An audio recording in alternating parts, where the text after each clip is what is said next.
welcome in. I hope everybody is doing well today. Welcome Hannah and Nessa and Dawn, welcome in. Lovely to see you.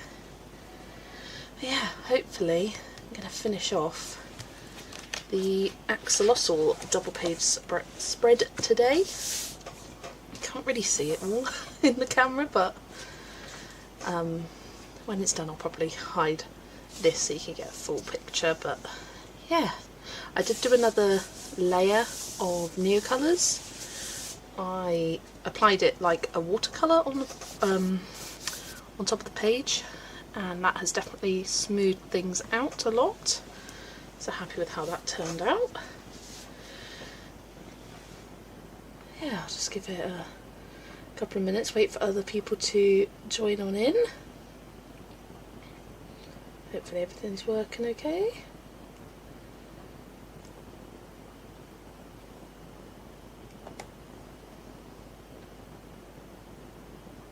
Yeah, we're good. Hiya Kimberlyn, trying to finish building a bookcase. I may not comment as much as I normally do, but that'll be good because I talk too much anyway. No, no, I like the chatter. It's always good and appreciated. Hi Paulina, hiya Marielle, and hiya Atlanta, welcome in. The cough is almost gone. It really is. It's just every now and then I'll get a little tickle, but yeah. It's still lingering on. It's been 4 weeks, but almost gone. Yeah. Hi Adele, welcome.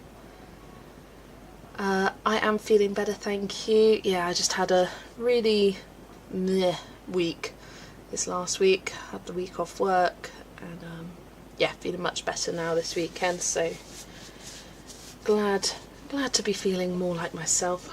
I did a lot of colour by numbers this past week, which is always my kind of telltale sign that I'm not feeling great. And I do lots of colour by numbers instead of regular pages. Still kept up the streak though. In fact, I haven't updated it in a little while. Because for some reason I don't count the colour by numbers as a page for my streak. I've hit over 100 days now, which is insane. What date are we up to? The 18th. So I'm at 100 and 1, 2, 3, 4, 5, 6, 7, 8, 9, 10, 11, 12, 13, 14. 114 days of completing the page. Crazy, crazy. But yeah, here's my little post-it note of all the colour by numbers I've done. I've reached the bottom. It's the most I've done in a long while. But I still did manage a page a day, like a simple one, which was good. Getting those done. Ooh, just bent the corner of my book there. Why some of those Disney colour by numbers take longer than the Camellia page? I know, I don't know why, it's just my own system. My own silliness.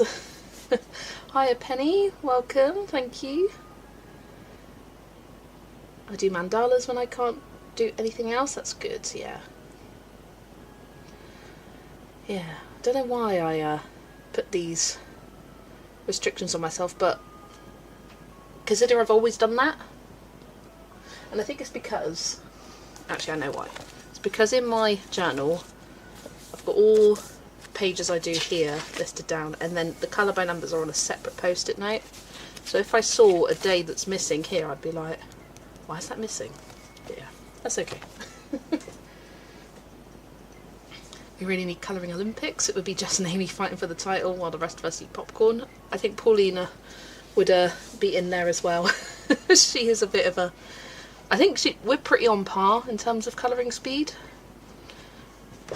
I mean, when I did a stream one time, she coloured 2 pages in the space that I did 1, but I don't count streams because they always take longer. But yeah, I'm going to move over and start doing this side. Ooh, just move the pencils as well. Ooh, quite warm. I just went out, picked up a parcel at local pickup spot to me, and look what I got. I love it. I love it. It's a handbag and looks to be brand new considering it's still in its plastic packaging for the handle. But I love the design. It's a nice light blue. Nice little daisies, perfect bag for like spring, summertime. My current bag is burgundy, so it's not really suited for spring and summer, so yeah, it'd be nice to switch to this. It's just one big pocket. It's quite wide. So yeah, looking forward to switching over to that. Not that I even take my handbag out very much, but I just fell in love with this and couldn't pass it up. And on Vinted, cost me £6. Luckily it isn't a contest or race, exactly. Right, I think I will start with the leaves.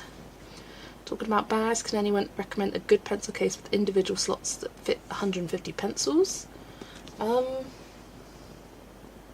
mean, I have several, but to fit 150, where's my Prismacolor? Here we go. To fit 150, you've got to buy a pencil case that's 200.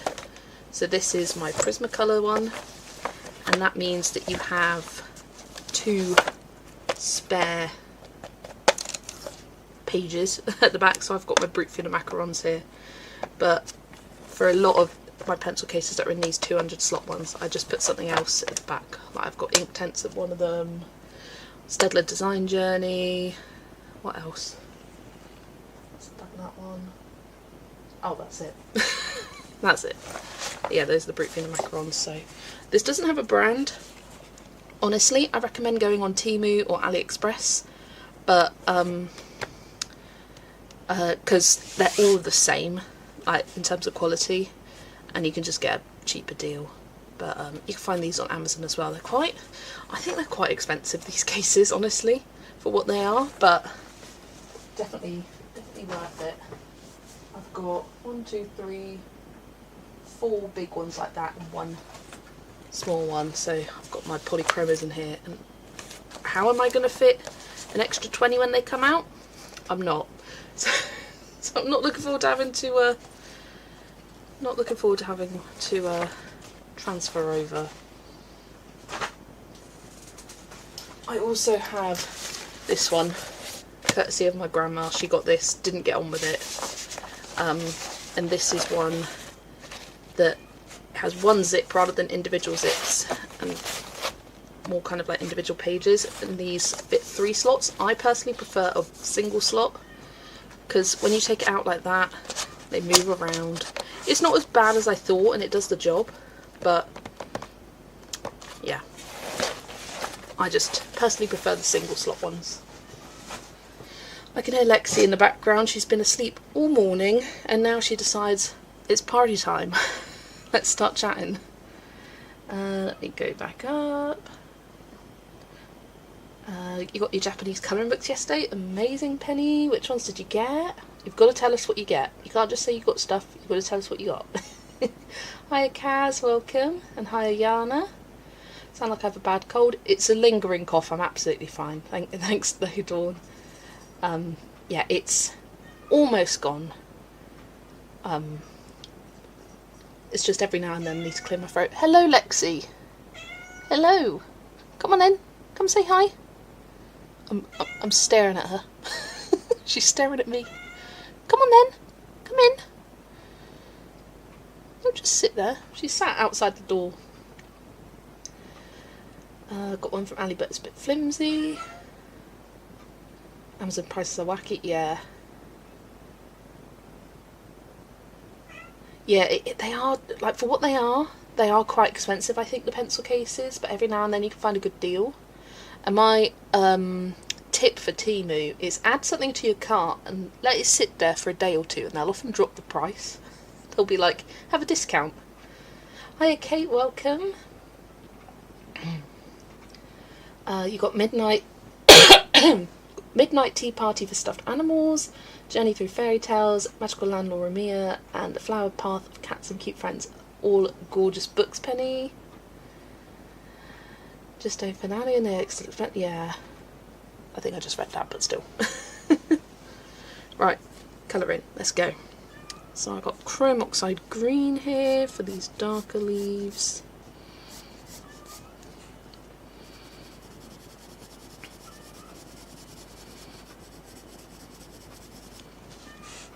Do I know Midnight Tea Party?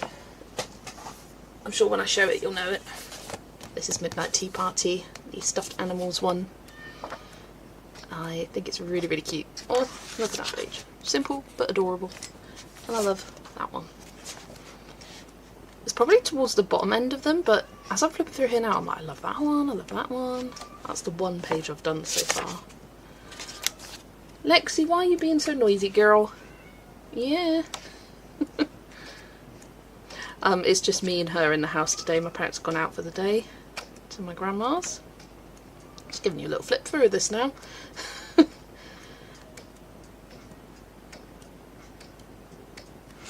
There we go, so that's that book.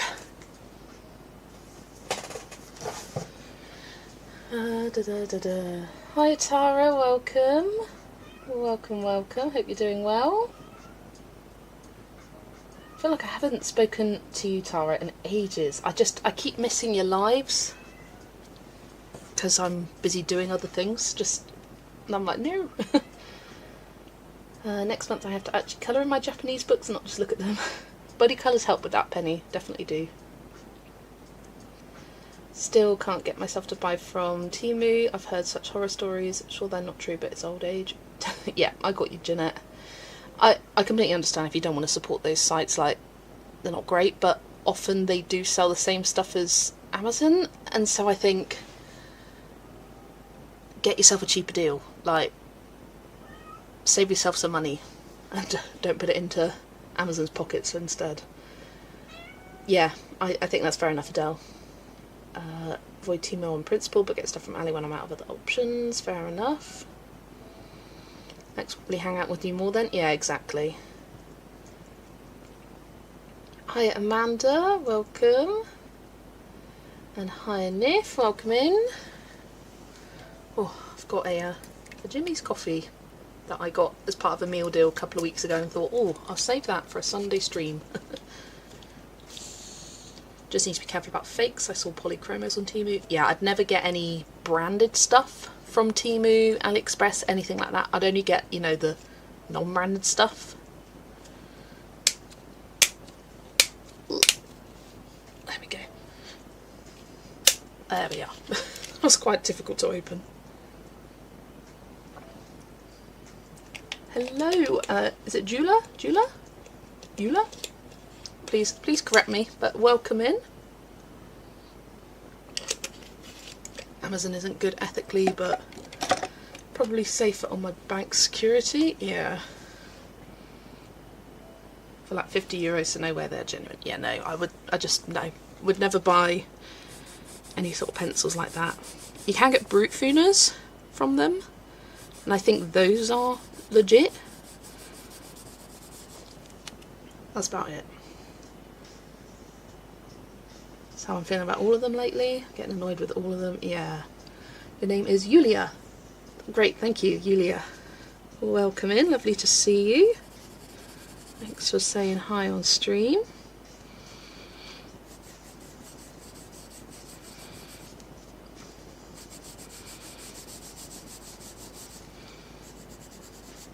Yeah, it did feel weird on Friday not streaming. I felt much better Friday, but I just thought I need one extra day or a couple of extra days to feel, just chill out, do my own thing. Oh yeah. Coloured quite a few pages Friday actually. No, yesterday I coloured quite a few pages. I was on a roll. I'm using my brute thinners now, forgot how good they are. Yeah, I love brute thinners. They were my go-to pencil when I first started colouring. I exclusively used brute thinners for about, the square ones, for about 6 months, maybe 8 months. I absolutely love them. And the reason I stopped using them is because I got the polychromos and I love them. But then I also, some of them were getting really, really tiny.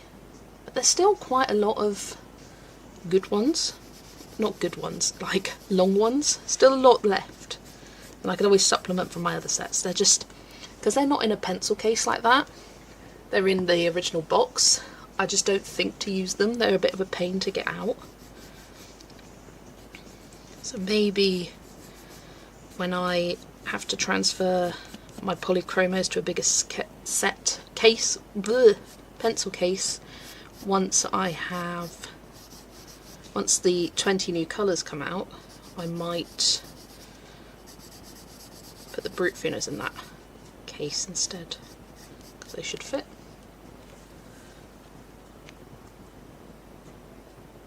Yeah, definitely wouldn't buy books off them. Langguo and Guangna are Chinese brands, so they're sold on. Yeah, getting those things, like any Chinese branded stuff, I think is pretty safe to get from Temu, AliExpress. Again, it's just you're getting it for a much cheaper price for the exact same product. You can get them on Amazon, but why are you spending so much more? The Amazon premium cost. Kimberlin's back to bookshelf building. Good luck. My Vinted feed is full of those Temu books that are blatant riff-offs. Rip-offs. I see a lot of books on Temu that are like not spiral, but like, you know, a homemade spiral bound. Like the black coil kind of has a straight edge but then clips around. Do you know what I mean? There's a lot of those I find on Vinted. Well, it makes sense. People are putting these unwanted books on Vinted because they receive them and go, this is rubbish, let's get it off. I am feeling much better, thank you, Tara. Yeah, I just woke up Monday and I did not feel myself. It took a few days of just a lot of sleep, a lot of colour by numbers, but yeah, feeling much better now, thank you. Sips coffee with eyes half closed, it's dark and trying to snow, body wants to hibernate, I want spring, dagnabbit. Welcome, Nessa. I've been seeing on Instagram people in Canada still getting snow. Who was it? Jodie, JR Colourist, I saw, and I was like, what? Still lots of snow. It's a really nice day today. I just popped out for a second to pick up that Vinted order, and I also got myself a Greggs. And it was lovely, nice sort of warm sunshine. It says it's 14 degrees, which is pretty nice. Is your streak still going? Yes, I did update it right at the start of the stream. But I'm at day 100 and I forgot how many. 1, 2, 3, 4, 5, 6, 7, 8, 9, 10, 11, 12, 13, 14. If I do something today, that'll be 115. Crazy. It's very cold here. 47. Oh, let me convert. 47 minus 30, 17 divided by 2 is 8.5. Pretty chilly. Pretty chilly. Longest winter in years.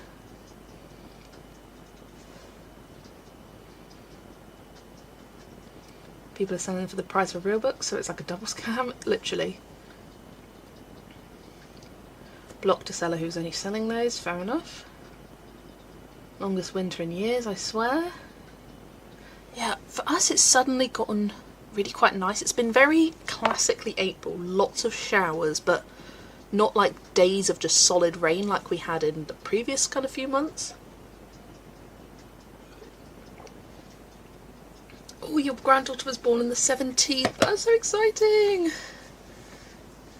Congratulations to the parents. I can't believe my nephew's going to be here in just over a month's time, or around a month's time. It's due at the end of May.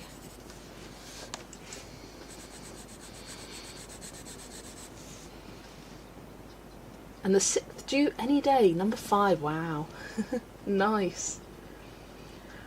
Hiya Chris, 20 past midnight here, just got to bed so we won't stay long. No worries Chris, thank you for popping in and saying hi. Good job Jess, did you do the formula? I did, and I can remember it now.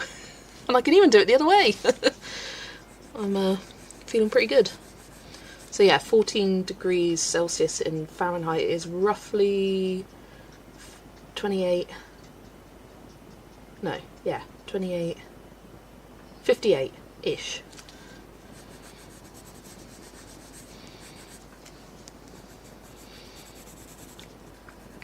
It's just nice and sunny today, which is always That's kind of what I care about, sunshine, light. Not that I go out in it much, but I just like it. You just turned 18, or last of the nieces and nephews. It'd be nice next weekend. I'm away at Blackpool from next Friday until Monday. Nice, Penny. Fingers crossed for you.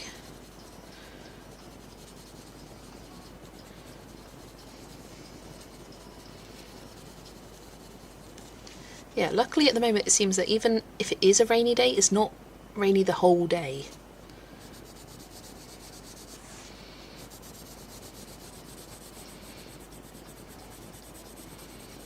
I kind of hope it does rain at some point this week because I've got an April showers page to colour and I want to colour it whilst it's raining because that's the sort of person I am.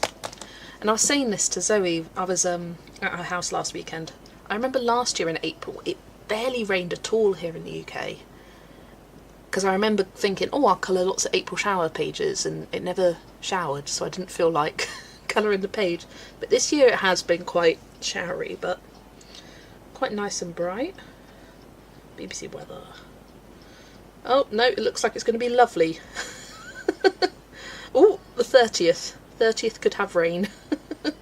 Go on the last day.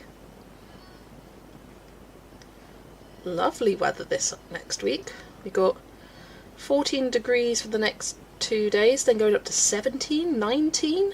Lovely. Well, I'm working on that day, that's nice. That'll be good.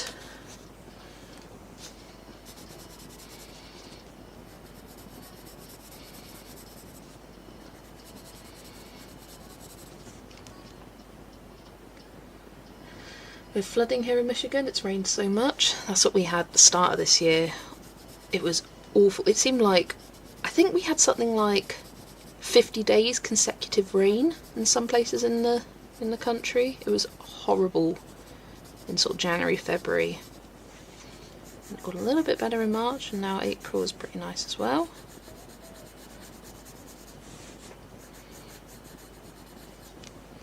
Something nice to look outside and see the sun. Yeah, and just it being bright and not having to put the lights on is nice. On the 27th I'm going to a good art store. I wonder how much money I will leave there. I'll have a think about what things you might want to get. So that'll help you once you're in there, feeling less kind of overwhelmed by everything.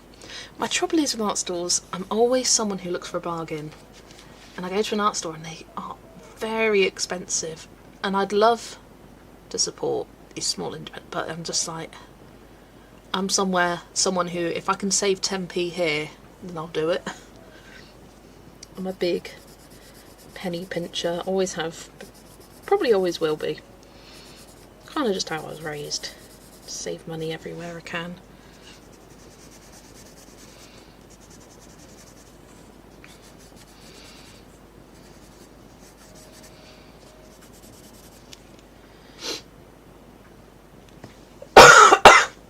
Oh, scary amount of rain. I need poly replacements. Oh yeah, make sure you got a list. And make sure you write down the names correctly, because I've made that mistake before. I accidentally ordered the wrong polychroma pencil. And it'll probably take me a while to finish the one that I ordered incorrectly, but it's not the end of the world. I've got lots of spare polys at the moment. Cult Pens had a sale on. Was it Cult? Yeah, it was Cult Pens. They had a sale on, and it was not 3 for 2. Yes, it was 3 for 2. It was 3 for 2 on all pencils, so I got 22 replacement polys. So that should last me a good while. I haven't got my glasses on. Even though it's brighter, it just takes my eyes a second to adjust to looking at the screen, whereas if I have my glasses on, then I can look up and read it much quicker. Really need to just buy less and support small shops. They're all going to disappear. I don't want to live in an Amazon, Temu, Walmart world. Yeah, I agree there. In my local town, we had this kind of small shopping centre. So often in the UK you'll have like a large shopping centre that's got loads of shops throughout it, and then you'll have somewhere you just kind of enter and like, if you're in the UK you'll understand, but this is one of those smaller ones that you kind of enter from one entrance and go up. And it has been pretty much derelict for the past year, few months. It all started when Wilko closed down. Sad times. Loved Wilko. Wilko was like a cheap shop. You could get stationery, you could get kind of beauty products like shower gel, shampoo, that kind of thing. You could get home stuff, decorations, DIY things. You could get all sorts there. Loved it. And that went in, the whole business went under. And that was kind of the big main shop at the end of this shopping centre. And once that went, then so did the what's the name? What's it called? Like a bedsheet towel shop. That closed. And then another shop closed, DIY shop closed, this closed. And it all just went one by one until there was only just a hairdresser's there. Then that closed. And then there was nothing in there. And it was just empty, nothing going on, really sad. But now they've a lot of small kind of independent shops have opened up, like little pop-up shops almost. And I went to one the other day. It's a independent cake seller, like baker, and she does really creative things. I bought myself, what was it, a Twix brownie. That was delicious. But she had loads of things, like lots of like incorporating chocolates into bakes, like cookies and brownies and blondies and whatnot. And how much was it? It was like, I think it was £3.25 for like a cookie, and then it was £3.75 for like a brownie or a cookie bar, bake slice. Really nice things. And I was just like, you know what, you'd pay the exact same or a similar price to Costa, Coffee Number One, Cafe, like whatever we got in town. But I'd much rather support her, because you know that she made this yesterday, because she has a big social media presence. It feels really nice to support someone small, independent, someone really passionate. She was a lovely, lovely woman. Had a nice little chat with her. I don't usually chat with people. As an introvert, I'm just like, get in, get out, get gone. But she was like, oh, just had a massive rush. And yeah, it just feels really nice to support someone local. And opposite her there was someone selling little like 3D printed fidget toys, and I thought that was quite cool for kids and little presents and whatnot.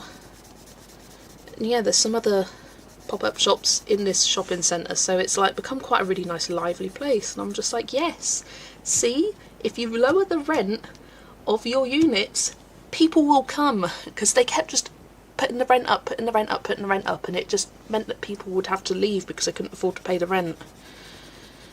But if you make it affordable and achievable for people, then you'll get lots of business. So it's nice to go there and see it actually thriving.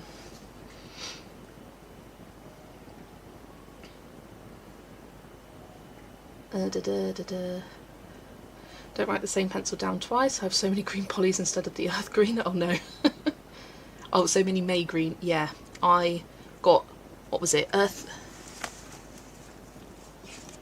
I accidentally got olive green yellowish instead of earth green yellowish. Such an easy mistake to make. Got no more around here.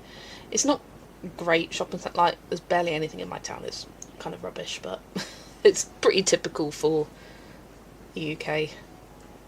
A shopping centre like that, and now it's been knocked down. Yeah, there was talks of it being knocked down and redeveloped into housing and whatnot, and oh, it's been drama in the town. Seem to use dark indigo and indigo quite a bit. Might just go ahead and buy a couple of each. Yeah, it's good to have a couple of backups for those really pencils that you use a lot. I probably should have got another Bista and another Nougat and another Ivory, because I go through those very quickly. I saw Wilko stuff in the range yesterday. Yeah, they do have a couple of bits in the range from Wilko. Been a new art store open recently. I'm tempted to go there, but I know I'll leave with way too much. The only store here selling Mia colours. I got the ones I have from them. That's nice. Live in a very small town. rather just outside it. Our last bank just closed. No art stores around. Takes over an hour to drive to one. Yeah, I mean, art stores in the UK don't really exist. There's a few, but they're in the big cities like Bristol, Manchester, Birmingham, those kind of big cities. And even, yeah, there's not much. Got a couple of independent places here and there, but again, not much. We don't really have many chain art stores like you do in the US. We have Hobbycraft, but that's more general hobbies. Like, it'll have one aisle of pencils, and it will mainly just be polychromos and maybe some Derwents, and that's about it. Barely any range, and not really any open stock. They'll have open stock polys and maybe like aperturas, I don't know, something else. Got a couple, but yeah. I was like, another store, wait, open stock Neocolor 2s, sign me up. That's the kombucha girl meme. If anyone knows what I'm on about, the art store, Neocolor 2s. Plus you can build a relationship with local people, absolutely, yeah. Love to see a small art store, yeah. That would be fun. Glad to see you live, hope you're feeling better. Yes I am, thank you Ada, welcome in. You'd have no competition, true. And the same Jess, get in, get out. The only people I don't mind talking to is the Waterstones workers. And again, I spend way too much in Waterstones. Yeah. Except everyone orders from Amazon Temu. How far away is your closest craft store? Well, the closest Hobbycraft is about half an hour from me. It's in Bath. Or there's also one... Is there one in Salisbury? That's 45 minutes. But that would be the closest, but even though like half an hour isn't that far, you just don't travel for it. And they have such limited stuff, it's like, not... I've gone out there before and ended up finding nothing.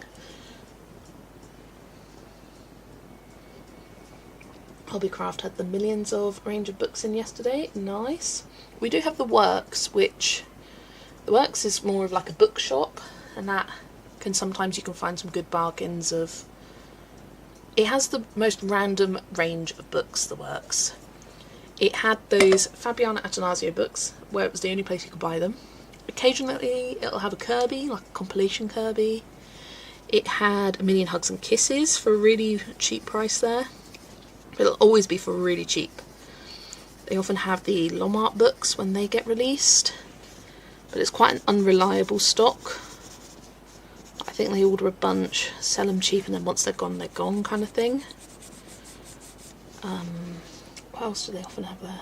But they'll often have those Disney books by, I don't know what the publishing company is, but they've got the black cover and it's very Zen-doodly, rubbish Disney books. They've got lots of like Zen, mindfulness, now the cute and cozy ones, but sometimes you can find some good things in there.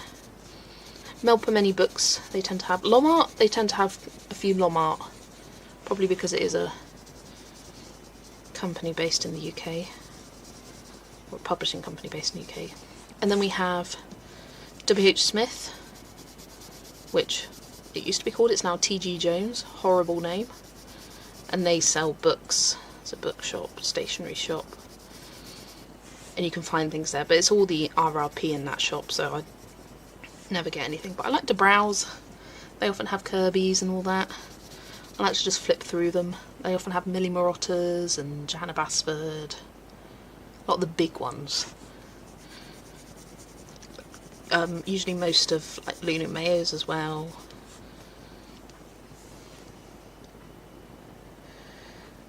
New art shop opened up in Bournemouth recently with open stock Caran d'Ache and Polly's and Derwent. Ooh, nice. I used to love shopping in Bournemouth. Me and my grandma would take the train there. It's about a 50-minute train from where she lives. We'd get the train there, spend the day shopping, and then after COVID it went really downhill in Bournemouth. Apparently anyway, I haven't been since. Hobbycraft selection isn't as good as it used to be. Yeah. I worked in the centre of Norwich, which is harder for me to walk to because it's so random I don't often go.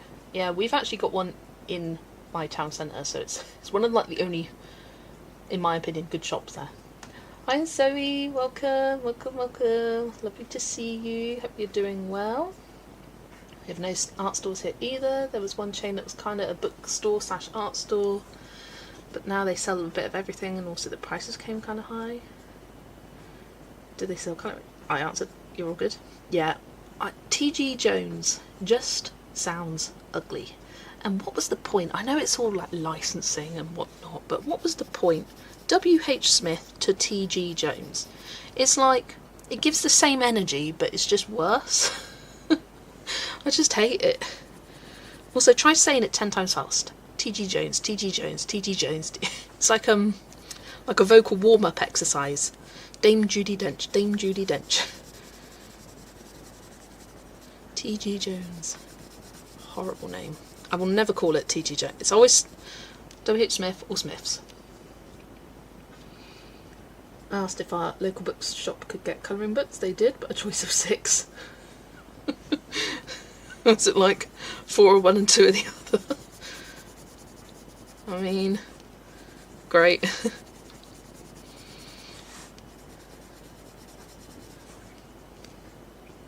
Good, you're working on your Eerie page, love it. I need to come back to mine and fix the background. I might do that later. Because mine is, all the pencil shading's done. I did a layer of Neocolor 2s and it looks bad. But I think I'm going to do the same as what I did for this background. Apply it on my Chinese takeaway lid palette. And apply it like a watercolour on the page to smooth it out, hopefully.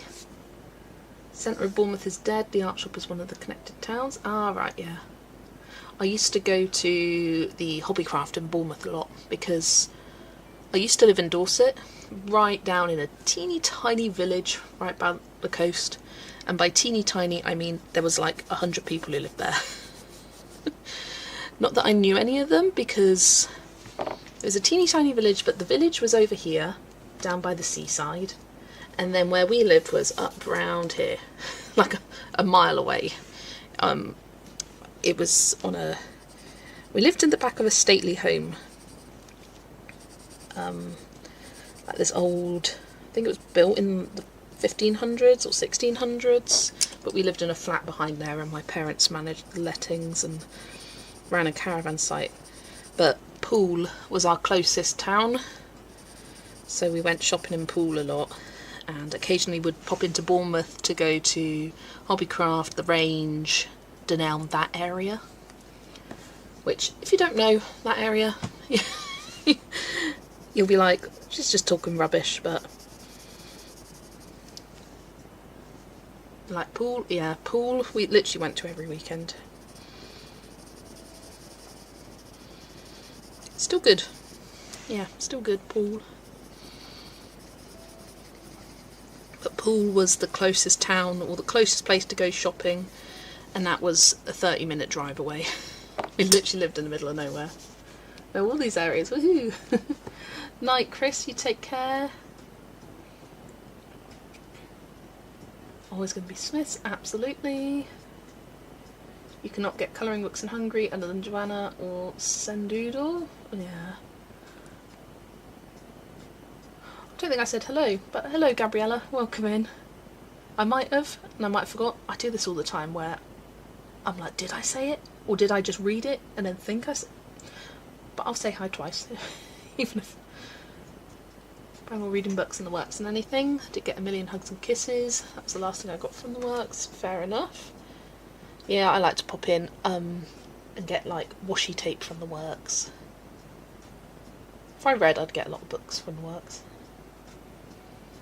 Night all, sleep. Yeah, night Chris. I think I said that. I'm losing track. I'm not reading things in order. Building this bookshelf is not as easy as it was the last time I put furniture together like this. Oh dear. When I got my second cube shelf, I was like, Dad, do you want to build it? Because the first time I got it, I think my parents were away for the week, so I just built it myself downstairs. And it all went fine until it got to hammering the nails in behind. Like, it's got like a thin chipboard that goes behind the bookshelf. And I kept sort of splitting the wood. Although, looking at my dad's work, he's also split the wood. So it was like, you've got to hammer something and you can't see it, but it's like that thin. If you don't get it in there, then it like splits. Yeah. So I was like, Dad, do you want to build it? And he goes, yep. Because he likes building things. So I thought, he can enjoy it, whereas I'd just get annoyed. And I could do it, but he likes it. Of course, that was probably 10 years ago. Things change, Kimberlyn, things change. I was pleasantly surprised to find some nice colouring books in the local grocery store. Nice, Adele. Yeah, Tesco at the moment has quite a few colouring books. Lots of cute and cosy. My mum was like, oh, Tesco have colouring books. And I was like, are they the cute and cosy though? And she goes, no, it was... And I can't remember exactly what she said, but it was something along the lines of Anna Busford. It was like slightly wrong, and I was like, Mum, you were right there. You were on the cusp. Johanna Basford. And she was like, that's the one. Didn't get them. Nice to see they exist. Exactly. Sometimes I just like to flip through. I don't want them, but I just like to browse. I do. Look in our supermarkets, they don't have anything I like. Yeah, ours have the Colouring Heavens, which I've always got to flip through those. Even if I've seen the flip through online and know, yeah, that's not what I'm going to want, still like to flip through them. Just to be like, yeah, no, definitely not for me. So used to seeing bright pink or hot pink axolotls. I love seeing them in their natural colours. Well, this one looks a bit natural. This one's a bit more out there. This is with the pencil shading, but yeah, I like the salmon pink it is. I mean, it literally uses the pencil salmon. How was my mum? Oh yeah, my mum went out day drinking yesterday. She never does this, but she went out for lunch, like a late lunch with her work friends, and she sends me a picture of a cocktail and 5 shots, and I was just like, what are you doing, woman? She goes, they weren't all for me, we had 1 each. And I was like, sure. She gets back home, and the funny thing is my dad also went out. Like, he dropped her off and he went out, I think, to update someone's computer system or something, favour for a friend. And apparently when she left, she was like to him, you better not be late, you better be back home for tea. And he gets home and he goes, where is she? Because this was just before 6. She just went, oh. And she gets home, and it wasn't until about 7 that she got home. So he was like, she was giving me all this about being home for tea, and then she isn't. And then she didn't help making the pizzas. Dad didn't trust her with a knife, but I was like, come on, come make your pizza. And I tried pulling her up. I pull her up by her arms, and she falls on the floor. And I was like, well, goodbye then. And so she just led there whilst we were making our pizzas. She fell asleep on the sofa for a bit, yeah. And Lexi, bless Lexi's little heart, because usually in the evenings always sits with Mum, and she was sat on the arm next to Mum, was just looking at her with the saddest little face, going, "You're not giving me any attention." It was so sad. And she sits on her lap and she's not happy. And I finished mine and sort of put the blanket on my legs, and she loves sitting on the blanket. And so she came over to me, and then Mum woke up and gave her some loving. It was like she was so sad. Yeah, she just came home and went to sleep.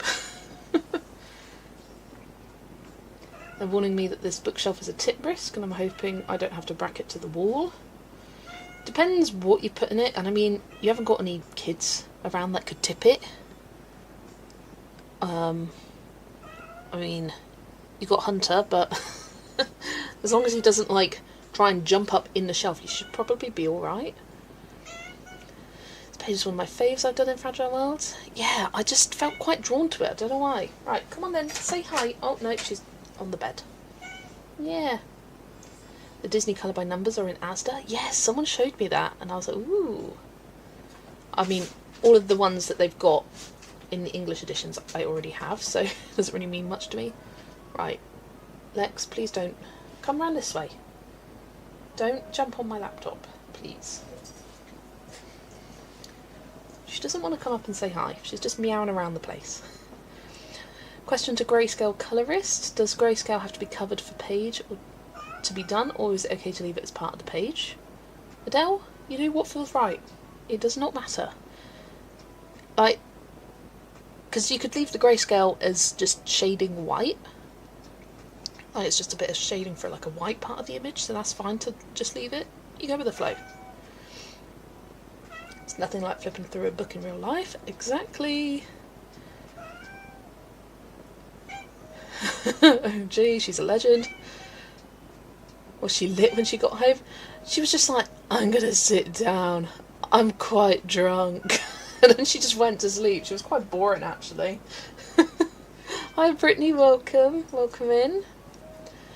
You did a dragon page in 3D colouring world and I left some of the page grayscale. Depends on the page. Yeah, definitely. Came home at 5 AM on Saturday and my cats just immediately swarmed for breakfast. Bless them. You my cat? Yeah. Right, come on then. Jump up.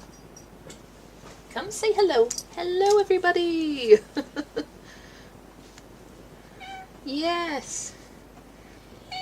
Yes. As, was it Adele the other day?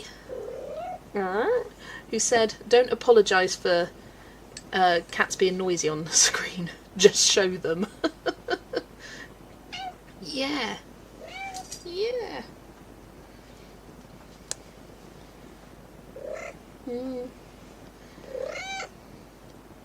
If I put my heaviest books on the bottom, I think that would be okay. Yeah, definitely.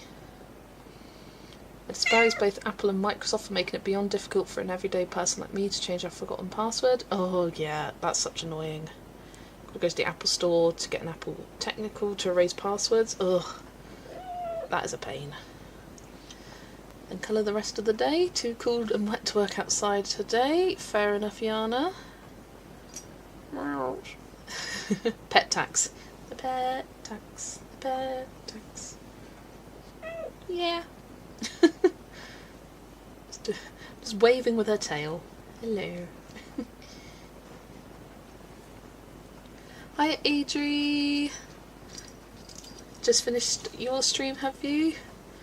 Hope the rest of the stream was lovely. I've coloured these leaves so much darker than these and it kind of bothers me. I didn't leave enough highlight. So I'm gonna erase.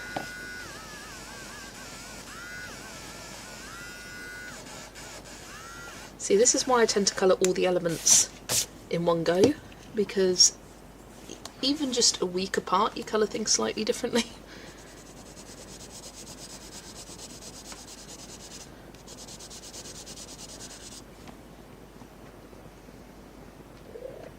I expected meows when I get those cats, did not expect 100 vaguely cat-like noises they produce. Yeah.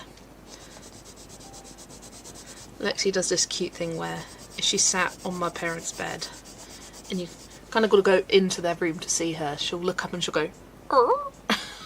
It's the cutest little noise when she's just woken up. She's, "Arr." Don't you, babes?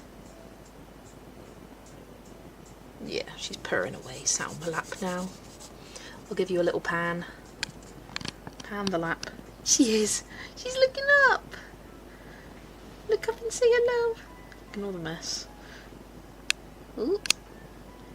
Hello. Say hello to everyone. Oh, look at that face. She's such a cutie guy. Aren't you? Yeah. Get a Lexi face reveal before I would ever show my face. Right. So just know she's there. My cat is sleeping next to me and I see his one eye being like, do I have competition? Lexi weirdly doesn't feel bothered by cats on the screen. Like, I'll watch Bailey J's vlogs and she'll be sat on me and she doesn't even make a peep. She doesn't even look up. But if there was one in real life, she'd be at him. Hunter the Naughty Beagle is mad because I've commandeered his chair whilst I work on this shelf. Oh dear, no. Unacceptable. That is not right.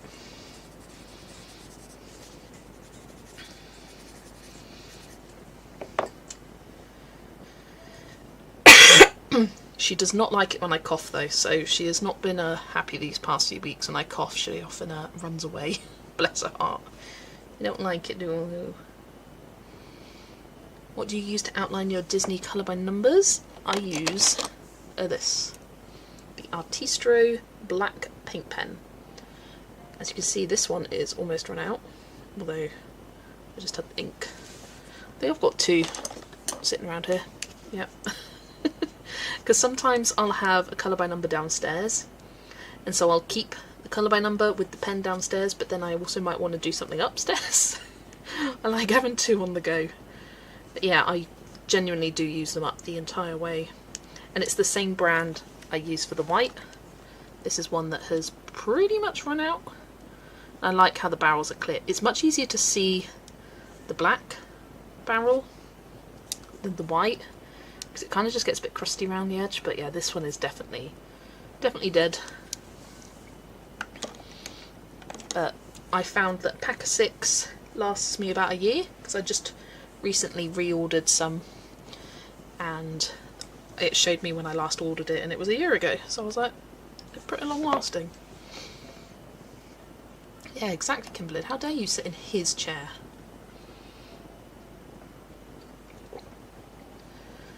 She and Roddy need to meet. He is a very handsome ginger boy. I mean, yes, both cute little gingers, but she'd probably hate him. She hates all other cats.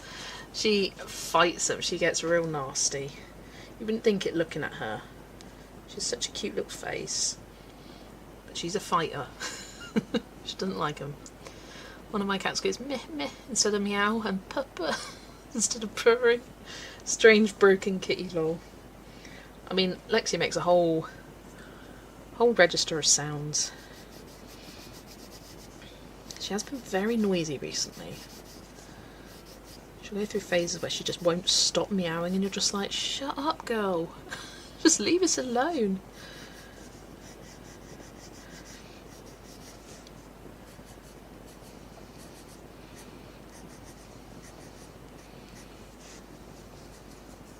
It's like, I'll give you attention if you just come sit here.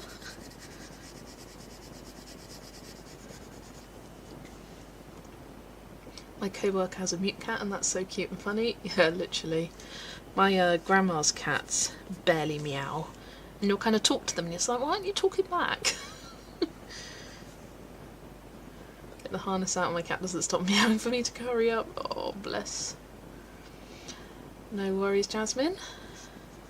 Which one are you working on? Which book? What page? Depending on the book. Depends if I might know the page you're on about.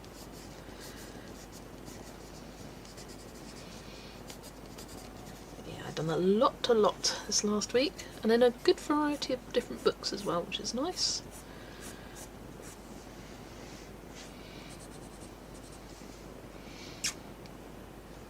That cat tries to meow constantly, but all she produces is like a hard exhale. Our favourite is when she's just woken up, she's asleep or half asleep, and she can't meow properly, and she just goes meh, meh. I can't even make the noise. But it's like, you know when you first wake up and you try to speak and your voice is like, it's kind of that, but in cat form. It's so cute. Number 42 in Volume 2 Princess. Nice. I mean, I don't know the numbers off by heart. But, oh, Princess's Tome 2 is beautiful. I want to see what it is now. Oh. Because the books are just behind me. 42. Yeah. Ooh, Snow White. I love that. Strawberry picking. You know I love my berries. I've got a whip in this. I started, I think it was in December. And I've outlined it, and I just haven't finished it. I've been more focused on Tome 11 and also doing the prompts, all the characters for Paulina and getting them done. Yeah. And when there's 3 characters, that's 3 pages, and I just haven't been doing as much.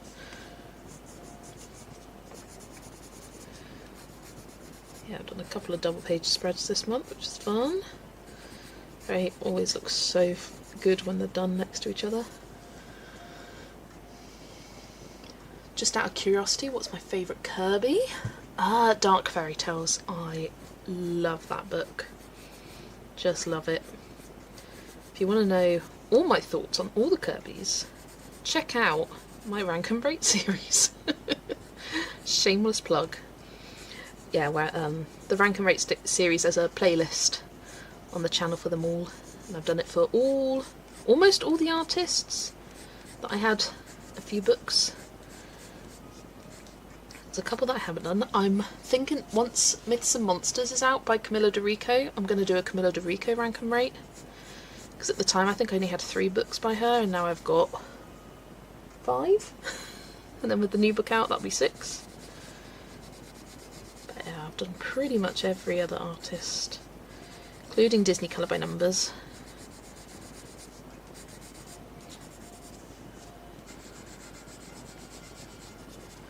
But I've also got another idea for a new series that I want to do, but I don't know when. When I get time. Hi Vera, just popping in for a bit, nice to see you. Beyond mad at my cat who got into my bag of pill pockets that are treats to hide pills in for him when he needs them, because he ate the rest of the bag. Oh no! I'm gonna hide that new bag in a cabinet so he doesn't get into the bag of him by himself. Naughty, naughty.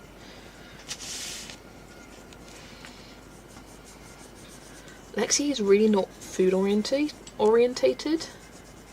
You'll put her breakfast out for her in the morning and she will just graze throughout the morning, early afternoon. She just doesn't really care about it. And she has 1 pouch of wet food in the evening at tea time. And again, she'll eat a bit, and she'll leave, then she'll come back, and she'll leave, then she'll come back. Oh, that's meant to be the darker green. Asking because I just ordered my first 2 Kirbys and I'm very excited. Definitely go watch the series. I think I watched one of them already. Thank you, Ada. Yeah, I loved making that series. It's one of the favourite things I've done on the channel. And it all stemmed from the fact that when I first started colouring, it was one of the things I searched for, like Johanna Basford books ranked, or Kirby books ranked. And it just didn't exist, so I thought, let's make it myself. And a few other creators have also done their own. I know Zoe's done some. Erica did quite a few from Elm Colours. I think Yolanda did a couple.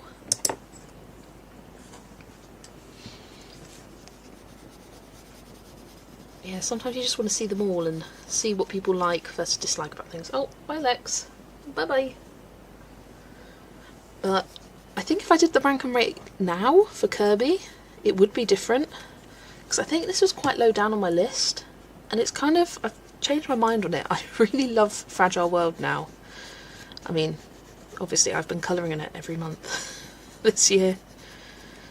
It's been a project focus book for live streams where I colour at least 1 page every month.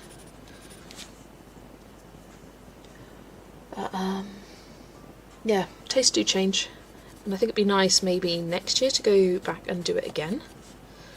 And just like see how things change. Obviously new books come out, so that affects the rankings as well.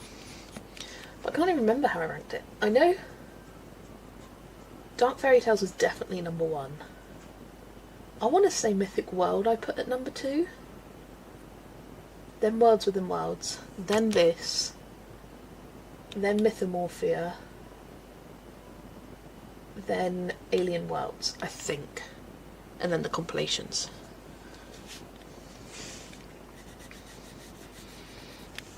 But now, I'd probably put this second.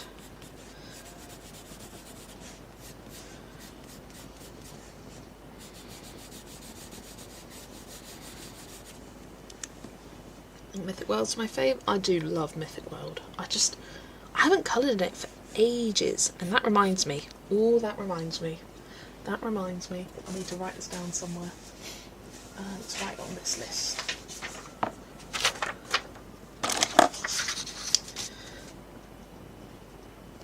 This is my list of pages to colour this week. Ooh.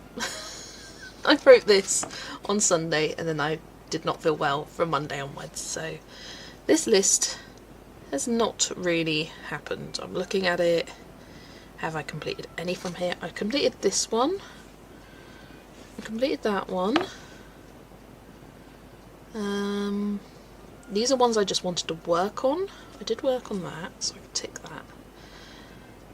I have coloured other things that weren't on the list, so that's fine, but yeah, on the back of here I'm going to put mermaid pages, and I'll do another list. Mythic World, because I've had a whip in Mythic World for 2 years and I really need to finish it, or I really want to finish it. I'll show you. Talking instead, show not tell. Here she is, Iara. Yeah, she has been in the works since, it wasn't last year, it was the year before, and I do love how she looks. I love the hair, I like the colours. Luckily I did note down what I used. This was using the Ohuhu dual brush pens. But yeah, I think now I've got Neocolor 2s, I'll probably end up using them for the background. I don't know. I might even just use pencil, because it's quite a intricate background. It might be hard to do with pencil. Yeah, I couldn't decide what I wanted to do with the tail, so I left that. But I think I'm going to bring in the colours from the flowers on the tail. Yeah, shaded the hair, shaded these 2 fish and the leaves, and that's it. All polychromos. So I don't think it would be too hard to finish, actually. Just needs to be done. Got a couple of whips in here. Where's the other one? This was the last one I completed. That was August of last year. Where's my other whips? That's not a whip. The bunyip. This one. My mum picked it out for me, and I started it and never finished. Yeah, as mermaid pages come to mind, I will add them to this list. I'm trying to think. I want to do a Christine Karen mermaid. I'm going to pop that down. Ooh, I just did the weirdest E of my life there. Meow. Lex! I'm trying to think, is there anything else I've got as a whip that is mermaids? I don't know. But that'll be done at a later date.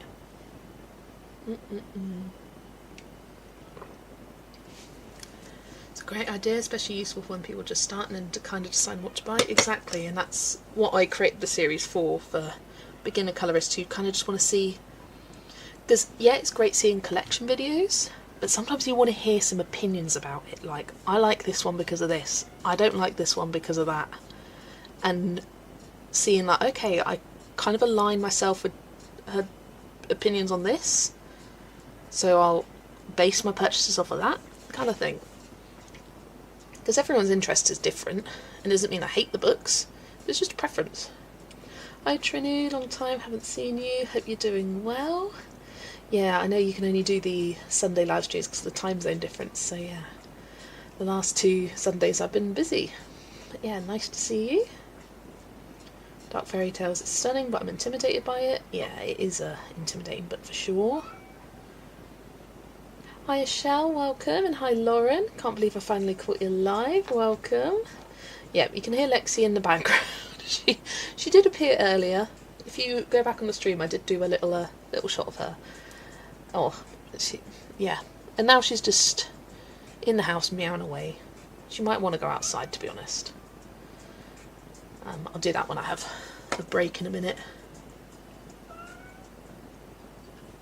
want to do a Jasmine Beckett Griffith mermaid. Oh, I always colour, I say always, I actually have always. I always colour a page in A Million Mermaids by Lulu Mayo, so I will definitely be doing that. And then also in Sirens du Monde. Those are my 2 mermaid specific books, so I've got to make sure I do that. Kind of thinking of going through my collection and finding mermaid pages, but I'm not sure. I did do that, and it was quite a while ago though. Yeah. On the laptop now, my back was hurting at the desk, been there a while. Lovely. Meow. Come on, Lex. Nope, she's going to a different place. Lexi want out. Yeah, she just wants attention, although she would get it if she came in, but she hasn't. Ooh, you picked a mermaid page from Emily Oberg's new book. That's a great idea. I have a feeling lots of people are going to be colouring some pages from Mermaid's Bay. Oh, I don't know if I will. I might, because I'm in Joe's collab. Joe at P Pens is doing a collab in Fantasy World where you kind of pick your section, and just saying, that was my idea. I was chatting with Jo one day and I was like, because she was umming and ahhing about whether to do randomised for the Fantasy World collab or to have people put in their favourites, and I was like, yeah, I think with a book that has this many pages it's really hard to narrow down to just 3 that you want to do, so I kind of like the idea of randomisation, but then I was like, how about you do a blend, so have people put a preference in for the section but then randomise the page from that section. Because I know for me personally, I'd be less likely to want to do anything in the Mermaid's Bay section, but I absolutely adore the Magic Meadows, so that was my first pick. And she was like, yes, love the idea. So that was my idea. Give me credit, please. No, I don't need credit. But yeah, I am looking forward. She's doing the random pick for the first collab on Tuesday it is, so I'm looking forward to seeing that. Take care, Tara, see you later.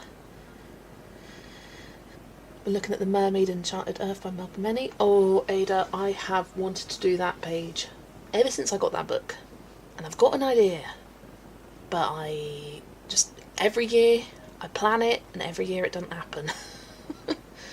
But we'll see. I don't want to plan too much for May actually. I just want to have a bit of a lighter month. Knowing me though, I'll have like 40 books. But still. I also have Denise Collette's and Crystal Vogel's books. Not going to get to all of them. Yeah, you got to pick your priorities, Kimberlyn. I actually want to do a pirate page for Holly and Joe's hashtag. Honestly, when I saw that, I was like, this is perfection. Like, beauty versus booty.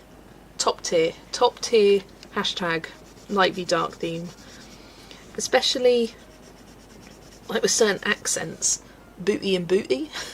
Like beauty and booty sounds even more similar. I just love it. I don't know what I'll do.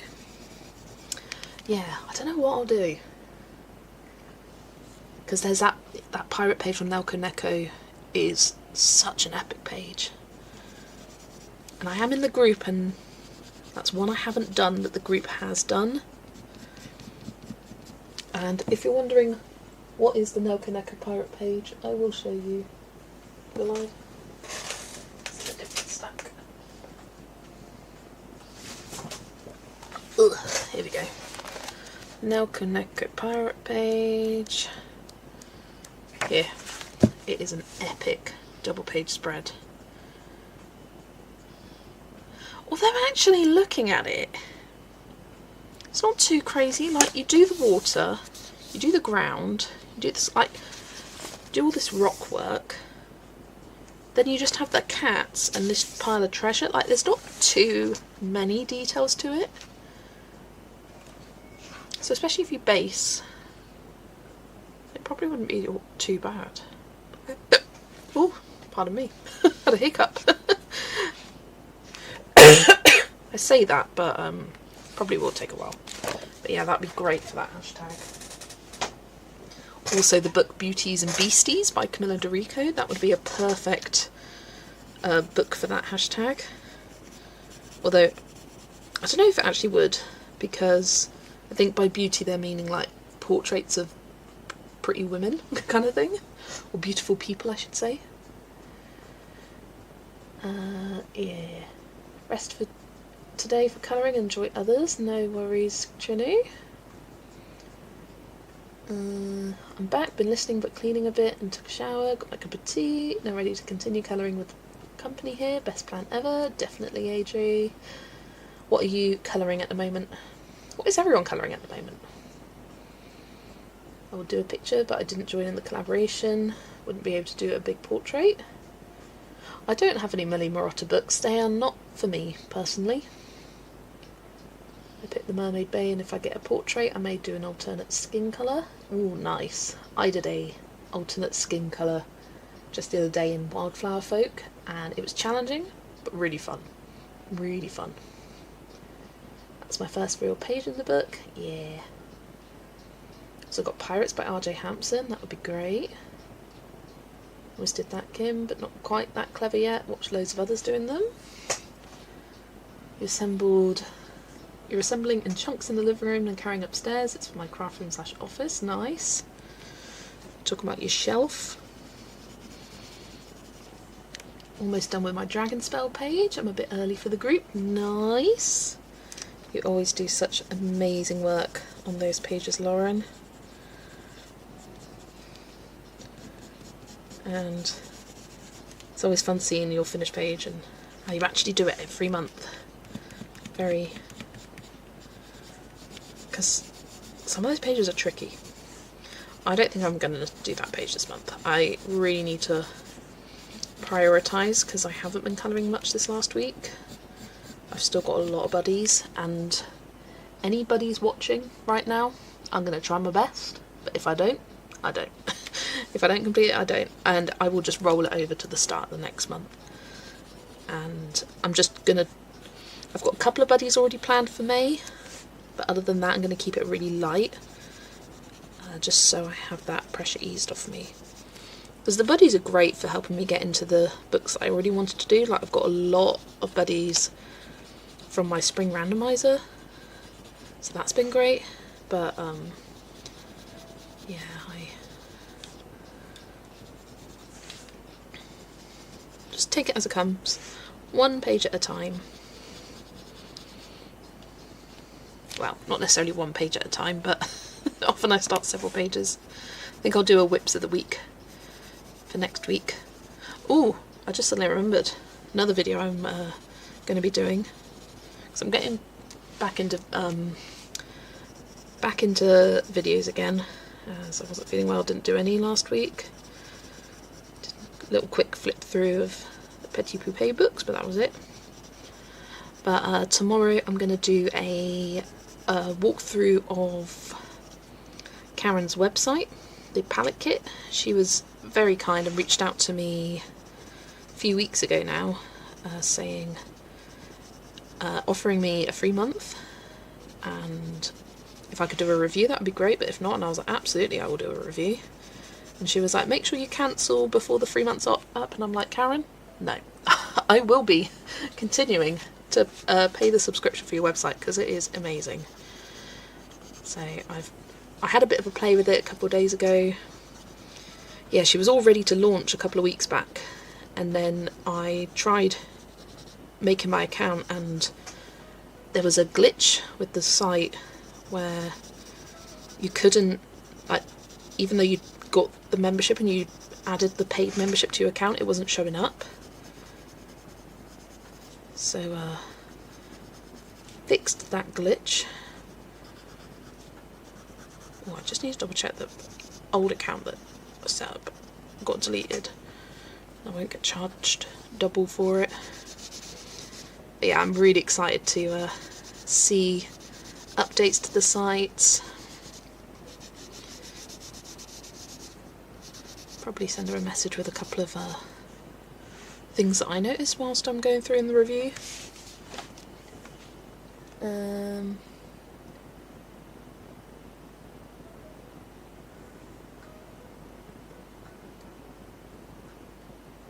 just announced the winner for the Dragon's Belt in May. Nice. I'm now in 2 threads and typing in the wrong one. Multitasking. Making tea right now, but then I'll continue with my page for Vera's prompt. Nice. Pauline's doing colour by number, but once you finish that, you're going back to the twin book. Nice. Love that book. Pop my mermaids, that'd be great. Kate's colouring in Shakespeare's World. Nice. Take care, Dawn. See you later. Bye. You're working in Mythical Beasts. The Green Lady page. Ooh, nice. You're doing the buddy colour. Me and Vera. Nice. Me and Vera. You finished that one, haven't you, Kimberlyn? I was like, we haven't set up another one, have we? Like, have we? Have we organised another one? Ooh, Adri's done with the Romantic Country page for your collaboration. When do you want it? As soon as possible. That would be great. I think I'm almost halfway with the submissions. I've had loads of people this weekend. This weekend has been the weekend for a lot of people to finish. I had like 3 pages submitted within like half an hour. It was great. But yeah, I think I was up to 27 pages last time I checked, which was just before the stream. So it's coming along nicely. And I've already started putting together the video. Ollie's working on Oceans and Stars, the Pisces portrait page. Nice. Ooh, that reminds me. Amy Wardart was saying she wants to do a bunch of the mermaids in Oceans to Stars, and I was like, so do I now. I've got too many ideas. Too many ideas, too little time. There's a house full of men over the road, and every 5 minutes they're cheering like someone has scored a goal. No idea what team they are watching, if they're even watching sport or lol. But they sound mega happy and chanting. Fair enough. When I sit down to colour, it'll be to finish my buddy colours with you and Vera. Ah, right, yep. I get you now, Kimberlyn. Sorry, I was like... We did the one in Flower Fantasy, but I was like, you finished that, haven't you? But, yeah. The Vera one, yeah, that you're doing that piano page. And ours is nice and simple, though, Kimberlyn. So that shouldn't be too much effort. Yeah, I've got a few in Kawaii Tarot left to do.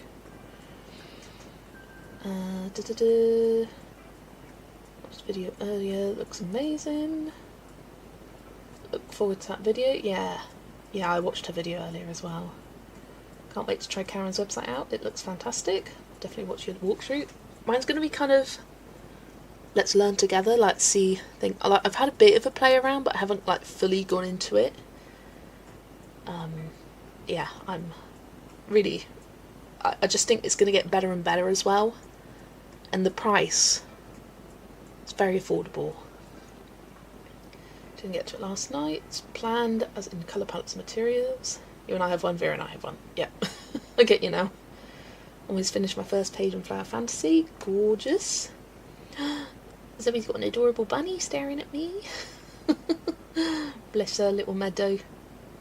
It's the first time in a long time that I've used my old pro markers and gone over them with pencils. Nice. Now ours has started and easy. Yeah. Bunny tax.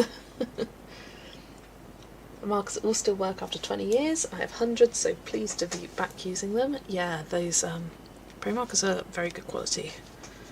My mum has a few. My nan had a bunch when they used to use them for card making.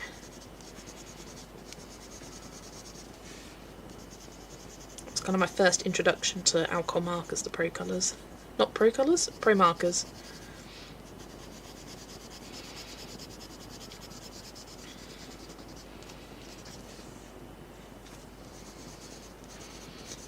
Right. I feel like I've been making very slow progress today. It's been a fun, chatty stream, which is always lovely. Slow progress. Oh my gosh, it's been out. I've been here for an hour and 20 minutes. I feel like that has flown by. But luckily today, because my parents aren't home, I can finish when I feel like and don't have to feel rushed towards the end to be ready for tea or make tea. I've got some leftover meatballs defrosting in the from the freezer, so I just need to cook some pasta. I think I'll have spaghetti with them if we have spaghetti.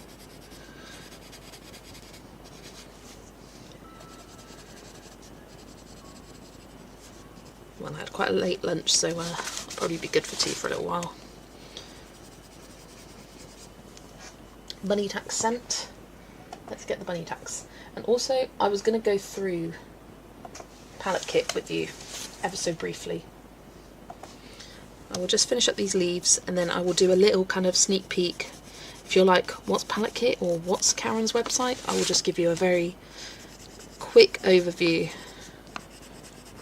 in stream. Oh, go away. Oh, I've got to log in.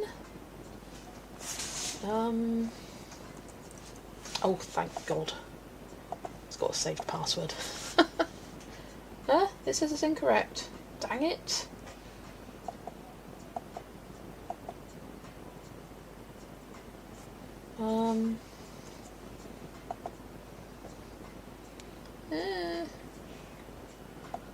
Why is the login incorrect?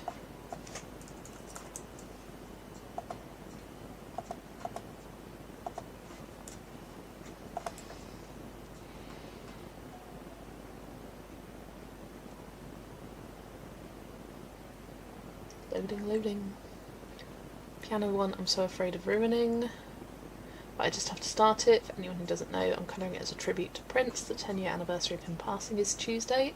I remember hearing about his passing very clearly. Right, I'm getting my tablet out because I can't be bothered with this. I remember being in the car, driving to sixth form. I think I was in year 12. Yeah, because 10 years ago I was 17. Driving to school, which, yes, everyone's going to be like, oh my God, you're so young. I am so young. This is known. But I was in the car, my dad was driving me to the bus stop, just in town over, and just hearing it and being like, oh. And I'd never really heard of Prince before, I'll be honest. But it was very big, because that was the year, or it was around that time loads of celebs died. It was Alan Rickman, Prince, George Michael, oh, who else? Others. There was quite a lot of people, and all at that 69, wasn't it? It's the curse of 69. Oh, here's the bunny. Little Miss Meadow, saying hi to everyone. David Bowie, yes, yeah. She's giving you a boop. Boop. Her face looks huge in this photo. Just the perspective of it. Bless her. I'll have to play around with Insta on my laptop later. Me too. Stamping designs and pro marker colouring. Yeah, exactly that. That's what my mum and nan did. Right, browser.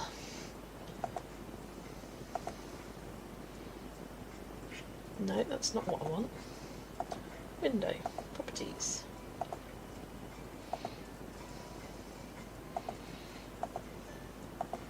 Palette kit. Yeah, I'll give you a brief overview.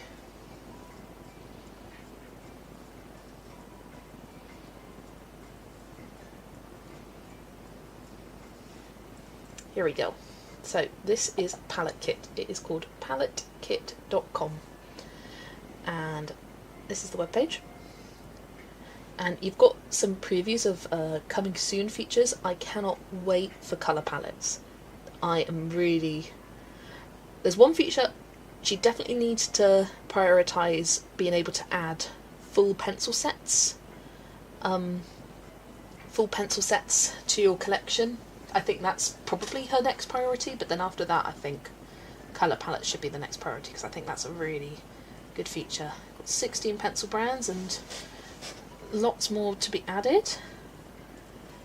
And the pricing is $5 Australian. You do get a 7-day free trial automatically.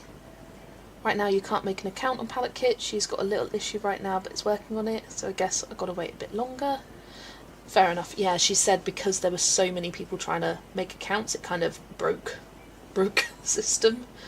But you come at the top here and you've got gradients, You can browse all. So these are her colour combos, and I did go through and check, and they are based on the same colour combos that she creates in her sheets. I did go through and have I didn't check all of them, but a couple. So her colour combination series are the same ones you can find on there. But I think the beauty of this is that you can find your brand. So far I've added polychromos and Prismacolors to my kit, just for now. I've got more, and then I will show you how to do that in the full video. But you can go here, search by a name or a colour family. So say you want a blue colour combo, just search blue. And they've all got names, which is so fun, and I love that. And I want to know how she came up. Did she just think these names? Because there's so many names. These are all polychromos. So say you really like this one, Crystal Lagoon, but you go, I don't have polychromos, or I don't have one of these pencils. You can press this button here, which is like a square with 2 circles, see alternatives, and it shows you by best match, or you can also search for ones in your kit. So here's the Prismacolor alternative, and it does it based on percentage. It's like an algorithm that she has, really cool. And it just means that if, say, I'm doing a colour along, and I know Kimberlyn doesn't have all the pencils I have, but follows my Sargon colour alongs, converts the pencils, and it makes it so much easier now. And so if you go on pencils, you can search by the specific pencil name. So let's Sky Blue Light in the Prismacolor, just for an example. You can come up, find the brand alternative, and you can have it sorted by best match or the ones specifically in your kit. So here, because it's based on hex codes, it means that often your pencil might not be the best match. Like Cold Grey 2 and Sky Blue Light, you don't want to be using Cold Grey for a Sky Blue Light. But that just shows that sometimes you're not going to get the best match, but with other pencil sets you do. So Holbein, pretty accurate match, Castle Art, Chromaflow. But yeah, the Polychromos doesn't really have a Sky Blue Light. What would be a better example? Let's try Orange Glaze in the Polychromos. So Orange Glaze in the Polychromos. Click on the comparison, brand alternatives, and then in my kit, yeah. Oh, Neon Orange is the closest apparently. Don't know if I'd want to use that. But yeah, it shows you for the others as well. And you can add the pencils. At the moment you can only add pencils per one at a time, and she is working, and I think that, I'm assuming that might be the next feature that gets added, because at the moment you've got to individually click each pencil. But it's the first time this website's been published. It's going to be kinks, there's going to be improvements, there's going to be a lot of improvements. She's already changed things from a month ago compared to now. I added and updated things. And you can add gradients to your kit, pencils in your kit. And at the moment there is one colour palette. So if you go on gradients and featured, she's kind of curated this. It's meant to be like a fun Easter palette, and what a cute colour palette this is. I'm going to change it to the list view just so you can see it all together easy. But yeah, it's purple, pink, yellow, green and a turquoisey blue. It's a nice Easter palette. I cannot wait to see palettes added to the future. And you guys know my opinions on a certain other person who has a digital online colour palette system, and I could not believe how expensive it is. I cannot look it up right now, but I was chatting in another chat group and someone said it was 19 Canadian dollars per month. And I just thought that is insane. And I think Canadian and Australian dollars are pretty comparable from my knowledge. So $5 compared to 19. I know what I'm buying. And this is someone who's creating it for colourists as well, so I think for us it's going to be a lot better rather than creating for an art community as a whole. This is for colorists, and yeah, I'm just so excited by it. Yay! So much easier than the pencil comparisons she had before. Too expensive for your budget. Absolutely. Yeah.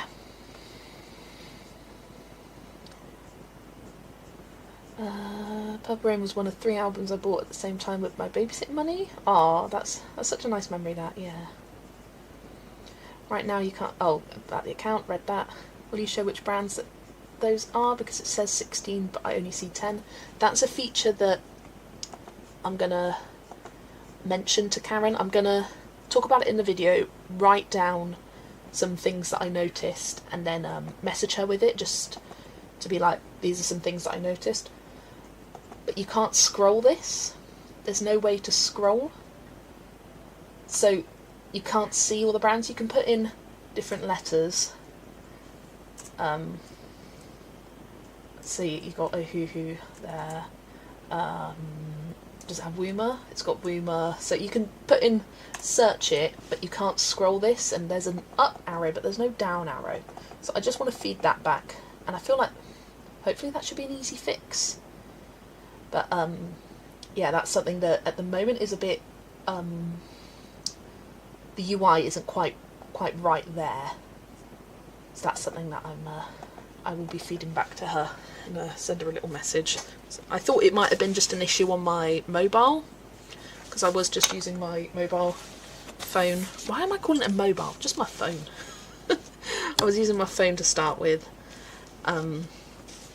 playing around with it, and I thought, oh, maybe it's an issue with that, but no, it's the same on my tablet and on my laptop.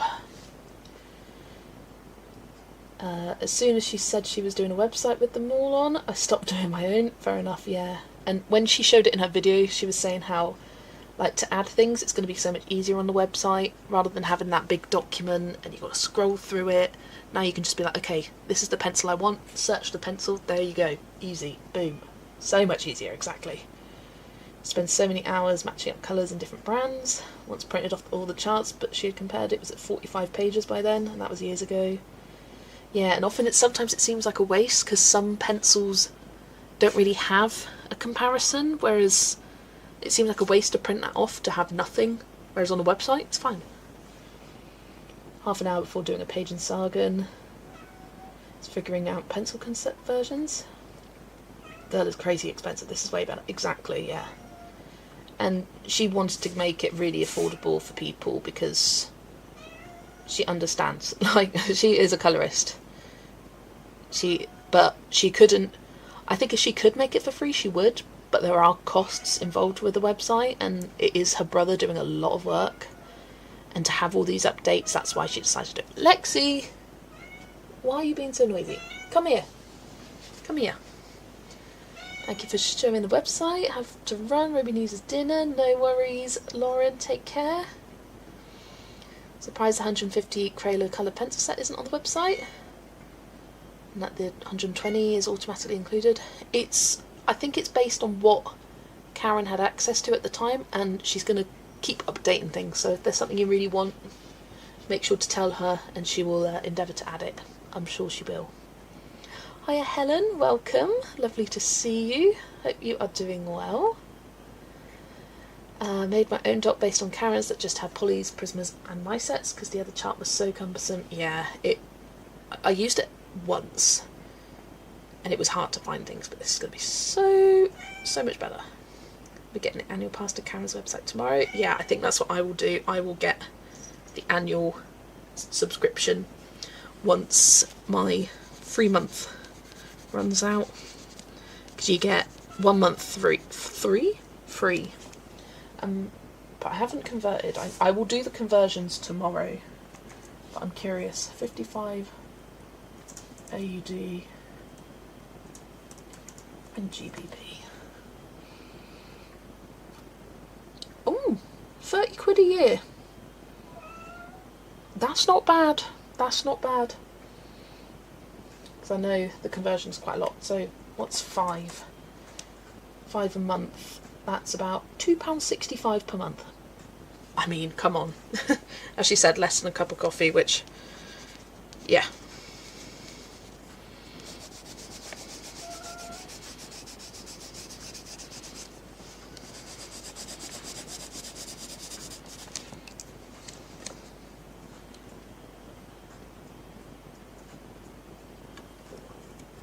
I need to save my money up to be able to pay, as long as they're illustrated, written step-by-step guides and not just video tutorials. I don't think it's going to be tutorials per se, or it might be, that might be a future feature, but I'm not sure. At the moment it's colour palettes, which is all very visual, and it's not necessarily telling you how to make the combos, it's just these are the pencils involved in the combos. So as long as you know how to do a blend, you're all good. So about $40 American. Said on her Instagram how much it was a month. Oh, nice. My daughter is buying me the subscription for my birthday. I'm so happy. It was either this or a membership of one colourist, and I couldn't do that. That's nice, Jeanette. Nice little present. Keep you going for a year. And yeah, I'm just really excited to follow her on her journey, to see what other features she creates, see how the website expands, and it'll be nice having a video that I can refer back to and be like, oh, this is what it started like, and now look how much better it is. £30 per year is a fantastic price, absolutely. It's my car tax, exactly, yeah. It's like one time off payment that you've got to pay once, like, for a resource that's continually being updated. Right, Lexi, come here. Come here. Here she comes. Come sit on my lap. Come on in. Yeah. Oh, come on. Here she comes. There we go.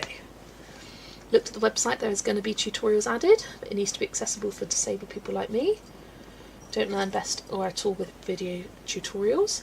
I think that would be a question worth asking her, whether she's planning on doing just video tutorials or written ones, because I'm sure that if she knows that it's gonna be beneficial to people, then she will try to add it. Like, she's creating this for the colouring community, so she wants it to be useful. Okay, Lexi sat down again now. We'll see how long she stays there for. Alright, I'm gonna move on to the axolotls here. 2 times going out to dinner. I mean, to be honest, that's one dinner in this day and age. There's one dinner, one takeaway kind of thing.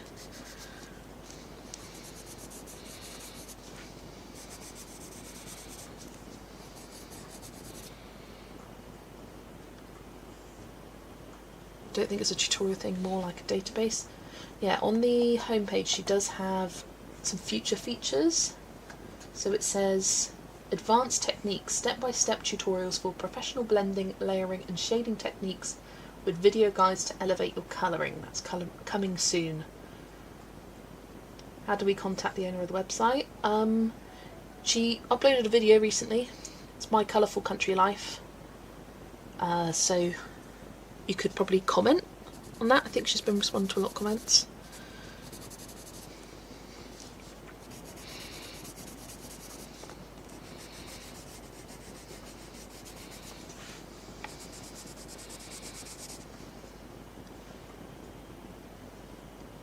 I think I'm getting it's going to be a reference, so disabled people be okay. Yeah, definitely. I'm sure she'll try to build it in.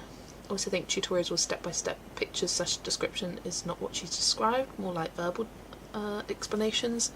Yeah, and she said it was going to be the website is quite separate from her videos. It's not like she's charging you for stuff that you can access within her videos. It's an extra. She wants to keep it quite separate.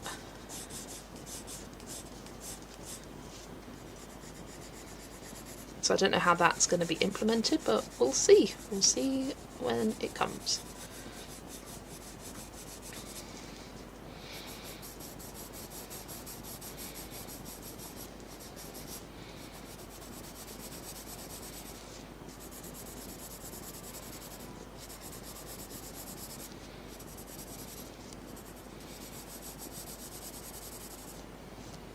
Hoping it does great for her. Yeah, me too. Me too, because she has put so much work into it. I liked watching her video, and she was like, it all started with an idea I had whilst ironing. I was like, love that.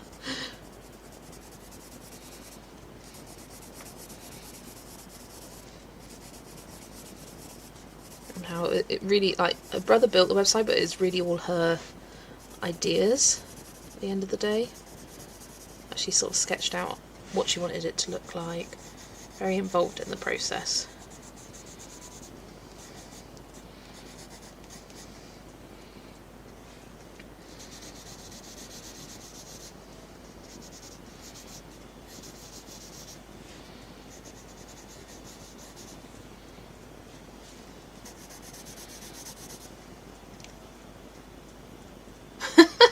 Ellen.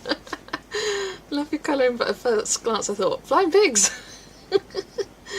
They are axolotls underwater. Hi Becky, welcome, lovely to see you. To me the whole attraction isn't just the combos, because you can get that from the videos, it's having the pencil conversions embedded in the combos, absolutely. Yeah, yeah. I agree, and for me I think it will be the colour palettes that will come later that I will really enjoy using that function. Sometimes I'm stuck in a rut and I'm like, I don't want to use the same green combo again. Let's have a look, what green combos has she got on there? And I like the idea of that, just having it an easy way to search for, rather than going, okay, let's go to a video, let's go to the point in the video where you can see what, you know what I mean?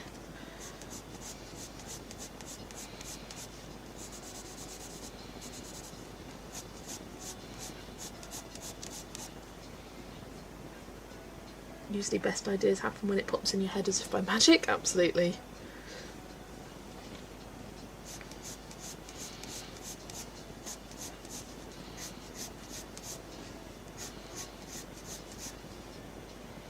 I am doing well, thank you Becky. Yeah, I had a bit of a rough week, but feeling much better now this weekend.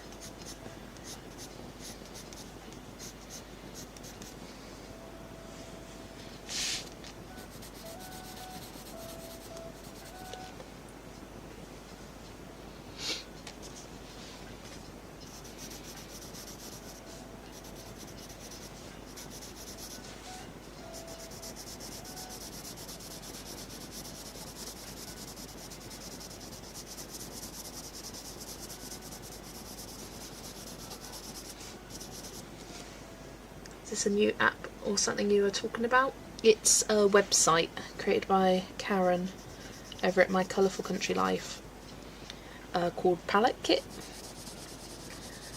I just did a very, very brief overview on the stream about 10 minutes ago. Yeah, it's all got like colour combinations and pencil conversions and things like that.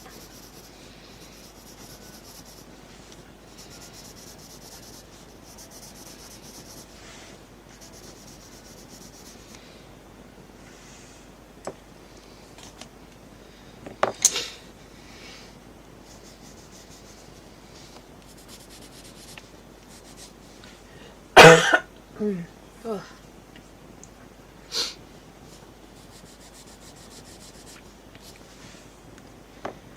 Right, beige red now.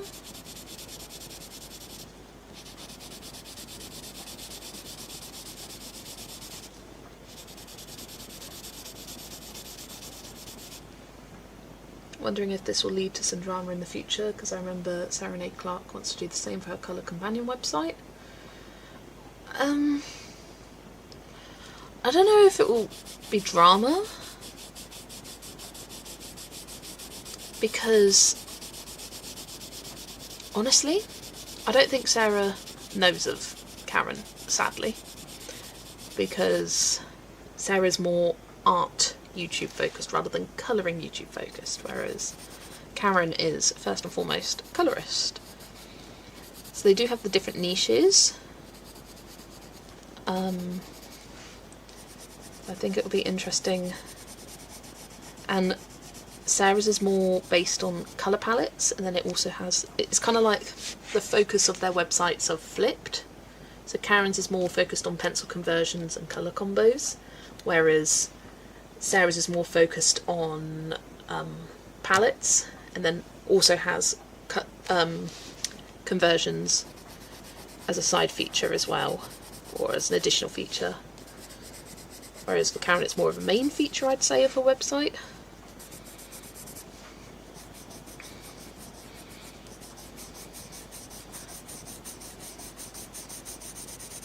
But Sarah's had a whole team behind her, and it's taken her a long and I appreciate websites take a long time, but Karen is one person and her brother. Like, come on. And she's kind of tried to... I don't want to go into it today. I don't want to be hating today. I'm just praising Karen. See, sounds good. I do tutorials but not conversions and such. I will look out for it. Yeah, she did a little introduction video today, going over the website and kind of story behind it, why she created it, how she created it.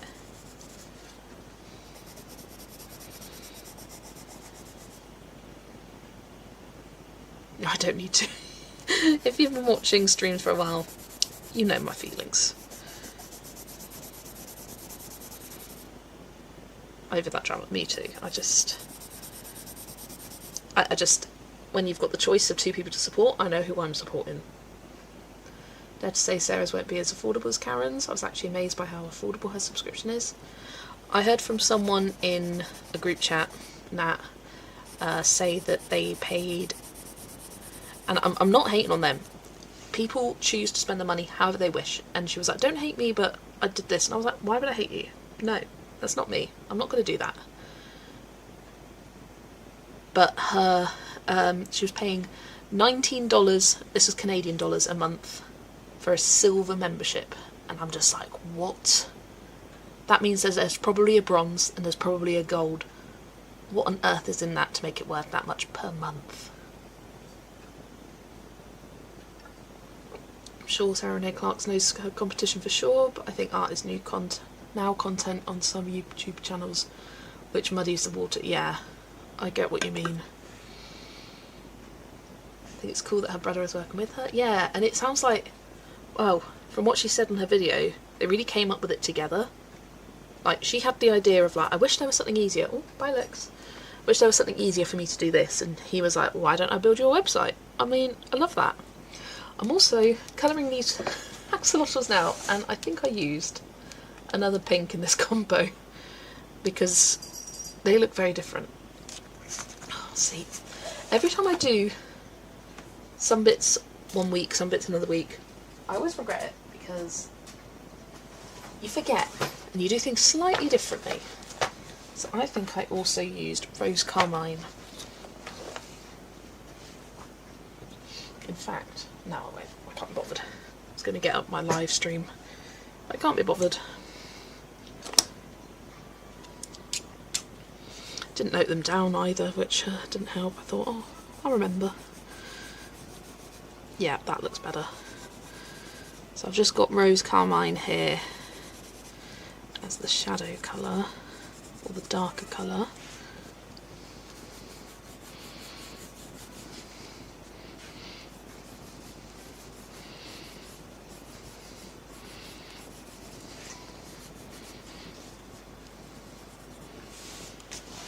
Axolotls are individuals, they can look a little different. Also true. It does help that they're in these different poses and whatnot. Makes it a little less noticeable.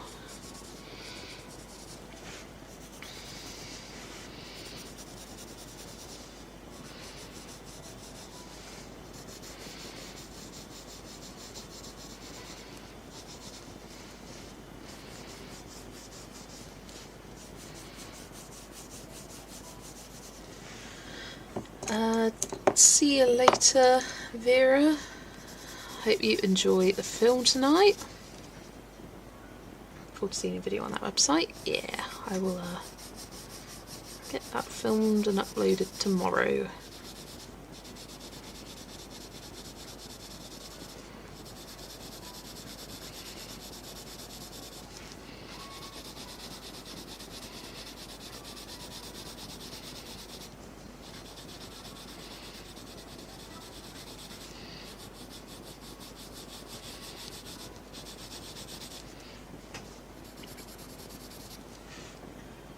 Karen's also been providing sources for colourists for a while now, and now it's just also in website form. It's levelled up what Karen has already been providing. Absolutely, yeah.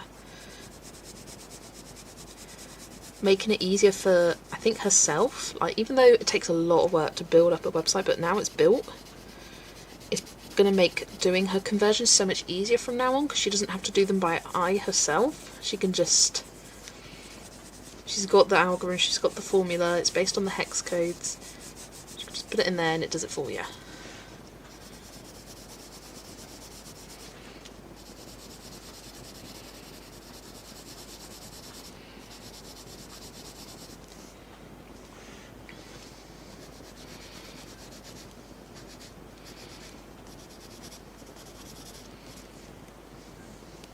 Right, that's better now.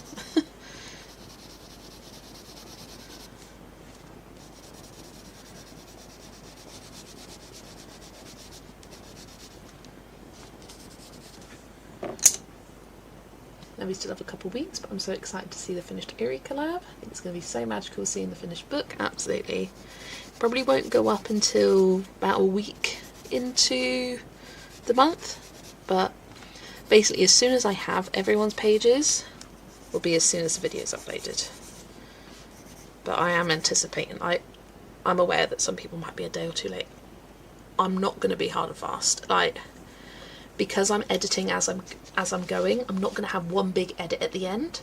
I'll just have a couple of slots left to fill, so that should be not too much work. And yeah, the plan is to do it every month and a half, just to not overwhelm everyone and also myself. Means that you get a month off. But yeah, I quite like it. I just sort of add a few pictures in my breaks at work, and by breaks it's just gaps in between clients. I might have half an hour, sit in my car and add a few.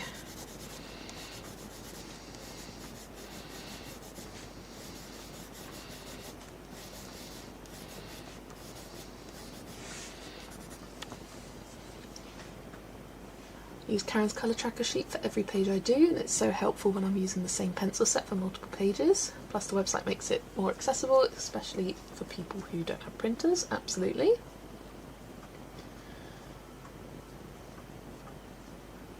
Not everyone is an auditory and visual learner. We have to stop thinking that way, so disabled people like me don't end up feeling like we're left out just because we learn differently. Pauline was just saying, from what it sounds like at the moment, that's what it is. In terms of her description, I don't think she was not agreeing with you, Brittany. And yes, we all do learn differently, but also Karen is one person. Doing videos takes a long time, making visual resources takes additional time on top of that. She's got a life and a family outside of YouTube. It's not her full-time job, so you gotta give her some grace. And I'm sure if you ask her about it, she'll be able to tell you whether it is something that she can do or something that won't be prioritised for a little while. And I'm sure there's plenty of tutorials out there on how to learn. In fact, I think Sarah Renee Clark has I remember watching her, or seeing on her website, she did a how to colour gold.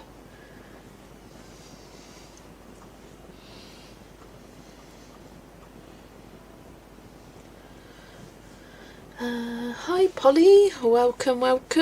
Lovely to see you. Hope you're having a nice weekend.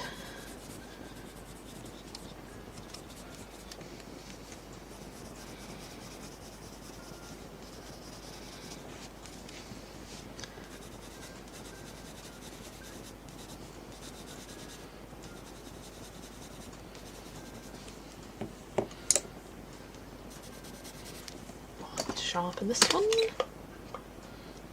Just back from Alton Towers, love it. Oh, I've got the real theme park bug, Polly, after watching Theme Park Dash. I want to go to Blackpool. I want to go to Blackpool Pleasure Beach. I want to go to Alton Towers. I want to go to Thorpe Park. I love theme parks. I love roller coasters, but I just have no one in my life that will go with me. Yeah, was it busy? Did you have a good day? Get on much? I know their operations have been quite poor this year so far. She and her family have a 500-acre cattle ranch that they run in addition to what she does for the colouring community. Yeah. I think she always said if anyone wants to host a colouring retreat, she's got 500 acres, so she'll happily host if people could get down there.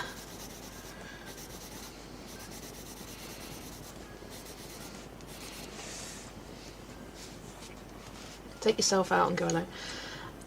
I could, but that's not me. I spent about an hour and a half, 2 hours, going around Disneyland Paris by myself, waiting for my auntie and cousins to arrive and finish eating a meal. And I just find it sad. Like, I think theme parks are meant to be enjoyed with others. I mean, obviously you can enjoy it on your own, but it's not the same. Like, I like getting off a ride and being able to chat with others. And being like, oh, that was great. Like, I don't necessarily need to ride with them, but just... And cues. Like, otherwise I've got my headphones in the whole time. I feel very, like, out of it because I don't like just being left with my own thoughts. That's a me thing. I like to have something I'm listening to, chatting, whatever. So I found at Disneyland Paris, what did I do? I did Tower of Terror, I did Crusher's Coaster, and the Avengers Flight Force, formerly Rock and Roller Coaster. I did those by myself. I just spent the whole queues with my headphones in, feeling really disconnected, and wasn't really taking things in as well as I do when I'm not disconnected. I know that's a me problem. And other people can enjoy things on their own, but for me, it's all about enjoying it with people. Sharing the joy.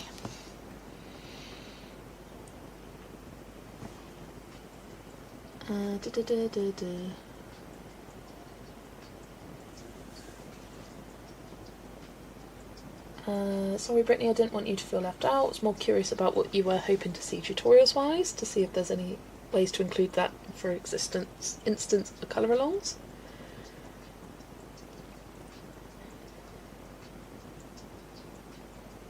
I do plenty, explained in easy terms is essential, yeah.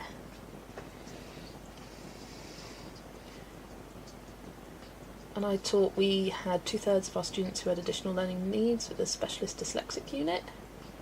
When I was younger I loved roller coasters, but when I hit 40 the fear factor kicked in, and that was me done sadly. Oh yeah. I did find when I went to Thorpe Park after not going to roller coasters for a while, I went on one ride and I was like, oh, I feel a bit queasy now. That's the first time ever. Wasn't too busy with it being Sunday, so we did all the big rides, some more than once. Nice. I've been to Alton Towers once, and that was part of a school trip. So, school trip season, which is June time in the UK, June, early July.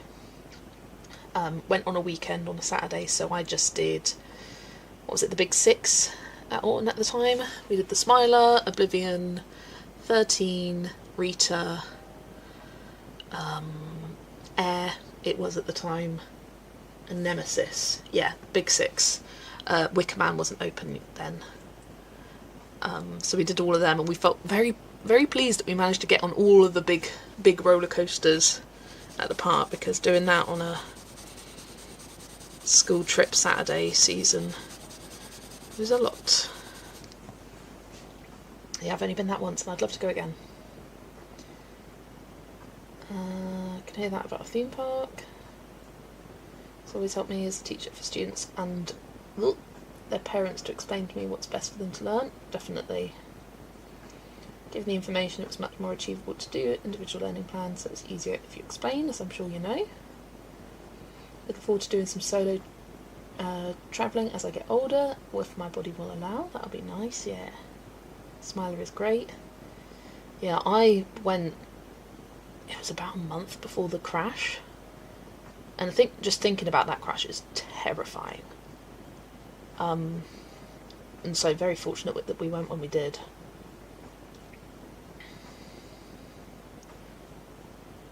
I used to love those rides, and one day out of nowhere I couldn't get on the ride, got a panic attack, weird. Bodies do just change. Try colouring whilst on a roller coaster. Hilarious vid, oh my god. I'll be honest, I am a screamer. I've gotten better though, as I'm older. I don't scream like the entire way round as I used to when I was in my teens. Whereas now it's just...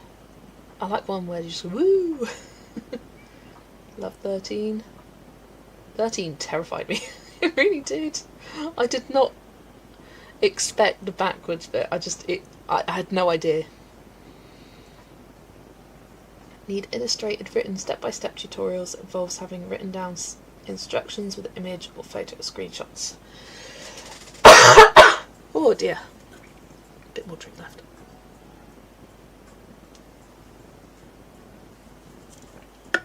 Went with my nephew a few years ago and that was it for me. Yeah. I mean, I do completely understand. Roller coasters are not for everyone.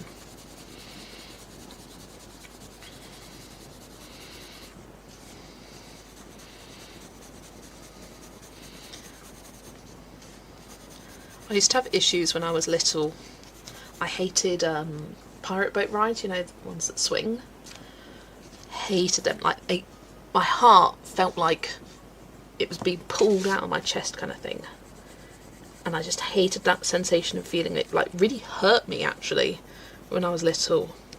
And so I was quite hesitant to go on anything that dropped. So when I went to Disneyland for the first time, I was like, I don't think I'll enjoy Tower of Terror. And I went on it and I was like, actually, this is thrilling, this is great. Turns out, as I got older, I got a bit more used to it in a way. Yeah, I would scream and cry and I just would not go on a pirate ship. It would just, I found it so painful. That kind of effect lessened as I got older.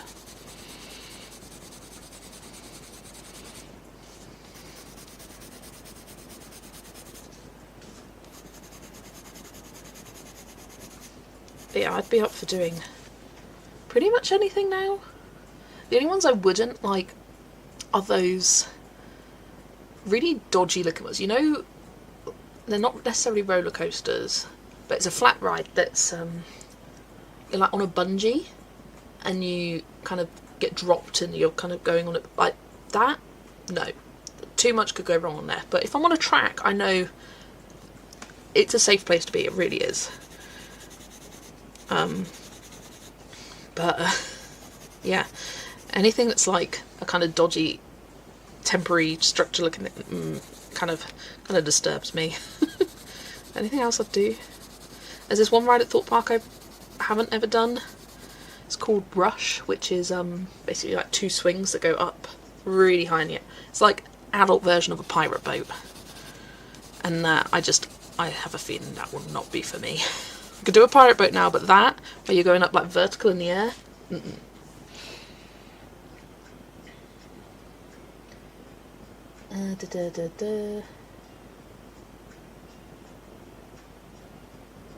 Written step by step.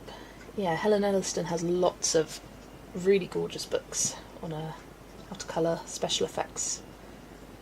Love screaming on a coaster. It's the only time it's socially acceptable. Absolutely. My first inverted roller coaster was at Thorpe Park, Nemesis Inferno, and I spent the entire time with my neck bent down, screaming. My friends were like, I thought your neck broke halfway round because you just didn't lift your head up. Yeah, and the picture was just me with my hair all in front of my face.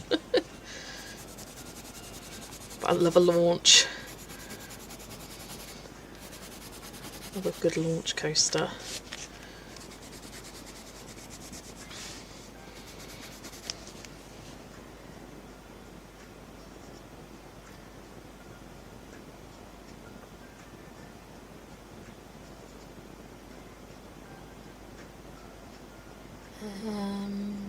Colour on jewellery, gold, yeah. Learned a lot from My Colourful Country Life, lots of how-tos in her videos. plenty of step-by-step guides for an array of items, but it's never going to be the exact shape or angle of something someone is colouring, so it's more of applying the principles. Yeah, I think that's often the hardest thing. Like, you can see a tutorial and it's great, takes you all the steps, but it's for that specific thing, and often if you change the angle of something, your brain's just like, what do I do now? And that's kind of just the skills you develop as you become more and more advanced as a colourist, or not advanced per se, but more experienced. There we go, that's the word I want.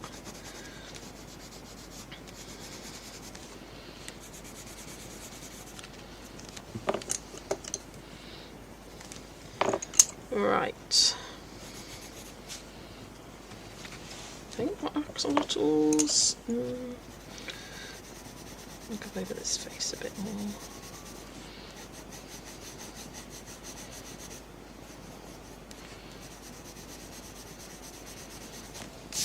I think we're at a point where I'm happy with them.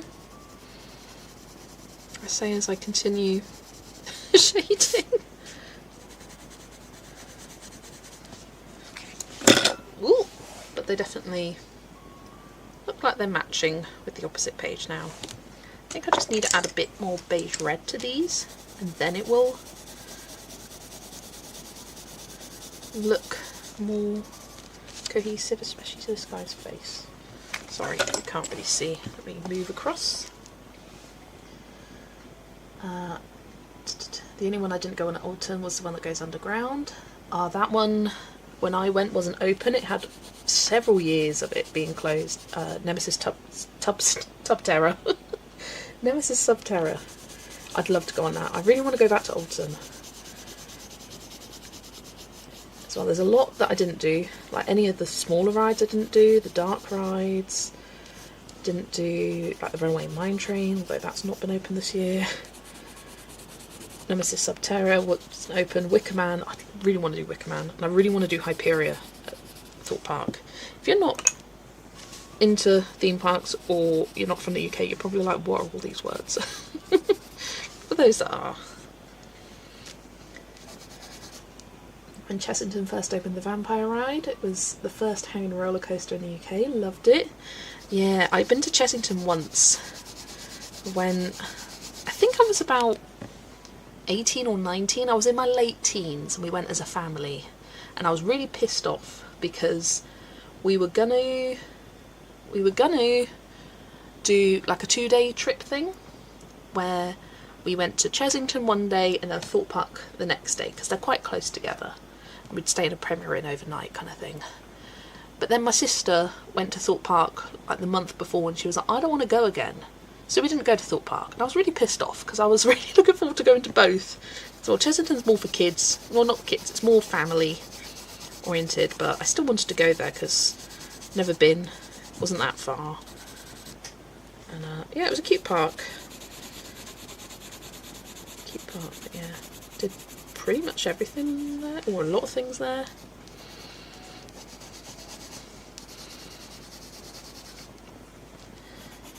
I went to Legoland. We had annual passes for I think 2 years, got them with Tesco Club Card. So when I was, I think it was 10 to 11/12, we went to Legoland a lot. We would go for 2 days.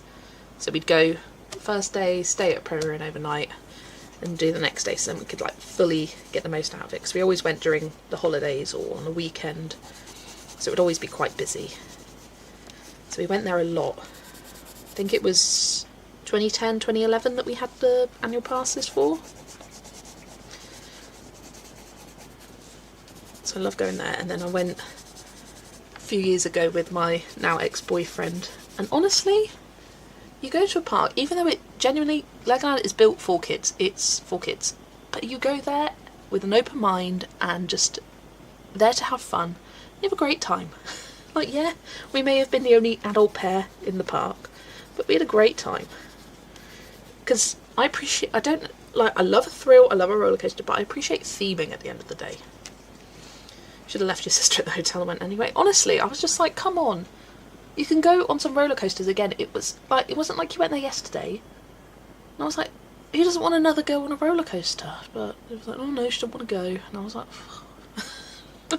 Great, I was really looking forward to this and now no. That's a cheeky smiley one, honestly. He is staring right at you. Okay, right. I am going to go make myself a cup of tea, see if Lexi wants to go outside, and maybe get a little biscuit. Little biscuit, little snack, and I will come back and work on, I don't know what next, probably the branches. So yeah, I'm going to pop you on the Be Back Soon screen and I'll be back in a couple of minutes or so. Okie doke.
Okay, I'm back.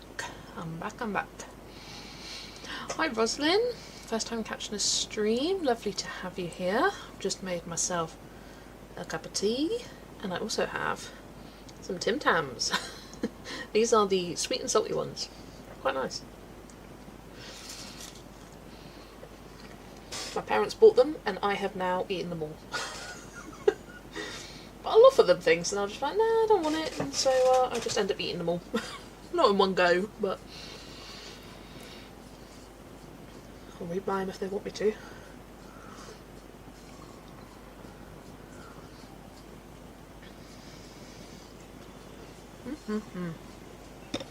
Yum yum.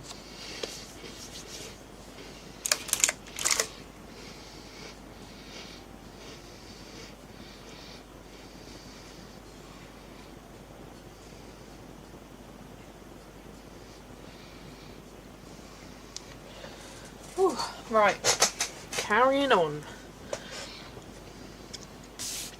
I'm gonna do the branch next. So I did get some pencils out ready. Just grab my swatch book. Dum dum dum dum dum dum. Yeah, I'm thinking of adding some green to it, and I don't know whether to add the same kind of earth green yellowish that I've been using throughout the page, or to bring in like the olive green. I think it's too not right for the vibes. So I think I'll go earth green yellowish, or a bit of permanent green olive kind of on the highlight sections of it. If I was in this house, I buy something I would like to try or have in the house to have with a cuppa. My dad ends up eating them, lol. Well, the trouble is my parents will buy stuff and it will sit in the cupboard for ages and ages and ages, and I just eat it.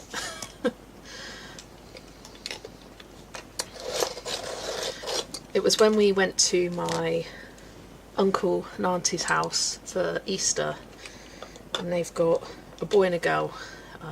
Boys 18, girls 16. Yeah, there's 2 years between them. And he was just so hungry before lunch. Kept eating everything he could see. And I was like, Mum, see, aren't you glad you don't have a boy? Because even when there are things in the house, I'll be like, do you mind if I eat these? Like, I never just eat things, or I rarely do just eat things without asking. Even now as an adult, I'll just, unless I bought it myself, obviously, I'll be like, do you mind if I get this? Can never keep jam in my house. My husband and dad eat it all fast. If it was just me, the jar would last for months. Teenage boys are, yeah. Not that I have much experience with them, but yeah.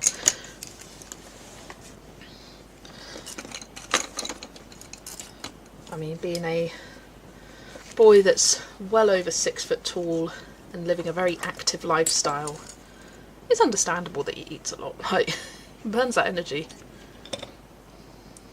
Friend's brother would literally eat everything we gave them as a teenager.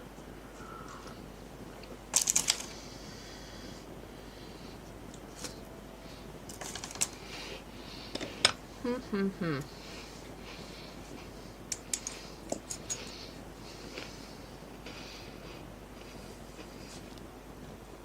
any leftovers would disappear before we could finish saying, do you want? Yeah, my mum has 2 brothers, so she grew up living in a house where they were eyeing up her plate before she finished it, and they'd be like, do you want that? That was like their classic phrase. And so when she married my dad, she kind of expected him to be somewhat the same, of like hoovering up whatever was left behind. But my dad's very much not a big eater. I'll eat a fair amount, but he'll finish his and he'll be like, nope, I don't want any more, I'm good. And you're just like, just eat it. Help me finish this. He didn't want to. That took a bit of adjusting for her. Alright, I don't really know what I'm doing here, but I'm just adding some green spots to this. That's my nephew, I swear he eats 4,000 calories per day.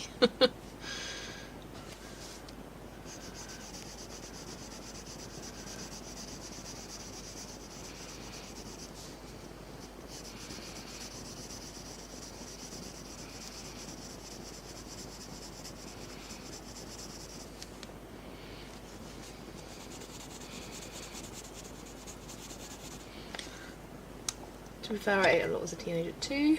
Would not try to get anyone else's food, but stay the heck away from my plate, yeah. I've gone through phases. When I was in my early teens, I didn't really eat much. I remember when we used to go out to Pizza Hut, I used to eat 1 slice of pizza and be like, I'm full. But these were the stuffed cheese bite crusts, like the really big chunky cheese bite crusts. And I'd eat 1 piece. I'd be like, I'm finished. Because we'd also have the salad bar as well. So my friends would be like, why are we getting this pizza if you have 1 piece and then say you're done? I was like, but I'm full. I can't eat anymore.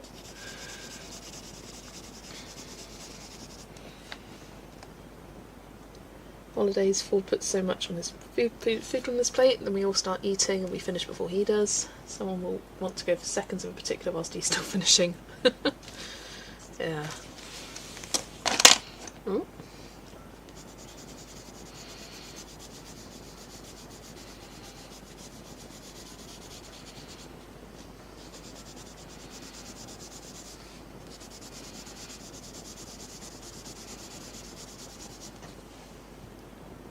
And he says, save some for me.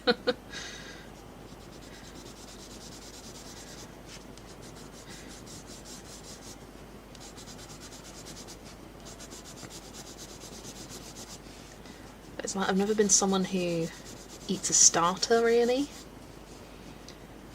We're not a family who tends to go for starters at a restaurant. We'd much rather have a dessert than a starter. So often you fill up on a starter and then you won't want your main.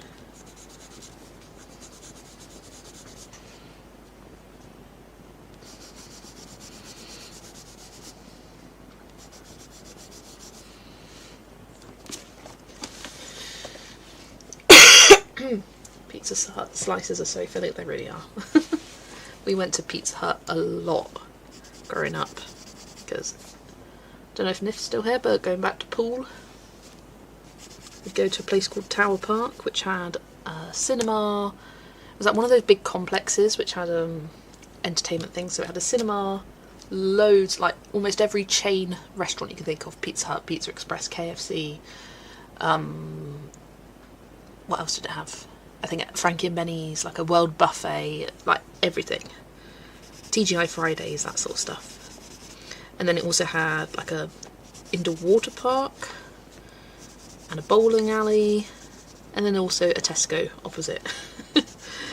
And so we would go to the cinema, and right next door to the cinema was Pizza Hut, so we used to do that a lot when we were kids. Go to cinema, then Pizza Hut. And that was our little kind of treat when we go to stay with my grandma's. And, so we had a lot of Pizza Hut, but it was so cheap because like a kids meal deal was like really not that expensive, and even when we got older my mum would still get it because she'd eat it. She's like, it's cheaper. So for me, pizza is very nostalgic. I had it quite a lot when I was at uni as well, because literally my house in my last year of uni was just down the road from a Pizza Hut delivery, and on the days where I felt really rubbish, didn't want to get up, get dressed, I would order this Pizza Hut delivery. Literally probably 2-minute walk down the road. I bet the delivery drivers were like, what the hell is this person doing getting it delivered? But for me, getting a delivery is because you don't want to get up, you don't want to get dressed, you don't want to cook, you don't want to do anything. So you get it delivered. So they probably, I don't know if they would get in their car. They'd probably just walk down the road to deliver it. Really easy. But for me, just the taste of the nachos. Great, love it. If there's family-sized pizzas with double base that has cheese in between layers and 2 to 3 slices are enough to be full, you can eat the whole thing. Oh, crikey, yeah. Yeah, that is a lot. You lived in a tower park. Nice, yeah. Used to go there all the time. Because Poole was our closest town when we lived in Dorset. It's about 30 minutes away, but it was the closest town that actually had shops that were worth going to. Our closest town was actually Wareham, and that was 15 minutes away. But it did not have the shops. Like, it has well, at the time anyway, it had a small Sainsbury's, and that was about it. Rubbish. Let's carry on this side. You haven't eaten a pizza in maybe 3 years? Oh wow. We make our pizzas at home. We do it every Saturday. Pizza Saturday. We love it. Very rarely will we get like a takeaway pizza though. We always just make it ourselves. My mum jokes it's a good thing my husband earns a good salary, or I'd go broke trying to feed him. He loves going to the gym, so he burns loads of calories. Yeah, that's the trouble. It's the trouble of these tall, active boys. They burn a lot of calories, and they need a lot of calories.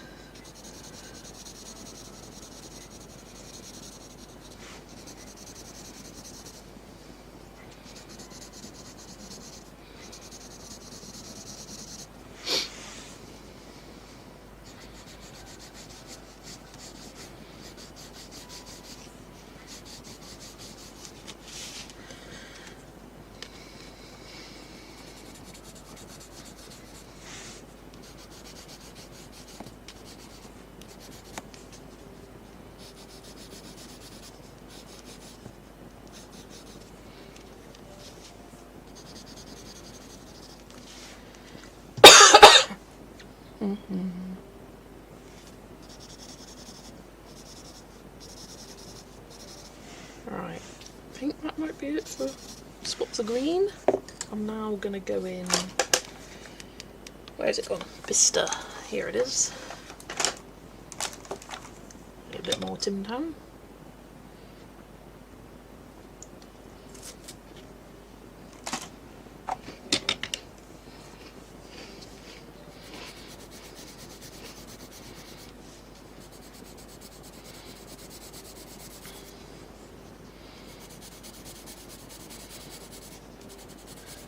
I'm taking Bista basically where Kirby has put all the hatch mark shading.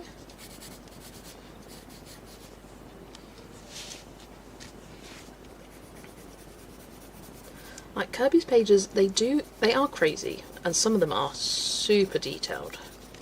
But the lines that he adds in make shading so easy, like you just don't have to think about it. Especially if you base. So you've covered up all the white of the paper already. Just kind of cover the lines he's already put in and you're good to go.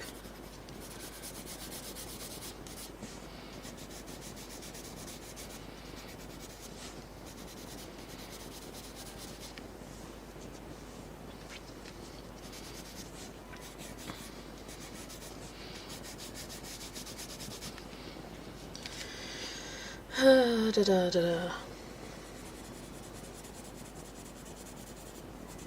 know why I made that noise, but there we go.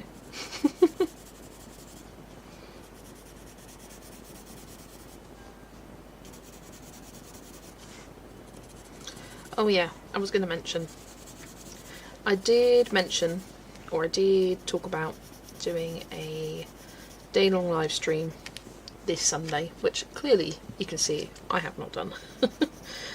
But I still want to do it. The plan was to see how many Camellia Angel cover pages I can colour in one day. But considering I wasn't feeling well, I do not want to tire myself out just as I felt better. So I thought I'll save that for May. The idea isn't going anywhere. It can last. Yes, I was inspired to do it because of Jennifer Told You Word Colours, her hashtag April cover. Colouring Camellia Angel cover books in April. But I will do it next month. I still like the idea. Challenging myself to see how many pages I can do.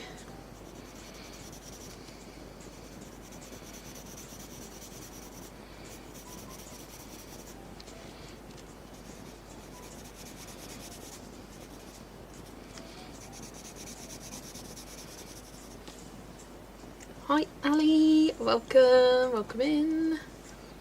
Lovely to see you. Do you have a day in mind? Not yet, but it will be a Sunday, I can tell you that. It will be a Sunday. I don't know what Sunday, but a Sunday.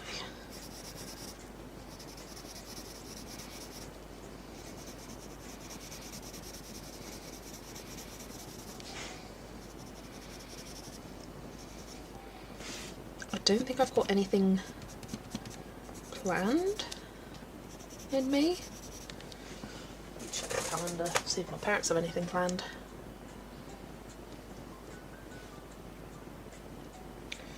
Calendar.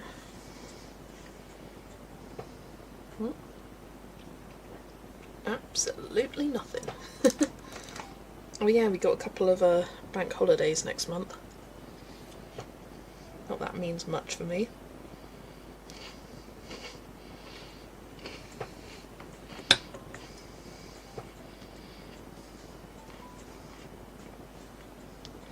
Yes, I'm not sure. Maybe looking at the calendar right now, I wouldn't want to do it the first weekend on the 3rd. I might. 3rd, 10th, 17th, potentially. First couple of weeks of May. I'm not entirely sure when. I've got company coming for Sunday dinner. I made a cake for dessert already. Got to go finish getting ready. Take care, Nessa. Enjoy your Sunday dinner. Sounds delicious. I mean, it's a Sunday roast. Come on. You can't go wrong. You really can't. Do it on a day I can join. I may have to pull out Spellbound Aquatic Scenes and add it to the mermaid total. That would be a great idea. See how many mermaids you can get done in that book. Don't have that one. I think my goal for it is to colour in all of my Camellia books and maybe try and get a title page done in each. That could be a stretch goal. I'm thinking of doing like an hour time challenge, see how many I can get done in 1 hour. I'll try and do it real speedy.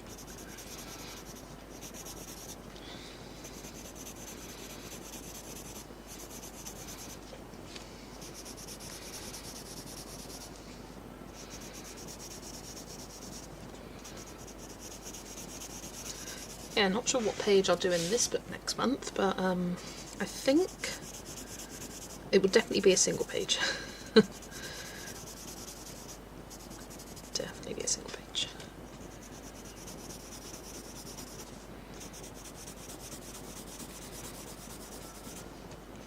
I'll have a look through in Boule de Poire the options I flagged, and that will be next Friday's stream. I will colour in that book.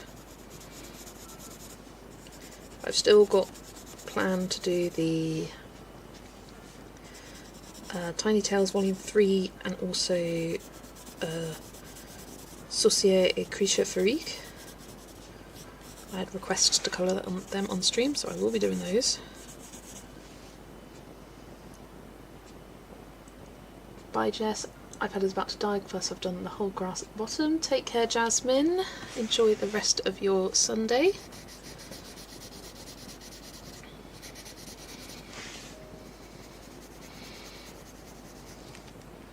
Hiya Kate, welcome back.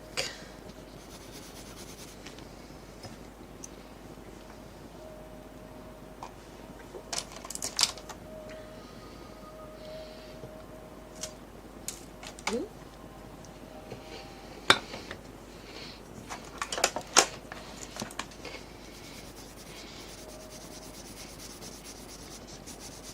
I love how quickly this is coming together now. Like, look at the difference the shading makes.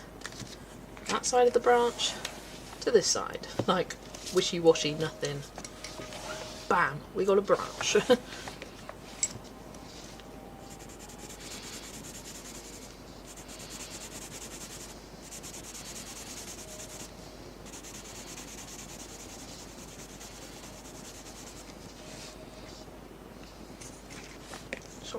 Line so you can see.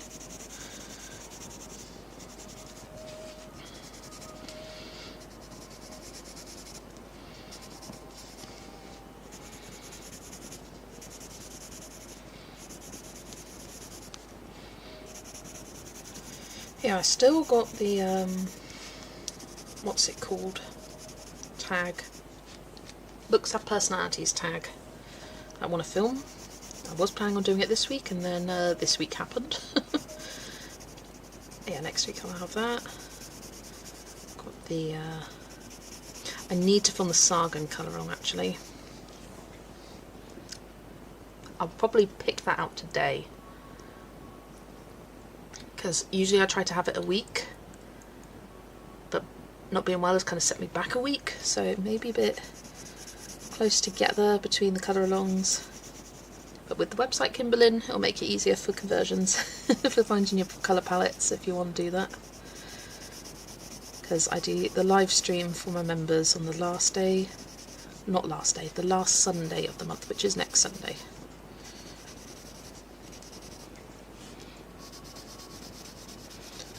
Or I could always put a poll, see, would you rather the two parts be close together, or stream the following Sunday, which will be, I think it's the 3rd. I always put that option out to my members. So what's the page we're doing? Beauty and the Beast. I haven't even looked at it, I'll be honest.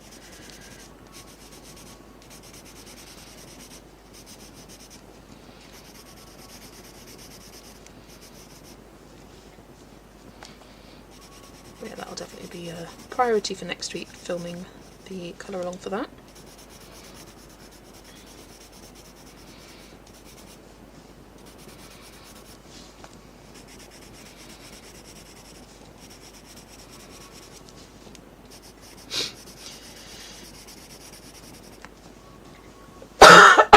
Oh, excuse me.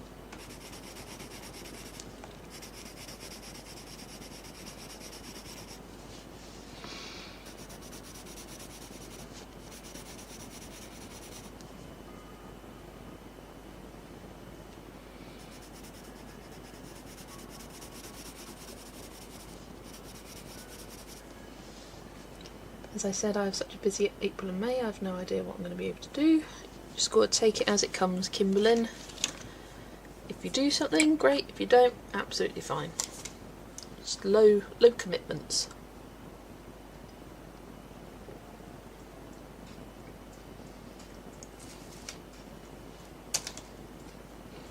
I can't believe how close we are to halfway through the year. Like, it's almost May. And now, yeah, time goes so quickly, it really does.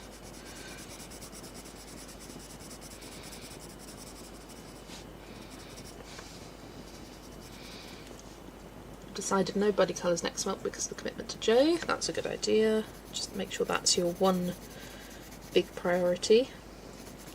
I think she said it's not due until 30th of June, so that, I think it's nice having that bit of a buffer for the end of month. Oh, I need to make sure I do my RJ page for Wendy's collab. But that I could do in one day. I've got a good plan for it. Could base it and then colour it another day.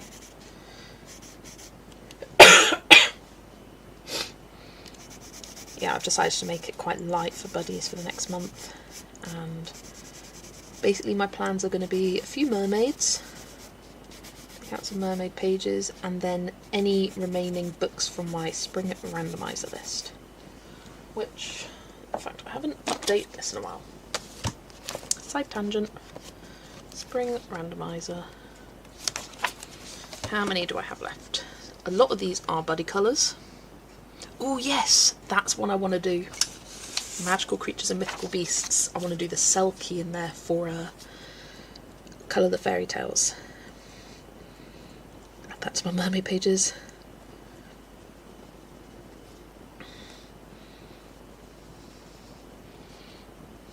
Beasts, there we go.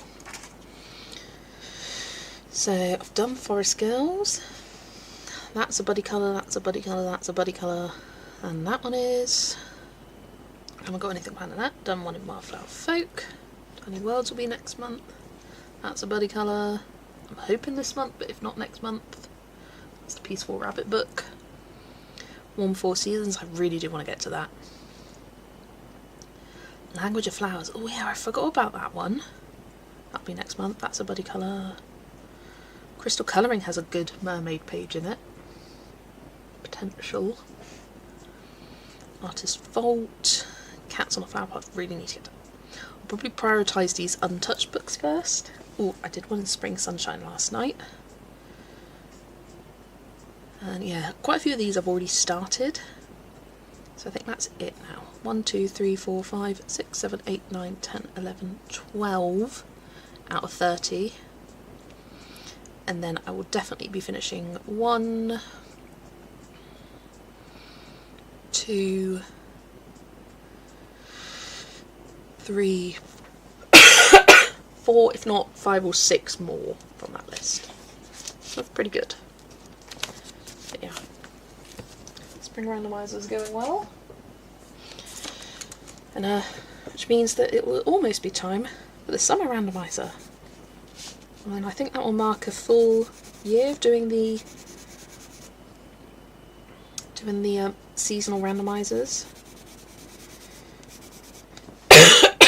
Because before that I was doing monthly ones, and I was randomizing 10, which then for the season I was randomizing 30, so the amount was the same, but because you've got 3 months to sort of go between, like some months you may only do 6, another month you may do 15 books from that list, and it just gives you that bit of buffer, rather than when I had 10 I would be doing like 3 of those books I'd get around to. It was just much harder with just a month's time.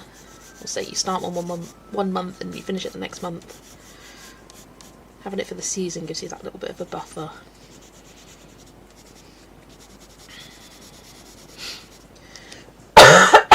Oh, where's the cough come from again? You're going for dinner, thanks for streaming. Take care, Penny. Have a lovely dinner. Your total book count has now gone up to 80. Woof. Mine is now at 302. And it will be going up by at least 3 more this month because I've got them on pre-order.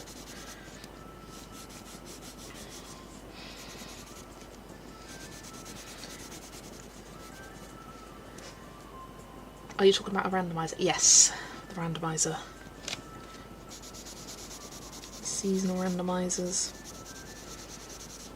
Love making them as well, they're so much fun.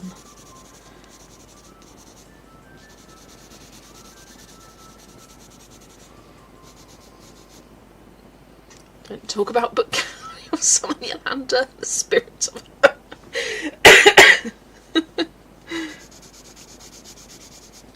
She'll come in with her quadruple digits.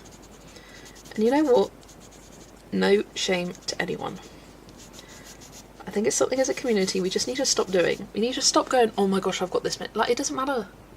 It's just books. They don't go off. They're art in themselves. They're a collection. There is no shame. Yet we still put shame on ourselves. We still judge ourselves. Why do we judge ourselves?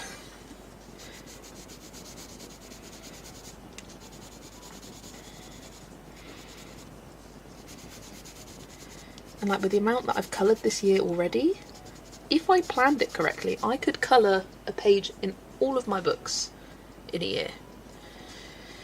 I don't, but I could.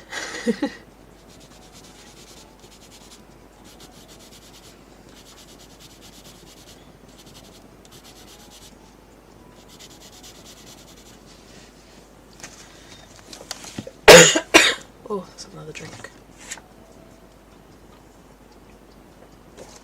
Finish my Tim Tam.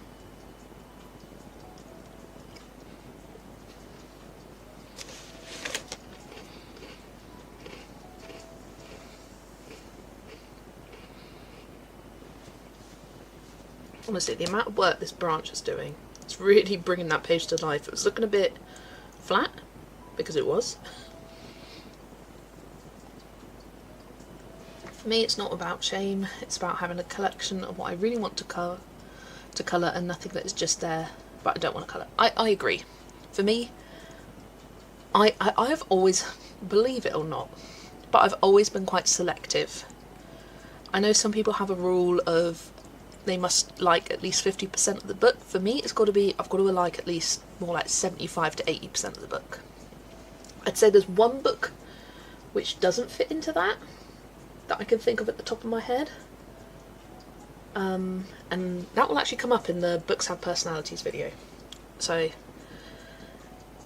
there's one book where there's like quite a lot that I don't like, but the ones I do like, I love. So I keep it for that.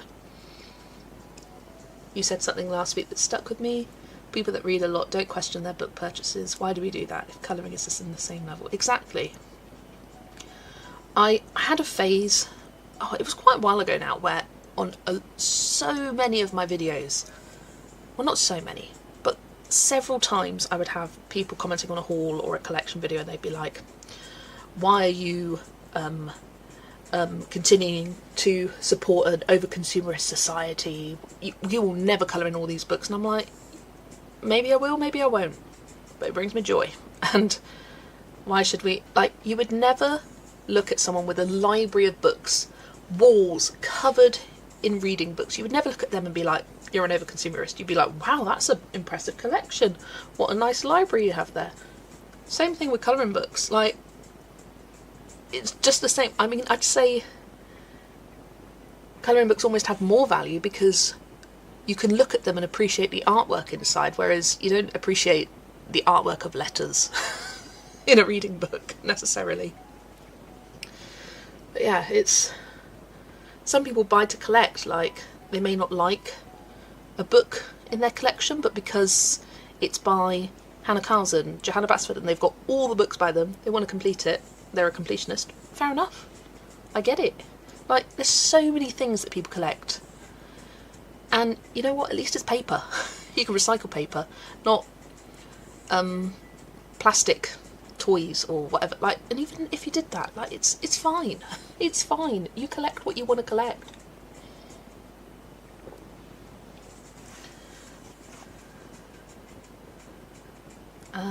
Bought some things early on that I don't want to colour anymore. Yeah.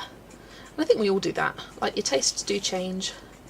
I've been meaning to do a de-stash video for ages, but I need to pick it at a time where I'm feeling good and I feel prepared and have the time and energy to go out and ship all of these parcels.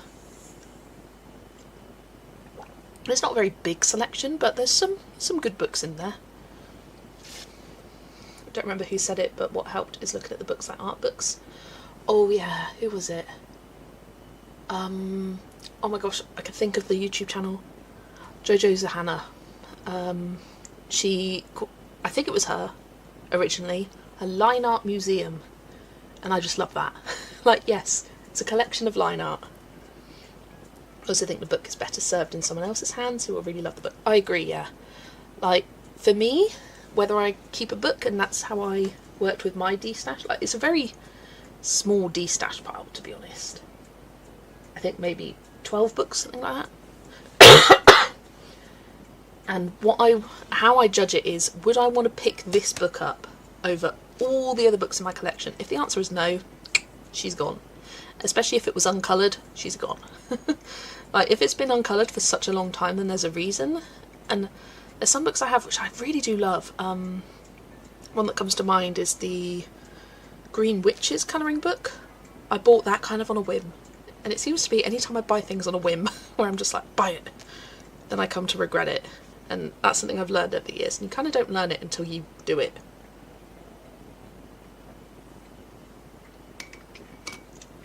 Yeah, if you don't colour the book but you flip through and enjoy the pictures, it's still using the book and not overconsumption. Agree. Oh my gosh, my belly just made the weirdest noise then.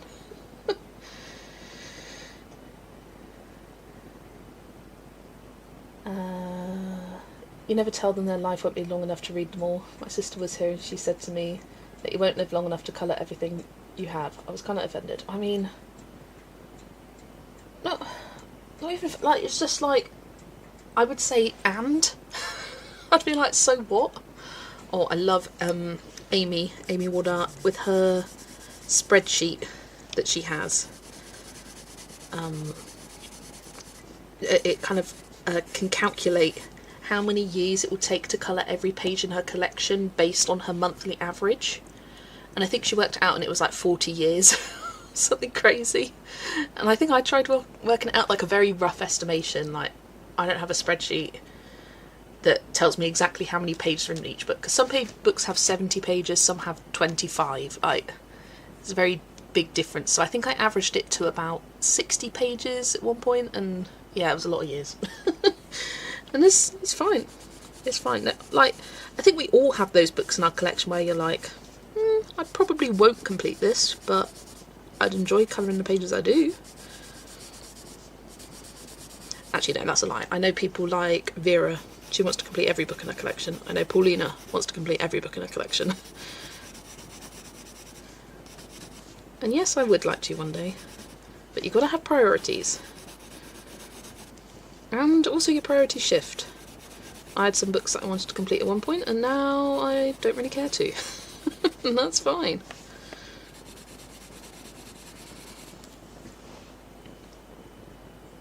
Except I make an exception for Alice books, and that's fair enough. It's a collection, it's a passion. Get them all.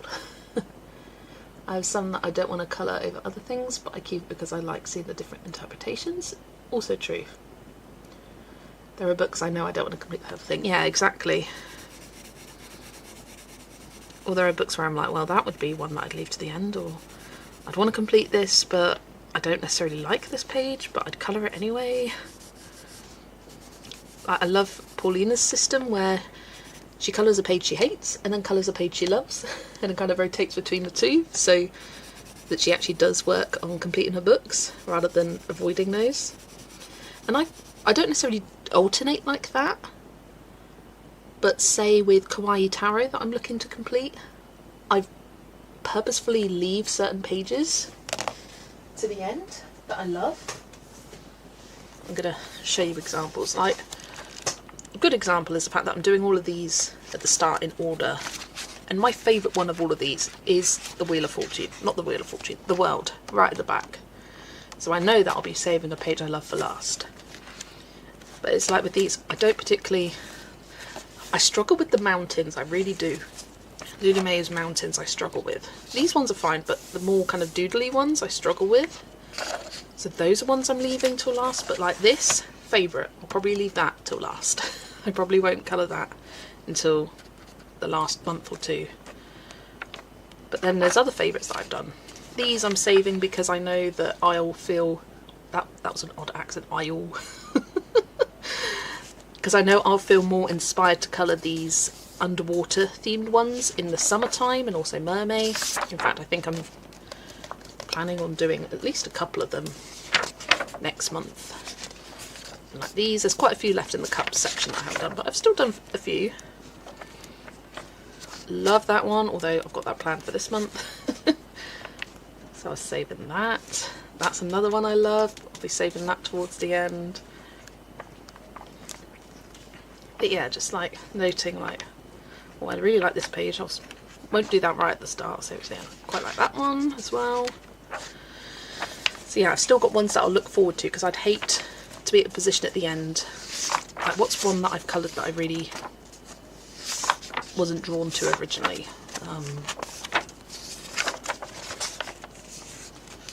Can't think of any. I'm flipping through and I'm like, I like all of these. I don't know. Where's one I don't like that I've already coloured? Probably this one. Didn't particularly love this. I coloured it a few months ago. This one, struggle with that. Yeah, this one, just the composition of it was weird to me, so I didn't particularly like it.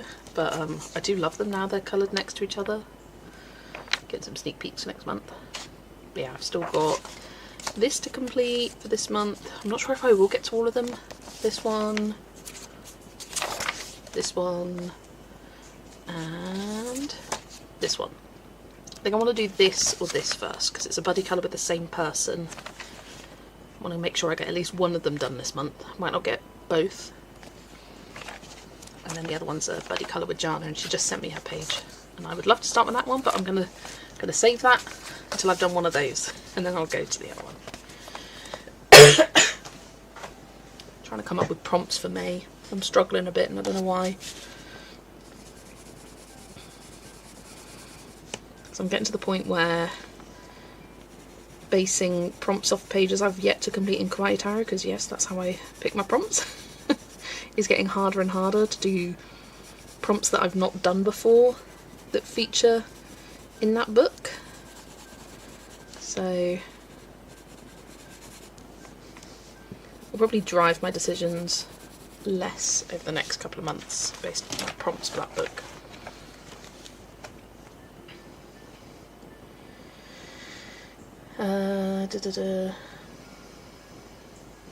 Well, it's true, I'm 59 and probably won't colour every page on every colouring book, but having them bring me joy, and that's completely fair enough. You are entitled to that joy. Just did a rough count for my collection, got 25 years, that's with 50-ish books. Let me calculate. Let's say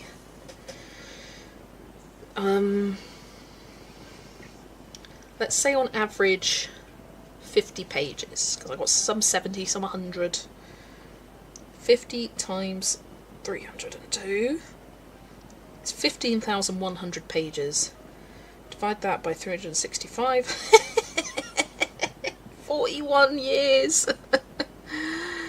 But you know what? I'm still young. Let's go. And that's if I don't buy any more, which is not going to happen. I can tell you that for free. So 41 years.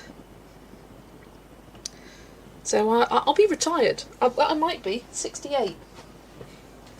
Almost 69. To complete what I've got in my current collection. Actually no, that's not correct. I didn't divide by how many pages per month. Oh no, I've messed up the calculation now. That was if I do... Hang on. What am I doing? That was if I did 1 page a day. You know what? That's actually fine. Because that's kind of what I average do. What I average do? That's not words. That would be what I do on average. Ish. Del, you can do that if you don't buy any more. We all know it's not happening. I'm more likely to quit my job to have more time colouring than stop buying good books, exactly. I think the focus on overconsumption can make people feel responsible for the waste/pollution in the world. However, most of that is from corporations, not individuals. Yes, individuals can do things to help, but the majority is large companies and government departments. Such a good point. Such a good point. And I was watching someone... I got into watching someone who was like reacting to, you know, those kind of mystery package videos that are just full of cheap tat, and you have a video and you're like ding a bell. You will know this if I say the words mini mirror. The words mini mirror, my sleep paralysis demon, where like every free gift is a mini mirror. If you know, you know. If you don't know, you're going to be like, what's she on about? But watching those and overconsumption, like, you can buy things and not overconsume. And you can also buy lots of things and overconsume. Like, if you buy things and use them and like them and enjoy them, that's not overconsumption. Overconsumption is buying things for the sake of buying it, having zero intention to ever use it, you just buy it because it's there, because it brings you that joy to press buy right then and there, and then it just sitting in a cupboard for the rest of your life. That's overconsumption. But buying something to enjoy and appreciate, that's not. I think people don't quite understand the definition of overconsumption. You can buy a lot of things and not overconsume, because you are buying them for a purpose, you use them, you enjoy them. Like, you could say, I overconsume polychromos, I buy a lot of polychromos, but I'm using them, so that's not overconsuming. But say someone who didn't use them as much as I did bought all of these and had all these spares and didn't use them, and yeah, that would be overconsumption. There's a difference.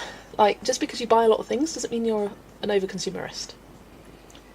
My sister told me I have too many, told her to mind her own business, and she got horses. Yes, exactly. And horses are bloody expensive. So expensive. Yeah, my parents judge me, and I'm like, Mum, look at your craft room. And she said to me the other day, I want to bin it all. And I was like, see, now that's bad. I'm at least using mine. And I'm like, Dad, look at your shed. He gets deliveries every single day. He gets more deliveries than I do. And it will be like 2 screws. It will be a bit to go in something. But he uses it, so fair play. Also, unlike makeup or body products, colouring books don't expire. Exactly. So if you change my mind, you can easily pass it on. Exactly. Ooh, hope you don't mind me suggesting a couple of prompts with summer coming up. Sandals, sandcastle and seagull. I have a list. I will add them to my list. Ooh, pardon me.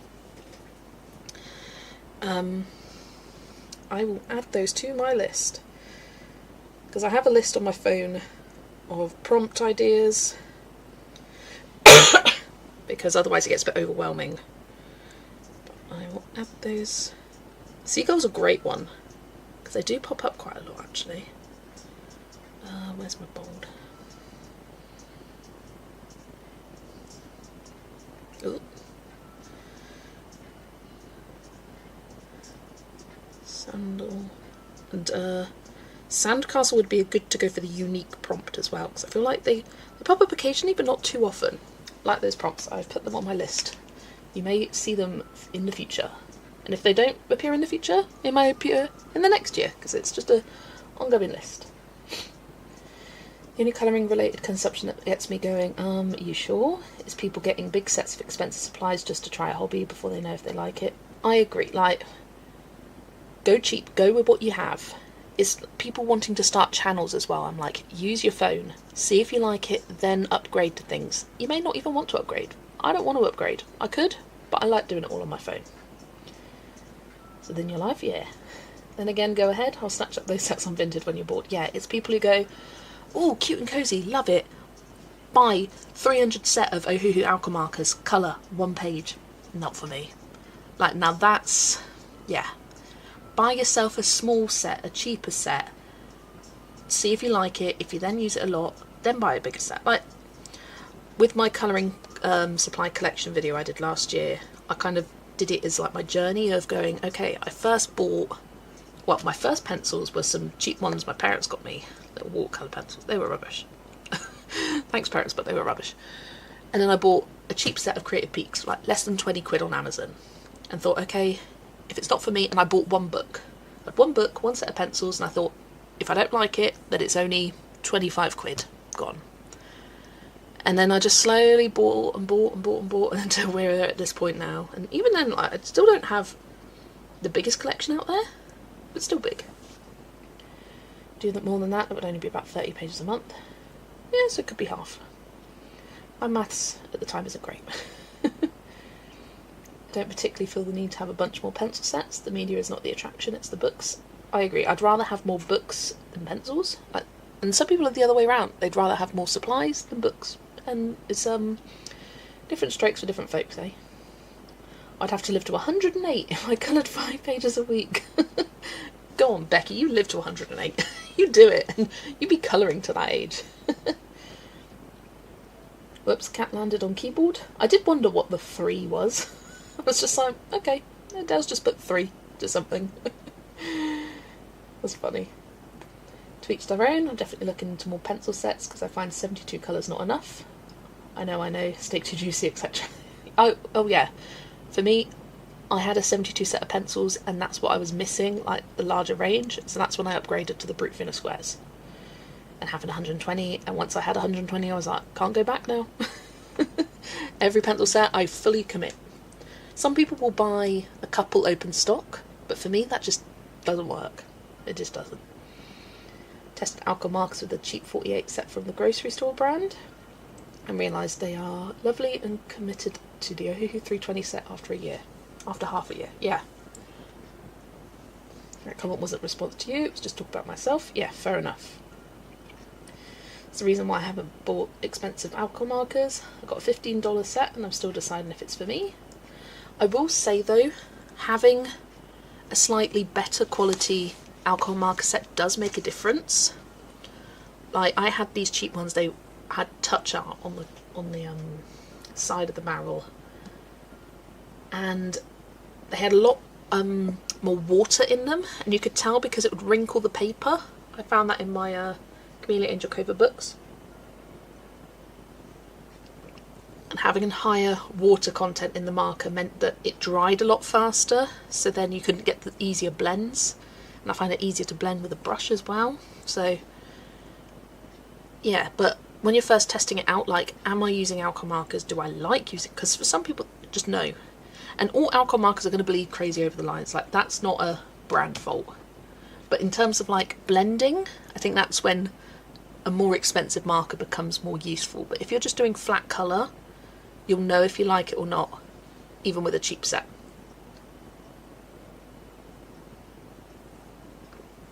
Don't need any more pencils. I've got so many, but I rotate my pencil sets. I feel like I don't have many, but I do. You know what I mean? Because some people have every pencil set under the sun. Whereas I do have a lot. I do. Prismacolors, Polychromos, Artex, Black Widows, Arteza, which I don't really use much anymore because they've gotten small. Brute thinner squares, which I used a lot before but don't anymore. Stellar Design Journey, Harmonious pastel set. Like, some of them are more additional sets, and I've got Abraduras, Inktense. So like not a crazy amount, but yeah, definitely a lot if you're first starting out and you look at it and you go, wow, that's a lot.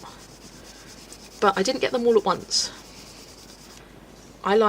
Personally, I like to have a pencil set for a good several months before buying a new one. Oh yeah, I've got the Chroma Flows now as well. That's another one.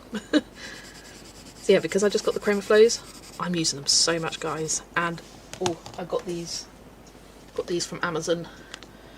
It's by the brand Osteed. Made in China, thank you. I just got them. There's 50, and what I like is that there's different colours. So because the Chroma Flows have a black barrel, it's kind of hard sometimes to see the colour, whereas this, it's like obvious that it's green, but because it's just dipped end that's green, so I put a matching colour for it. It just helps me go a bit quicker, but oh, it's made it so much easier. My mum came up and was like, why have you got grips?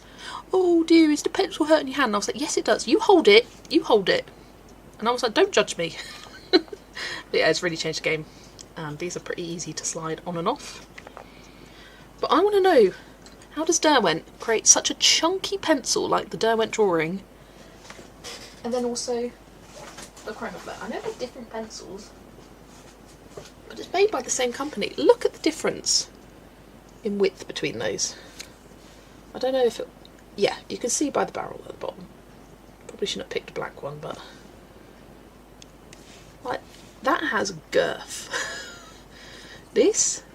it feels like I'm holding my fingers, and it hurts holding it like that. It hurts because I hold my pencils in different ways. Like, I often hold it like that if I'm doing lots of... But yeah, having these on, slip it on, really has changed the game. I did find the blue ones were a bit tighter randomly. But yeah, it makes it much comfier to hold now. That's what she said, exactly. Look at the girth. But yeah, how does the same company create two separate pencil sets and such a difference in size? Like, that is a good 2mm difference. Is the lead thinner, or is there just less wood around the lead? I think there's less wood around the lead. Because compared to the polychromos, they look pretty similar. This is a chunkier one. I will say the Derma drawing. But compared to polychromos, there's about 1mm difference, which doesn't sound much, but in terms of pencils, it is a lot. Don't know if you can make it out. Oh, don't make a mark on the page. I've got black mark now. But yeah, it is quite a bit. Get them at the same level. Quite a bit of difference. But the leads look pretty similar. I don't know, it's hard to tell. Yeah, I just think the barrel is just so much thinner.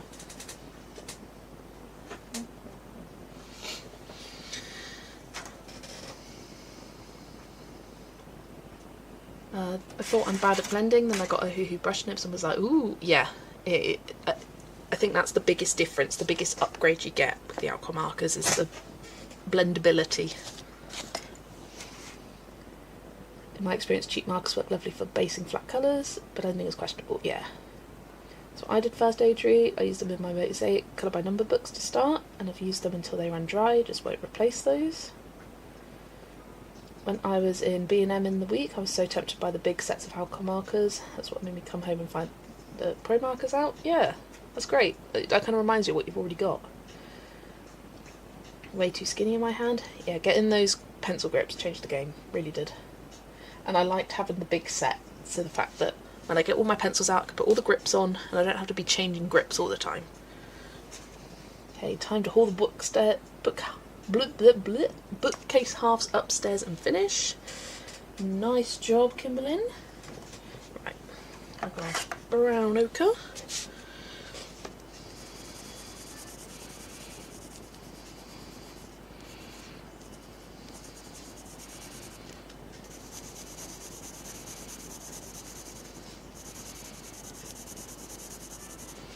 Just kind of lightly going over the rest of the bits.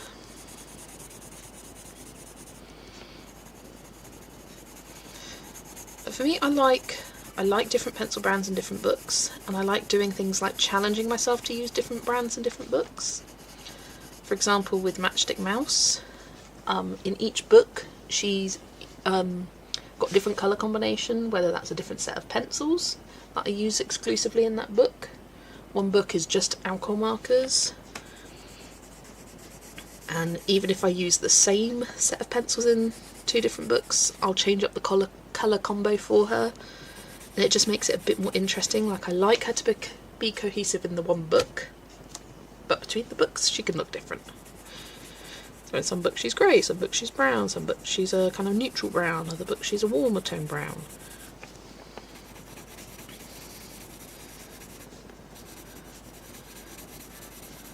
And especially as that Amazon print ones, like, it's nice testing out different ones. I'm anticipating his next book. He announced it quite a while ago, Morgan O'Brien. Check on his Instagram. When did he announce it? I want to say it was February that he was working on it.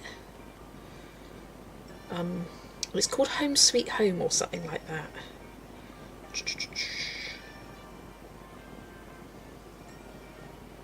Where is it? Here it is. When was that? Part 1, January. Join me as I put the finishing touches to page 3 of the next Matchstick Mouse book. That's part 2. Draw with me. And then the theme of my next Matchstick Mouse book is Home Sweet Home. January 18th. And we kind of haven't heard much since then. He's done other things. Like the Snail Mail Club. Oh, I got my snail mail the other day. So, yeah, hopefully the next couple of months. But yeah, I think in that book I'm going to use Chromophones because I haven't used them in a book yet, obviously, because they're new. Yeah, I received my Matchstick Mouse snail mail 2 days ago, or yesterday? Yesterday, actually, yeah, it was yesterday. Let me know if you'd like me to share that with you. Happy to do that. It's just over there.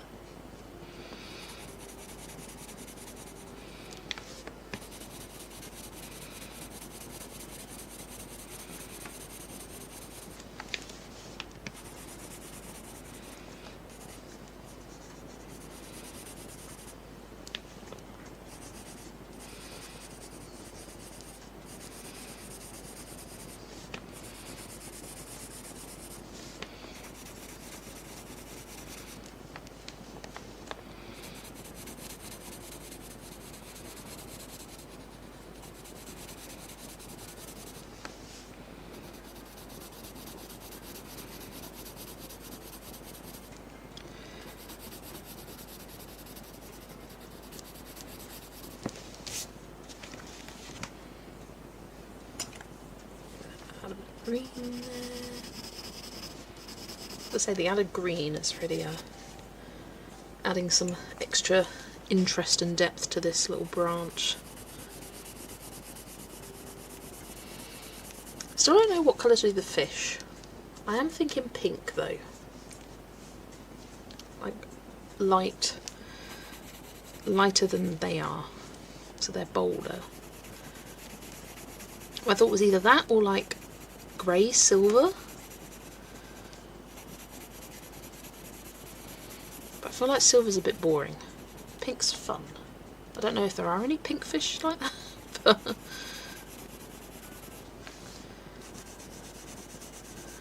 it can be the little pink axolotl fish friends. Fish are friends, not food.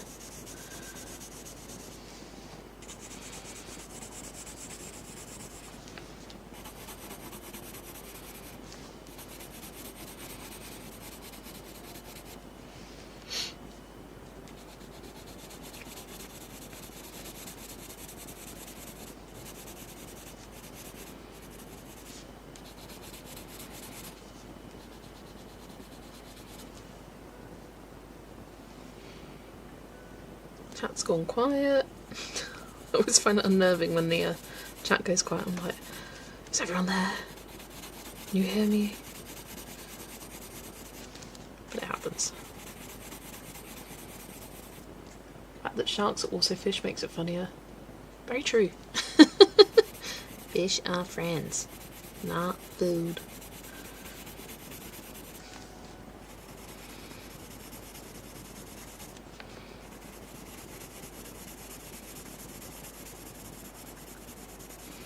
Oh, just remember, I was going to post in my Disney group what the next 2 months' worths of films are. Anyone here who's in the group that would like a sneak peek for me to tell you? I will post it this evening. Some people sometimes think sharks are not fish. I think it's probably because dolphins aren't fish. And so people kind of think, oh, well, sharks are more like dolphins than fish, but they are fish, yeah. Just finished basting my buddy. It's the piranha page from Tooth and Claw. Don't have a bluey grey slate. Gonna try and make them zombies. I love that. I mean, if you don't have the colour you need, change the vibe. And it works for that book, the Mythogoria. Zombie piranhas. I'm a piranha. Same film.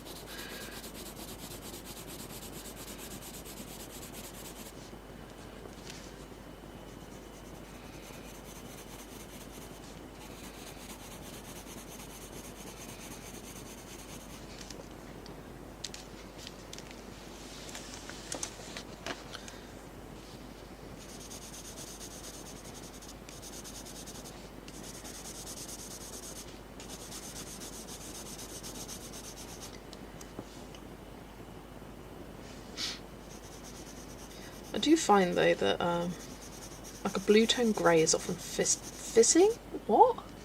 missing from pencil sets. Blue tone grey, peach, and there's another colour that's often missing. Often like a light purple is missing.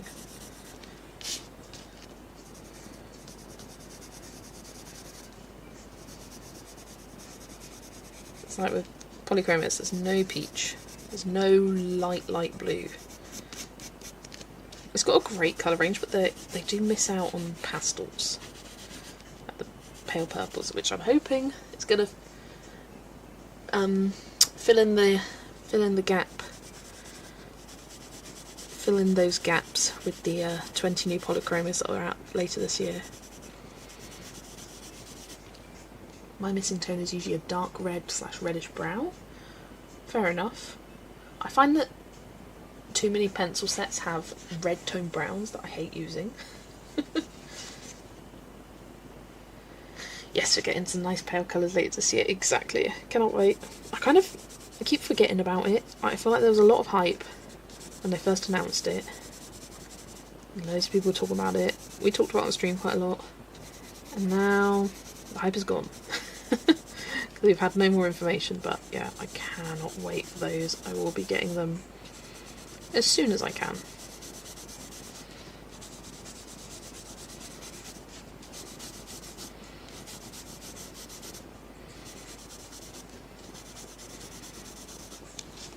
Don't even know where they'll be available in the UK.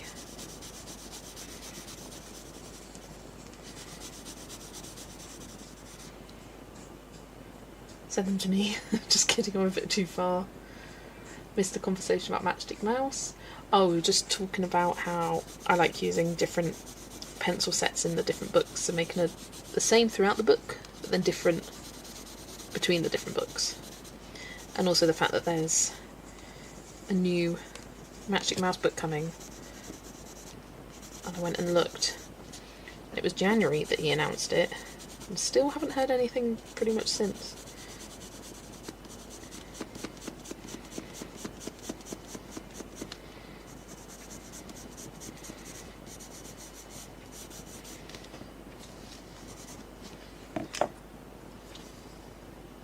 I find a lot of pencil brands are missing out on purples. It's one of the things that I'm loving about the Chroma Flows. If I want a page with a lot of purples in it, I'm going for the Chroma Flows. They have such a big range of purples. Like, look at that. That plus that is it for the purples in Polychromos. That plus that for Prismacolors. Artex, we got that. It's all about the same. There's about 8 or so purples there. The Black Widows, and then Chroma Flows. All of that. So many. It's like almost double the amount. And lots of really light ones as well, which I love. French Mauve and Amethyst and Mauve. French Mauve. Those three I've been using a lot. Light Mauve and Pink Heather, I've been using them a lot. Orchid, love it, just love it. Gives me an idea. I need to go pick up some open stock Chroma Flow purples the next time there's a sale. Yeah, they have some amazing purples, and I find they blend really nicely with Polychromos. Like, sometimes I'll be using Polychromos on a page and I'll add in a Chroma Flow.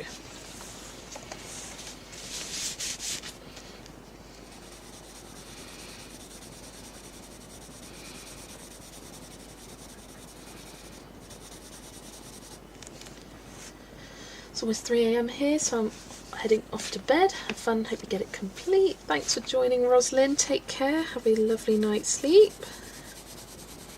Where's 3 AM right now? I have no idea.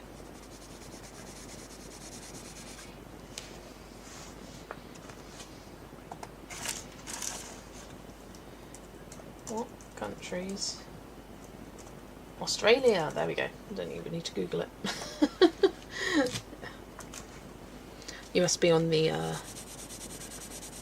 Western Australia. If you're any What's that? Almost 3 AM. 10 hours?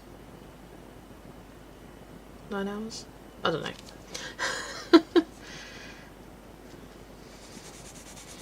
I am not good with time zones. I really am not.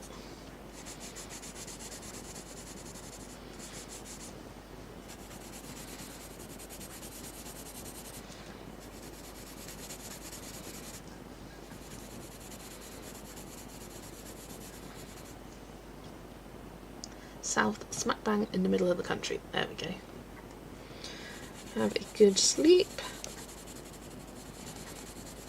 As Vera would say, slap lekker. And now I also know how to say good morning in Dutch. Goedemorgen.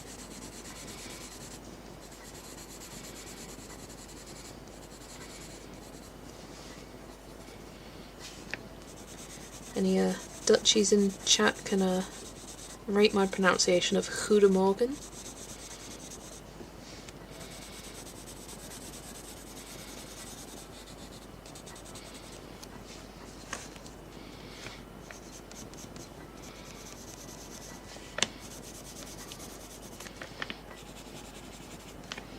Need to plan a trip to the Netherlands again so I can show off my techniques.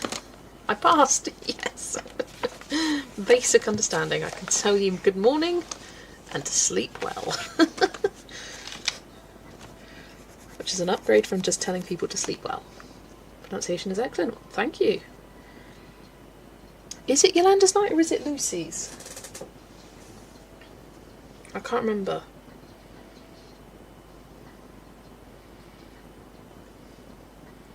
Live.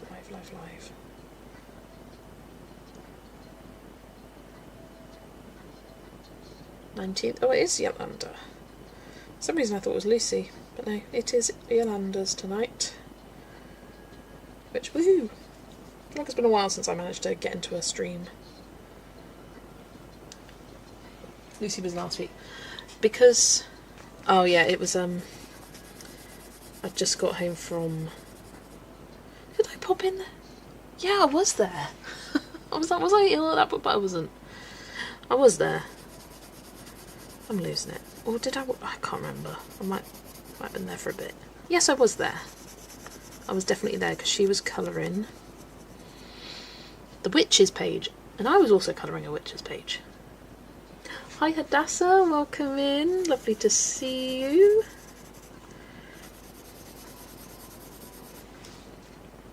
So yeah, we will do Stream Train. I'm hoping... Can I finish this in half an hour? I could. I've just got this rock work and this branch up here. Could do it. I feel like it's gone by quite quickly today.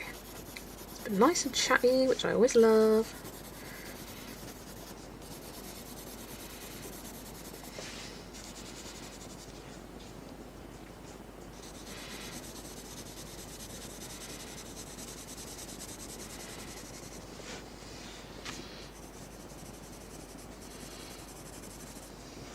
Just realised my cat started screen recording. It's better at tech than I am apparently, literally. When Lexi was younger, she used to walk across my laptop all the time. Well, I used to be on my laptop a lot more, like when I was doing uni, etc. And she would manage to flip the screen and I would have to Google to work out how to flip it back. So I was like, how did you do it, girl? What combination of keys did you press? Impressive.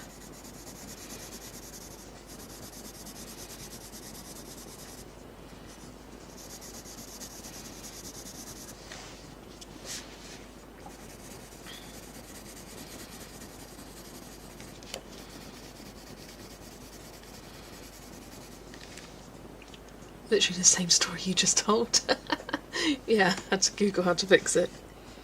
Just got Fragile Worlds and Worlds Within Worlds delivered today. Can't wait to break them in with some colour. Amazing. Have you got a page you've got your eye on in either of those books to start with?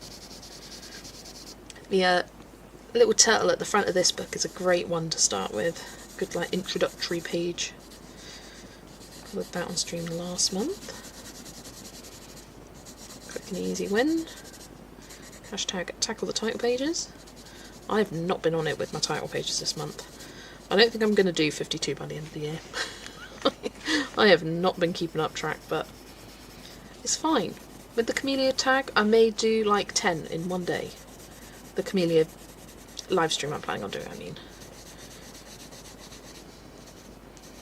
And there's some books that I know when I buddy colour with them, I want to make sure I go back and do the title page at the same time. And just depending on when I get to that book, depends on when I do it. Let's get rid of this tin can packaging.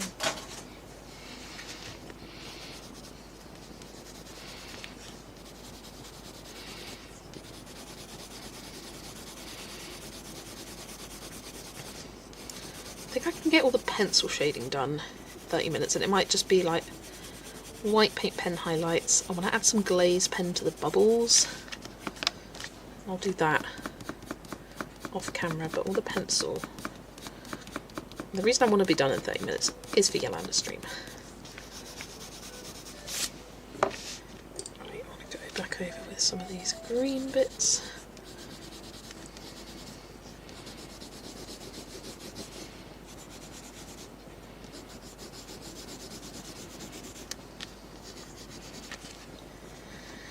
Side note, but who in Favourite Castell thought it was a good idea to put numbers for the black edition in the middle part of the pencils? Some of mine are about to lose them.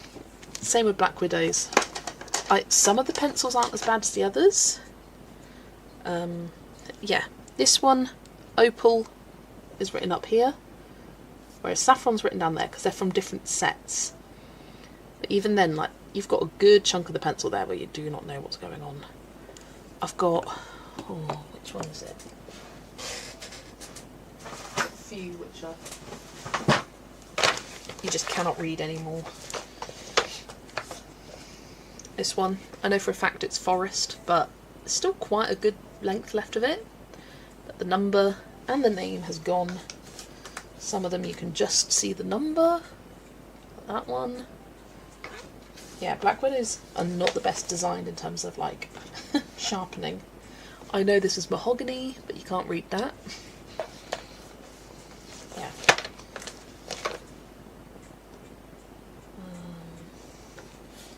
Yeah, some are worse than others. The Cobra set here, like, once you get to fire, like, it's done. I am still going. Petition for all brands to put their pencil names at the bottom. Yep, I would sign that. Some of them are here. I've put a sticky label, green grass, at the bottom. Bit slapdash, but at least I know what it is. But yeah, if the number was right down there, you'd know. Polychromats are like that. The number is right at the bottom. And by the time it gets to that bottom, you know the colour. You know what it is.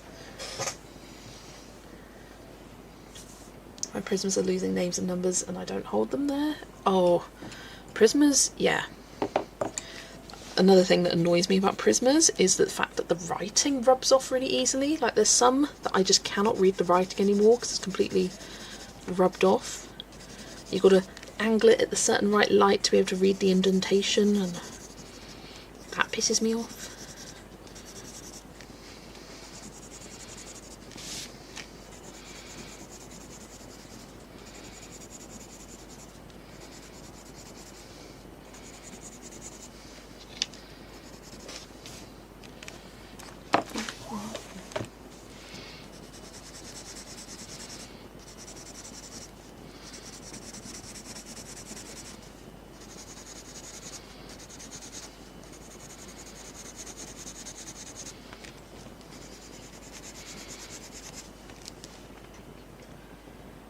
When you finish a book, you'll end up doing it then too. Yeah. The Who's are the best from the ones I have. Of around 1 centimetre from the bottom to the number. Yep, that's good.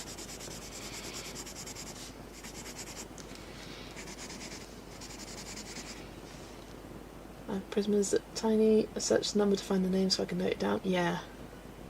Do not use white paint pen to go across indentations of name and let dry to read easy. Oof, it's very thin. I will show you an example. Honestly, they're not even really indentations. I know there's two that I have that I can bet. These. and they look so similar to each other, and they're on your desk. You can barely read the number. The name you can't read anymore. That one's 942. The other one's 947, I think. But yeah, sometimes you can read it if you like angle it in a certain way, but yeah, absolutely terrible.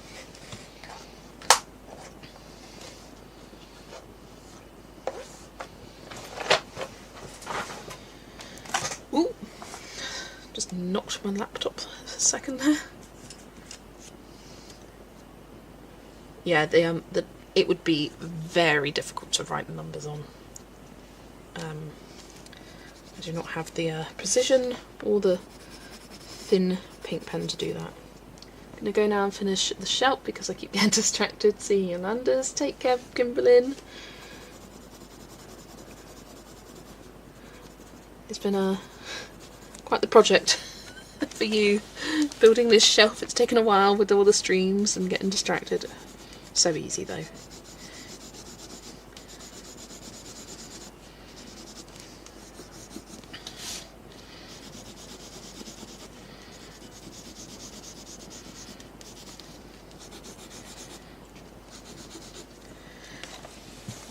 Right, let's do this one.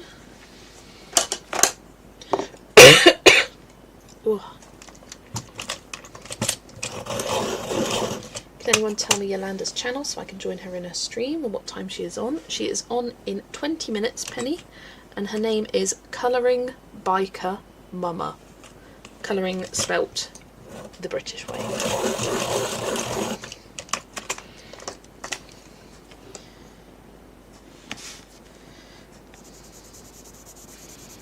Yeah, she starts at 7 o'clock our time.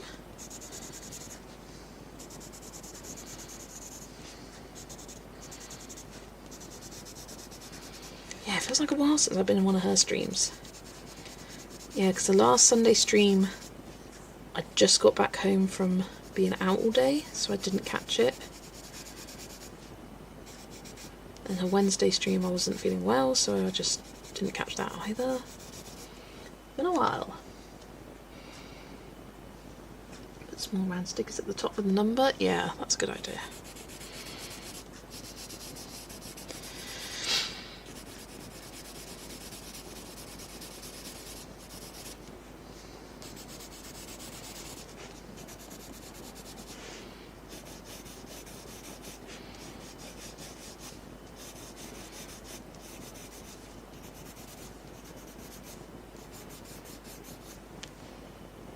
I do not recognise this song. Has my playlist gone into something else? It has. And this probably isn't copyright free. Shuffle play. Restart.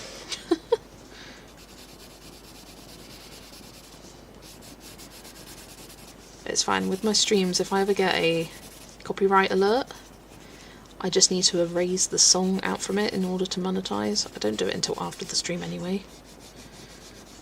So it's quite easy. It'll just like remove the song automatically if it comes up. Well, I have to say to remove it, but it does it by itself. It's quite handy. Because even though this is a copyright-free playlist, I still get it come up with copyright strikes. They're not strikes, and it doesn't count for anything against the channel. It's more like alerts saying you can't monetize this because this song is copyrighted. And I'm like, but it says it's copyright free, but it's not. And the name comes up different on YouTube compared to the playlist, so I can't find it and remove. I want to find a better playlist and some more variety with my songs. I think this every time I stream, and then it gets to stream and I'm like, well, it's too late now to find something. Let's carry on.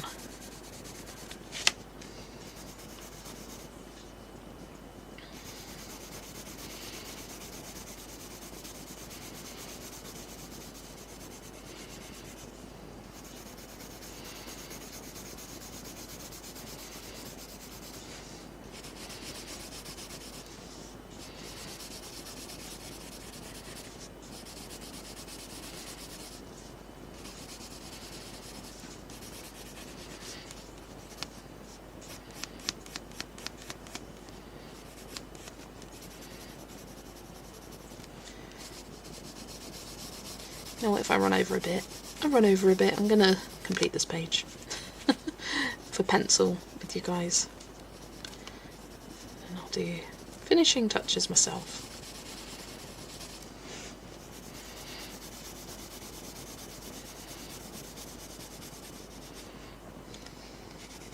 I just remembered I've got all these fish to do as well.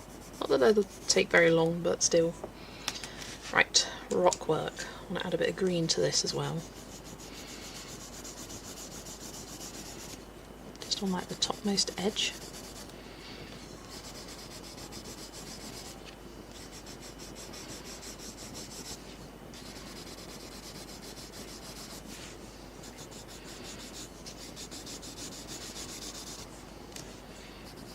Really love the effect of adding a bit of green. Gives it that kind of like algae look.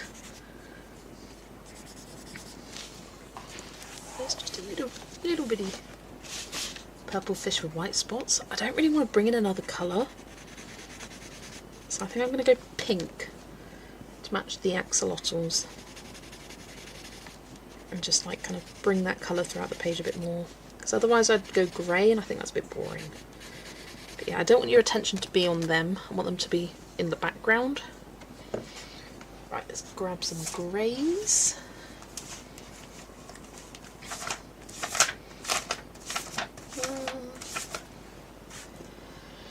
Let's go cold grey. Ooh. Cold grey 5 and cold grey 3. A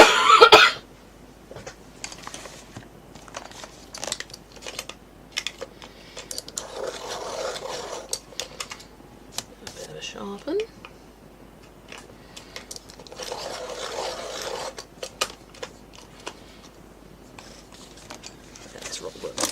Really quick and easy to do.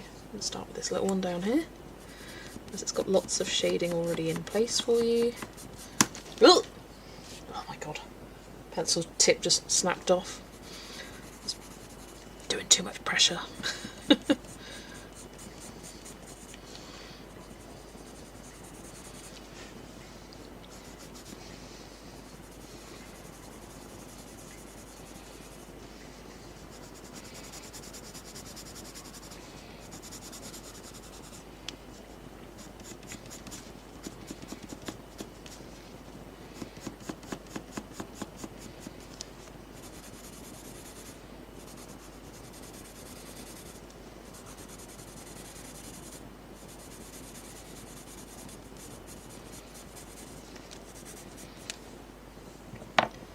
And then cold grey 3.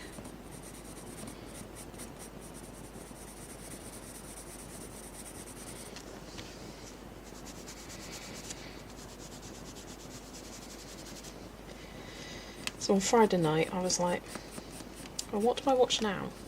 Because I'm not streaming, and that's usually what I do on a Friday night. So I was like, let's watch a film. I was like, what film do I feel like watching?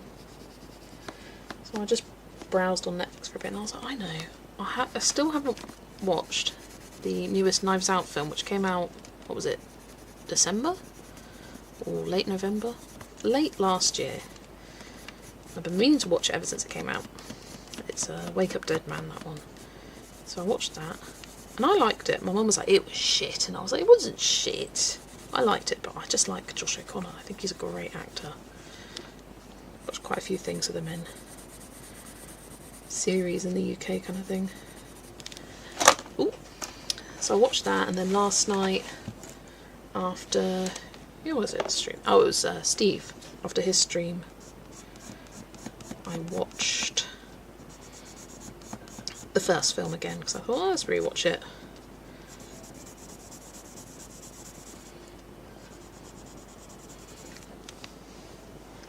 So now I just want to rewatch the second one, Glass Onion. I mean, the first one's such a good film. And I think it's such a fun rewatch to be like, you know all the twists, and you're like noticing them with the characters' reactions and things like that. It just makes it even better.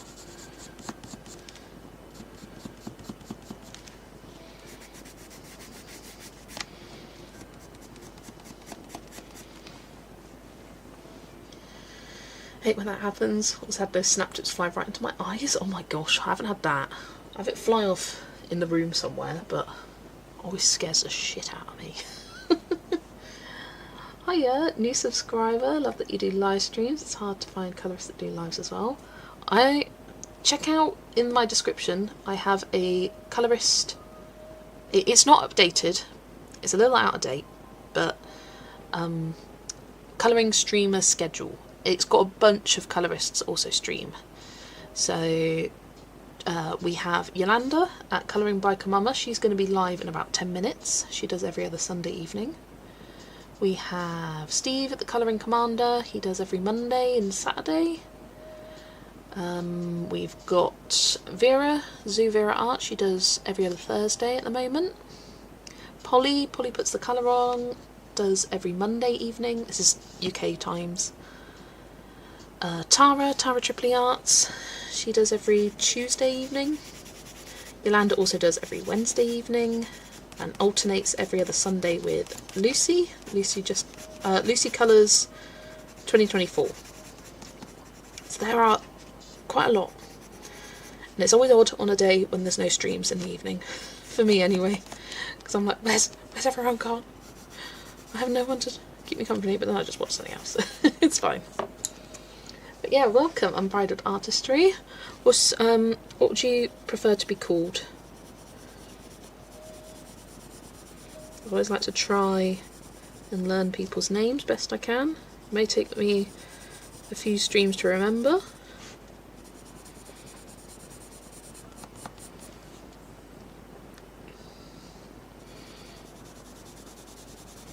But yeah, if you check out the stream schedule in the description, it's got a bunch of people that stream.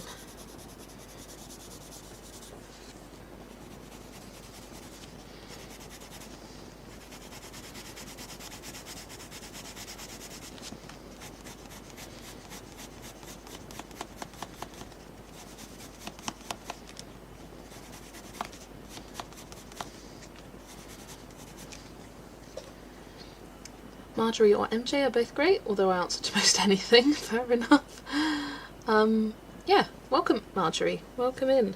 Lovely to have you. We're always happy to meet new friends in the colouring community.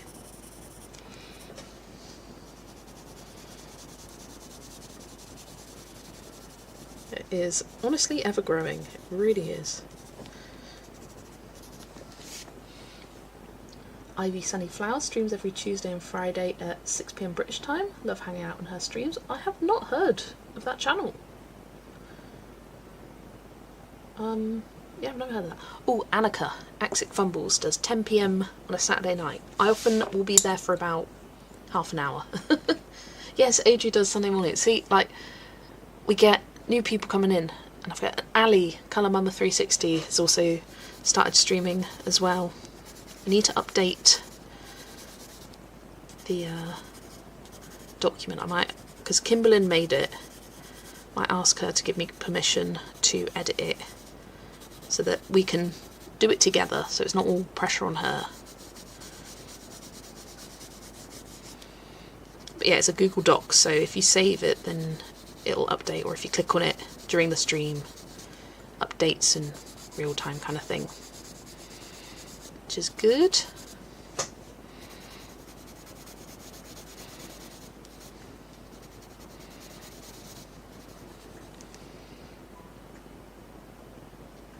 Thank you, great to be here. My friend Chantel from Ravencraft The Colouring Hour sent me your way. Oh, she's lovely. I love her. I've done a buddy colour with her this month. But I watched her way before she started colouring. When I was at uni, I used to watch her Harry Potter matchstick box miniatures. Oh, I loved those. And so to see her come into colouring, I was like, oh, look at that.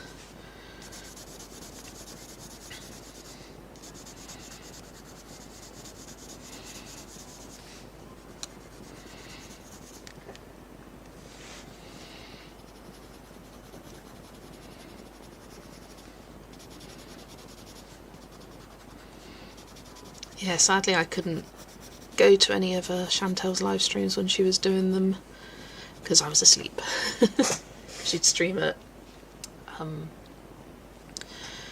sort of, I think it was like 1 AM UK time, so I just could not make them, sadly. It's like Annika's, I'm not there for very long either. I think I had to pop in and say hi before I go to sleep.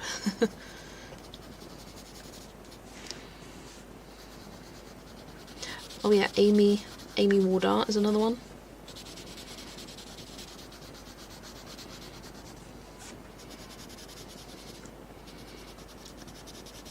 Don't think she necessarily has a schedule at the moment. She's kind of going live whenever she's got the energy to.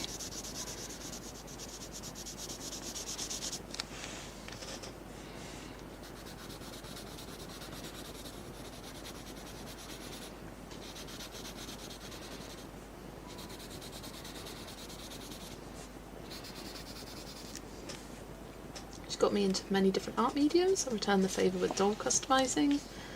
She's so talented, love it. Where is your Disney playlist, please? I'm just starting to colour them and want some advice on pens. I don't have a Disney playlist, I'm afraid. I don't do colour alongs, I'll be honest. I think I do need to make a video though on how I do a colour by number. And I need to do it soon because I keep getting lots of requests. But if you go back on my live streams, back in December, the thumbnail has a question mark on it because I couldn't decide what I was colouring that day, and I colour the colour by number page from start to finish in that whole stream, and I give quite a few tips and whatnot in that stream.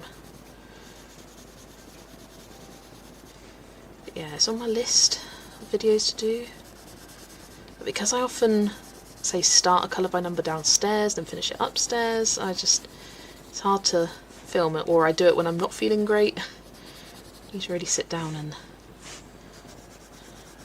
do it whilst filming. Ivy streams are very chill and positive. She has a whole host of kitties making guest appearances. Love it. First time attending a live stream, so cool. Love Ali at Colour Mum 360. Me too. Ali has just been on fire with ideas for videos recently, like the colouring book personalities tag. What else did she do? The unpopular opinions. I want to do that one as well, because I think I've got some unpopular things to say. It's kind of hard because you don't want to hate on things, but at the end of the day it is an unpopular opinions video. It's very personal and it's how you feel. Doesn't mean anyone else has to feel that way, but it's how you feel.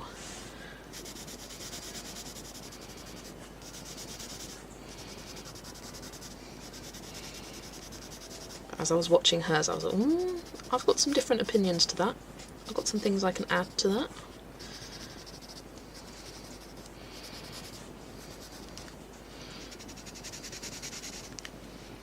Monster March, yes, that was the other thing.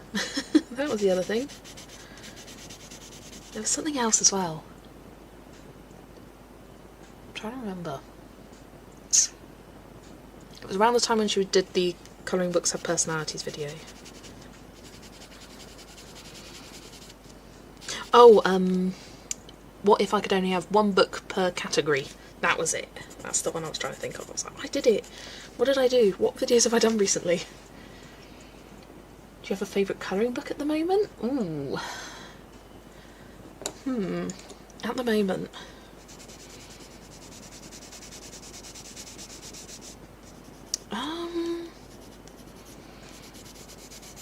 I mean, the one that I keep coming back to, as I always pick as a favourite when we do questions and tags of like what's your favourite colouring book, is the Wild Mouse Yururi Japanese colouring book.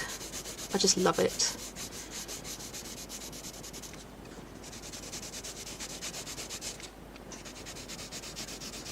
But I'm also really loving Mystic Animals by Stratton Peterson right now. Love that book. Yes, your unpopular opinions have been my favourite. Nice. I love the unpopular opinions. Makes me feel better about some of my struggles with some popular things I'm just not into. Yeah, exactly. Just gonna grab a pencil extender. Makes things easier on my hands.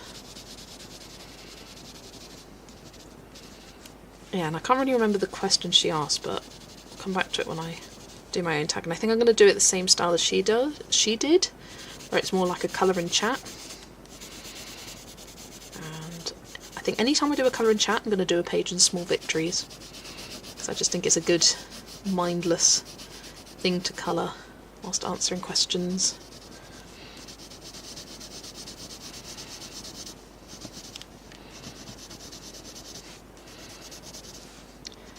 I've got a few topics I kind of want to discuss in a colour and chat as well, that have kind of been sitting in my brain recently, but I just don't like filming myself colouring. I like doing live streams, but filming myself colouring, like, I've got to be in a really specific mood, and usually that energy goes into doing the colour along for my members rather than anything else. Going to hop over to Yolanda. Thanks for streaming. Yes, I will be there soon as well. Thank you for being here, Yana.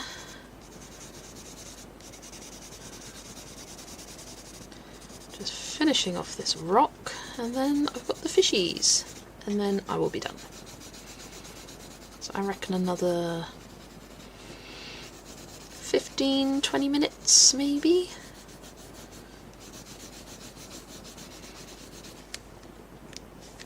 Don't do YouTube, but I thought about doing a tag related to Instagram posts, but let's be real, no one will read that much. I mean, yeah, you can definitely do that, Adele. Like, just answering those tags and questions, or in the comments or something. Whenever I do a tag video, I like to sort of pick out one question and ask people to answer that in the comments, because I think that's fun.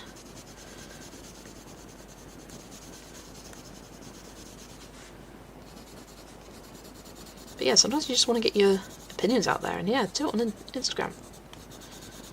Go for it.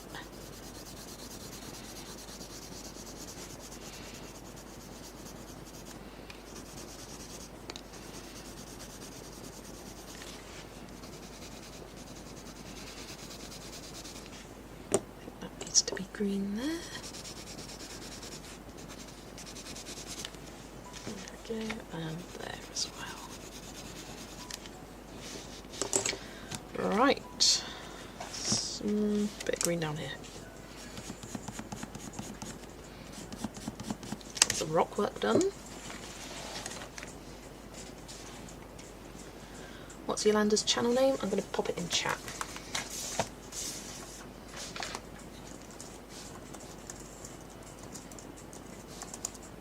Go. Colouring by Kamama. Need to watch those tags to see what they're about and see if I could do it. I love doing my 15 best pages and personality books. Yeah, I have a playlist on my channel for tags that I've participated in. Just thought it was a good kind of reference point to go back to. Been spared the nasty stores, Yana. Oh, I think she has been here actually. Thank you, always love watching your colouring process, I learned so much. Catch you all later, enjoy the rest of your day. You too, Hadassah, thank you for joining. I am so close to being done here. I'm just going to colour these little fishies. I'm going to use salmon and beige red. Let me go find her. I love Yolanda. We are co-hosting the complete 26 letters hashtag, which, if you're like, what's that? It is this. We are on a mission to finish this book by the end of October, where we colour a page a week. So this was the first one. We did that for the first week of April. Then week 2 we did jellyfish, and I've been using the Langro shiny style gel pens in this book. And then week 3 was the rabbit. Again, the glittery letter, love it. And then week 4 is elephant. Then the last week of this month will be a catch-up in case anyone needs. But yeah, so if we keep on track, we've got, I think, 3 catch-up weeks involved, and it will be finished at the last week of October, this whole book, because there's 28 pages. So that's really exciting. Loving that. And we've got a little group chat on Instagram, which if you want to get involved, DM me and I will add you. Instagram group is free to anyone. There's also, yeah, hashtag complete 26 letters 2026. So Yolanda picks 2 pages and I pick 2 pages a month. We just alternate between them.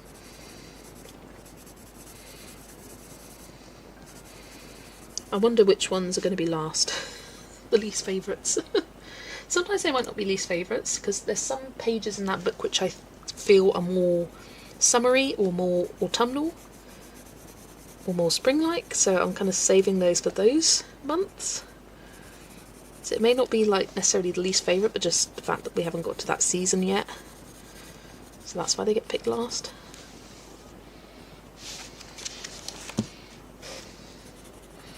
But yeah, I always find it interesting when you do full book colour-alongs.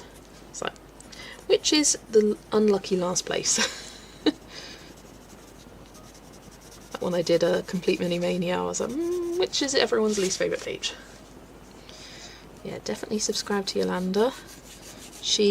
If you want to know about any colouring book that's out there, that's the channel for you.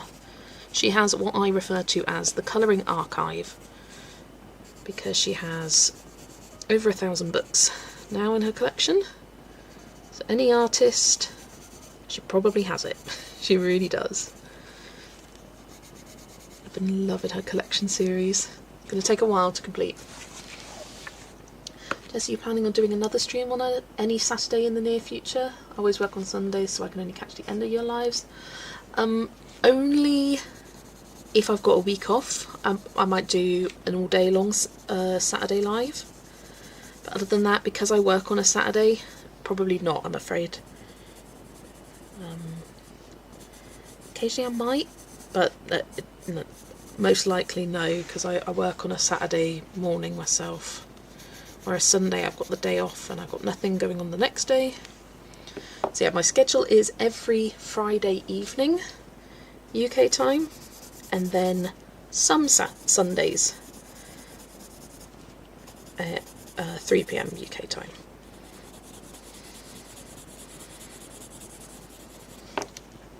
Quite like these little pink fish. They look like little salmons. Don't know if salmon would live with axolotls, but there we go. No, they don't look like salmon. Salmons aren't pink, are they?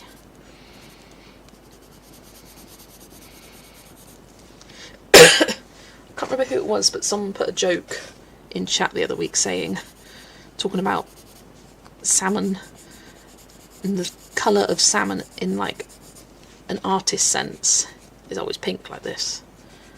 Being like, oh, so the colour salmon, is it a nice kind of silvery blue like my scales? And it's like, no. It's the inside of you. So I don't know what fish are pink, but these ones are. I like it. It just brings a little bit of extra colour throughout the page.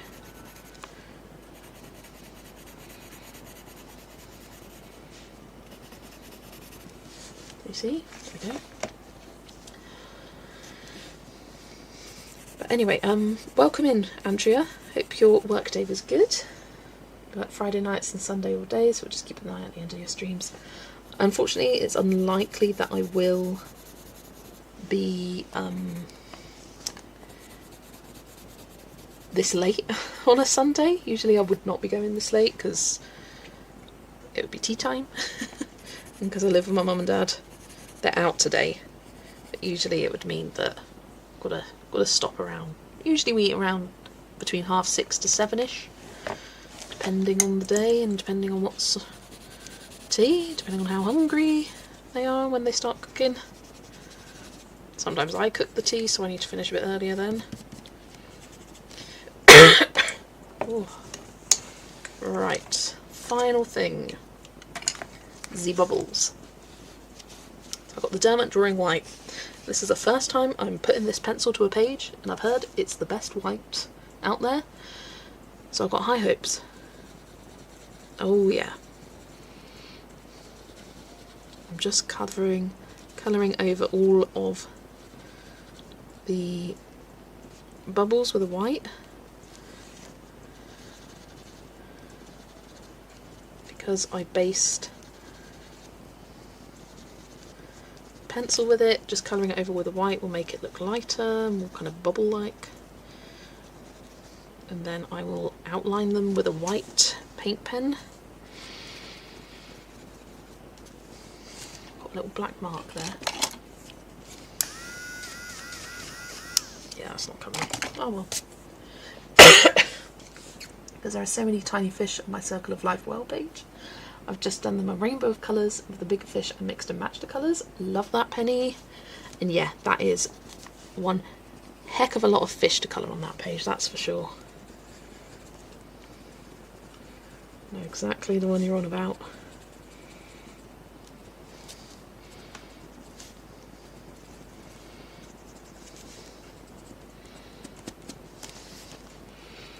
You've been working on it for quite a while, haven't you?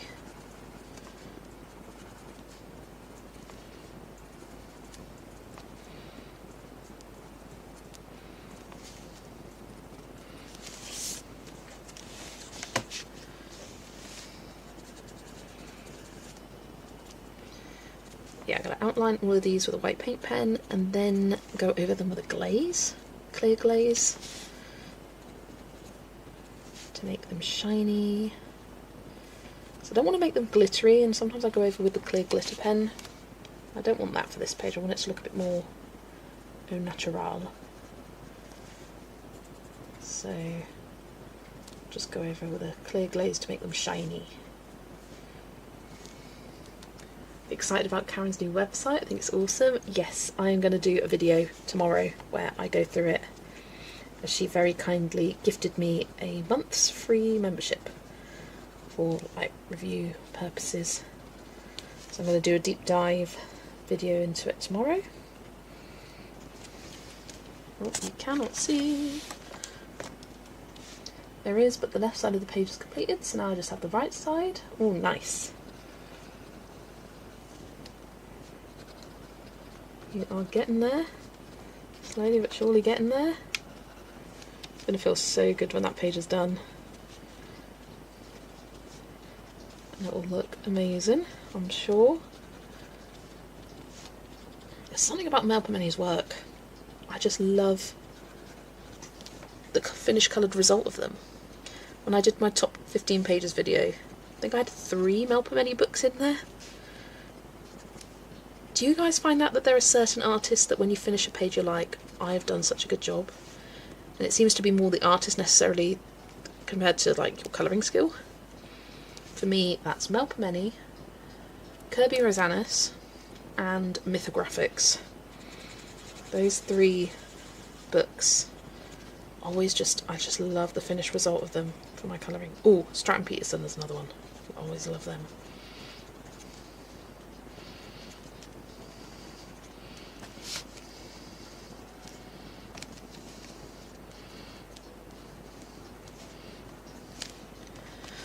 Alright, I think that's all the bubbles done on that side of the page. Yeah. Finish off these bubbles, and then I will say goodbye. Wondrous Folk, yes. Christine Karen. Like, you just put a bit of colour to that page and it turns out beautifully.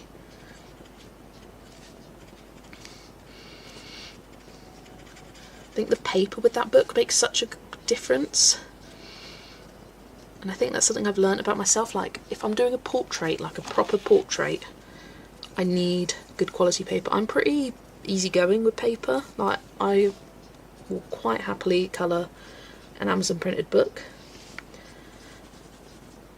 but when it comes to faces I need something that I can layer, and same for not so much for hair, but also for hair.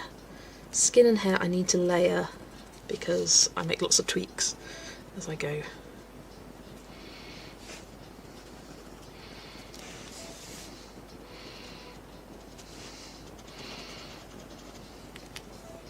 Love all of Christine Karen. Yeah, I really hope she comes out with more artist edition rather than the Amazon print ones. I feel like so many more people colour her pages now. She's done those artist edition ones. I know for me, I didn't buy any of the Amazon ones just because portraits are scary. And her grayscale makes it so like easy to do in a way. Like you don't have to think about the shading, it's all there for you. I think it's really good if you're just getting into doing portraits to get a Christine Karen and colour that first before, say, doing like a Hannah Carson. I think hers are quite tricky because you've got no shading, absolutely nothing to indicate where the highlights, the shadows go. It's all just on you. I find that so much harder than a Christine Karen portrait. They just come to life so easily. That's for me anyway. Whereas Hannah Carson, I've got to really kind of think about what I'm doing in terms of the shading of the skin, and it never quite turns out right. I'm not a realistic colourist, to be honest. This is looking fabulous. Just finished a Christine Karen and loved it. Amy, I am heading off now, but join me as we go to Yolanda's stream. In fact, on my webcam, I'm going to hide all of this and show you the full finished page, because I'm done. Apart from some white paint pen highlights and a bit of glaze pen on the bubbles, it is done. So I will finish this off whilst watching Yolanda. I'm gonna have my tea first, got some meatballs. But I'm so pleased that this one is done. And I have no idea what I'm gonna do next month, but I will grab a second, because in Friday's stream, apologies for squeaky chair, Friday's stream I'll be colouring in here. It's Diane Dufour's the focused artist for the first half of my live streams, and I'm thinking one of these lammy pages. I love a lammy. So I've got that one flagged. I've got another one that isn't a lamb. Yeah, this one. Sorry, mice, you're going. Or that one with the lamb. And that will be nice, having a nice, quick, easy to complete. I'll definitely do that all in one. I think I'm most drawn to this one. Oh, you just like the bunny and carrots. Cute, the pattern page. Yeah, I think this is the one I'm going to do. Taking that flag out. I'm going to do this one on Friday. Is it a goat? Is it a goat? Is the other one a lamb and that one's a goat? Do I not know my animals? They're the same. Goat, lamb, potato, potato. I had someone comment the other day, it's a hare, not a rabbit, and I was like, oh no, I know there's a difference between hares and rabbits and like lambs again. Well, I thought it was a lamb. I've spent so long thinking it was a lamb, now I can't see it but a lamb. What makes it a goat, not a lamb? Someone tell me. Is it the hoofs? I mean, I'd colour them the same way, to be honest, a goat and a lamb. It'd be kind of like a creamy white colour. But yeah, that's the one I'm going to do.